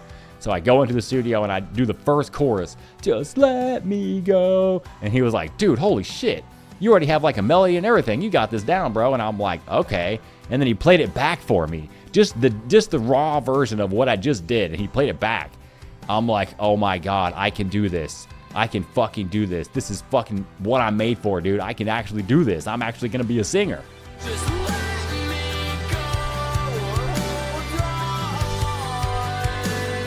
Just tell me what you want. It's all I ever wanted. It's all I ever needed. And if you try to fight it, guess I'll turn around and leave it. And that was like the first time in my whole fucking life, the whole 26 years I've been alive, like that moment was like the only moment I'd ever been proud of myself. Something that actually gave me a purpose, something that I could actually fucking believe in and be proud to show other people, like, dude, this is mine. I did this, you know? It was crazy. And I knew that this was something that nobody could take from me. Like, this was mine. Purple Hearts is mine, and you can't fucking take it from me. And now the rest is kind of history, you know? I've done so many songs since that point. I've done probably 50 or 100 songs, like so many different music videos. Purple Hearts really just opened the gates for like what my life would end up turning into. And when I first started all this shit, you know, it's crazy because like I said, I was living out of a backpack. Like, I had no family. I had nothing. I had nothing. I had an iPhone. I didn't have a tripod. I didn't have shit. All I had was an iPhone and a guitar. And now every single thing I've ever learned since starting Purple Hearts has given me the opportunity to be able to do all this fucking shit. Like, I can film this, I can edit this, like all the background music is mine that I'm writing over this shit. Like, this is all me. Like, I've been able to accomplish so much shit just by starting Purple Hearts and doing something. So now I'm 36 years old at the time of recording this. I'm like 6 months out from my wedding. I'm living the nicest life I've ever lived. I'm making the most money I've ever made. I mean, I'm doing the coolest shit I've ever done. And truthfully, I could not be happier. Like, maybe I'm getting better now because working on all this, truthfully, has given me so much more peace. Like, I had a lot of anger problems and just a lot of jealousy and trust problems and so many different issues before I stopped to think about my whole life and just kind of assess what the damage was. And now that I've done this whole podcast and I've kind of made peace with everything, it just makes me feel that much better. But like, I just feel so blessed now to just look around at all my shit. You know, it kind of sounds bad, but like sometimes I just like to look around at all my shit that I own, that I bought, that I earned, you know what I mean? That nobody can take from me. Like, this is mine. I fucking did this shit. And it's kind of bad because like, I think I've probably turned into a little bit of a materialistic person because like, I never had anything. Like, everything I had could be taken from me at any point. It was always a disposable thing. I couldn't just have anything for me. So now that I have money to just blow on myself, I just want to buy nice shit. I want to have nice shit. I want to have quality shit. I want to wear nice clothes. You know, I want to feel nice. I want to look nice. Like, it's really crazy to think about. Like, I've met so many crazy people, worked with so many crazy people, been all over the country, literally worked for presidential candidates. Like, I got to bring a bunch of super cool people on my podcast that I did for a little bit of time and just got to talk to so many fucking dope people and learn so many different things that like, I'm just truthfully so blessed to be here right now. And at the time of recording this, I'm currently in the middle of writing my brand new album, and probably by the time this comes out, some of it will be out, so please go check it out. It really does coincide pretty hardcore with this podcast. I talk about my childhood quite a bit in the music. But if you made it this far into the podcast, thank you so much. Like, if you made it to this, what I'm saying right now, I really appreciate it, man. Like, working on this whole series has really changed my perspective on life and just my overall childhood and just things in general. And I hope it opened up your perspective a little bit too for maybe your own life or how you see other people. Childhood trauma is like so fucked up and it just never goes away. You know, it lives in so many different people that you would never expect it to live in. You know, they just walk around every single day with the weight of that on their shoulders, bearing them down every single fucking day. But it's not until, you know, they look in the mirror and say, hey, it's time to change. It's like time for me to fucking fix this shit. And with me personally, like, that's where it stops. Like, I am where the buck stops. Like, me personally, I'm gonna break the cycle, you know. My kids are absolutely not going to grow up with that type of shit, and I'm going to give them more than I ever fucking had, because it's not up to the neighbors, it's not up to the government, it's not up to the schools, it's not up to my family. What's going to happen to my kids is up to me. Thank you so much for watching. I'm really happy that you made it this far, and I appreciate you. And I guess that was it. That was my life. I did it. I'm done. Thank God.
You weren't the crackhead? You didn't like crack? I didn't like it. You just like the drinking? And Is that the car you wrecked? there was nothing but a snowstorm. Well, you were drunk too. Yeah, it didn't help. I found all the times you guys got arrested in the newspaper. Really. I woke up one morning and my mom was hitting me with a wiffle ball bat. Try to get you up going to school. How long does that keep you high? All night long. I was in prison because they hit an anhydrous tank. I was asleep in the car. How much alcohol you gotta have in your system to register a .282? I drank all day long. How do you think you did as a stepdad? I did what I had to do. Was there ever a time that you considered yourself an alcoholic? I wouldn't even want to go there. Until you take accountability for your pain because it wasn't my fault. When was the last time you did drugs? Sunday. Sunday? He shoved me in the tub and I blacked her eye when we got married next day. Do you remember the last night we saw each other at that house where you were drunk as fuck? No, I wasn't drinking at that time. You were I was drinking that working night. every day. You were drinking that night though. You were fucking hammered. You don't remember that? I remember everything. I was smoking crack while she was gone. Till you grow up and be a man, you got a problem. Not my fault.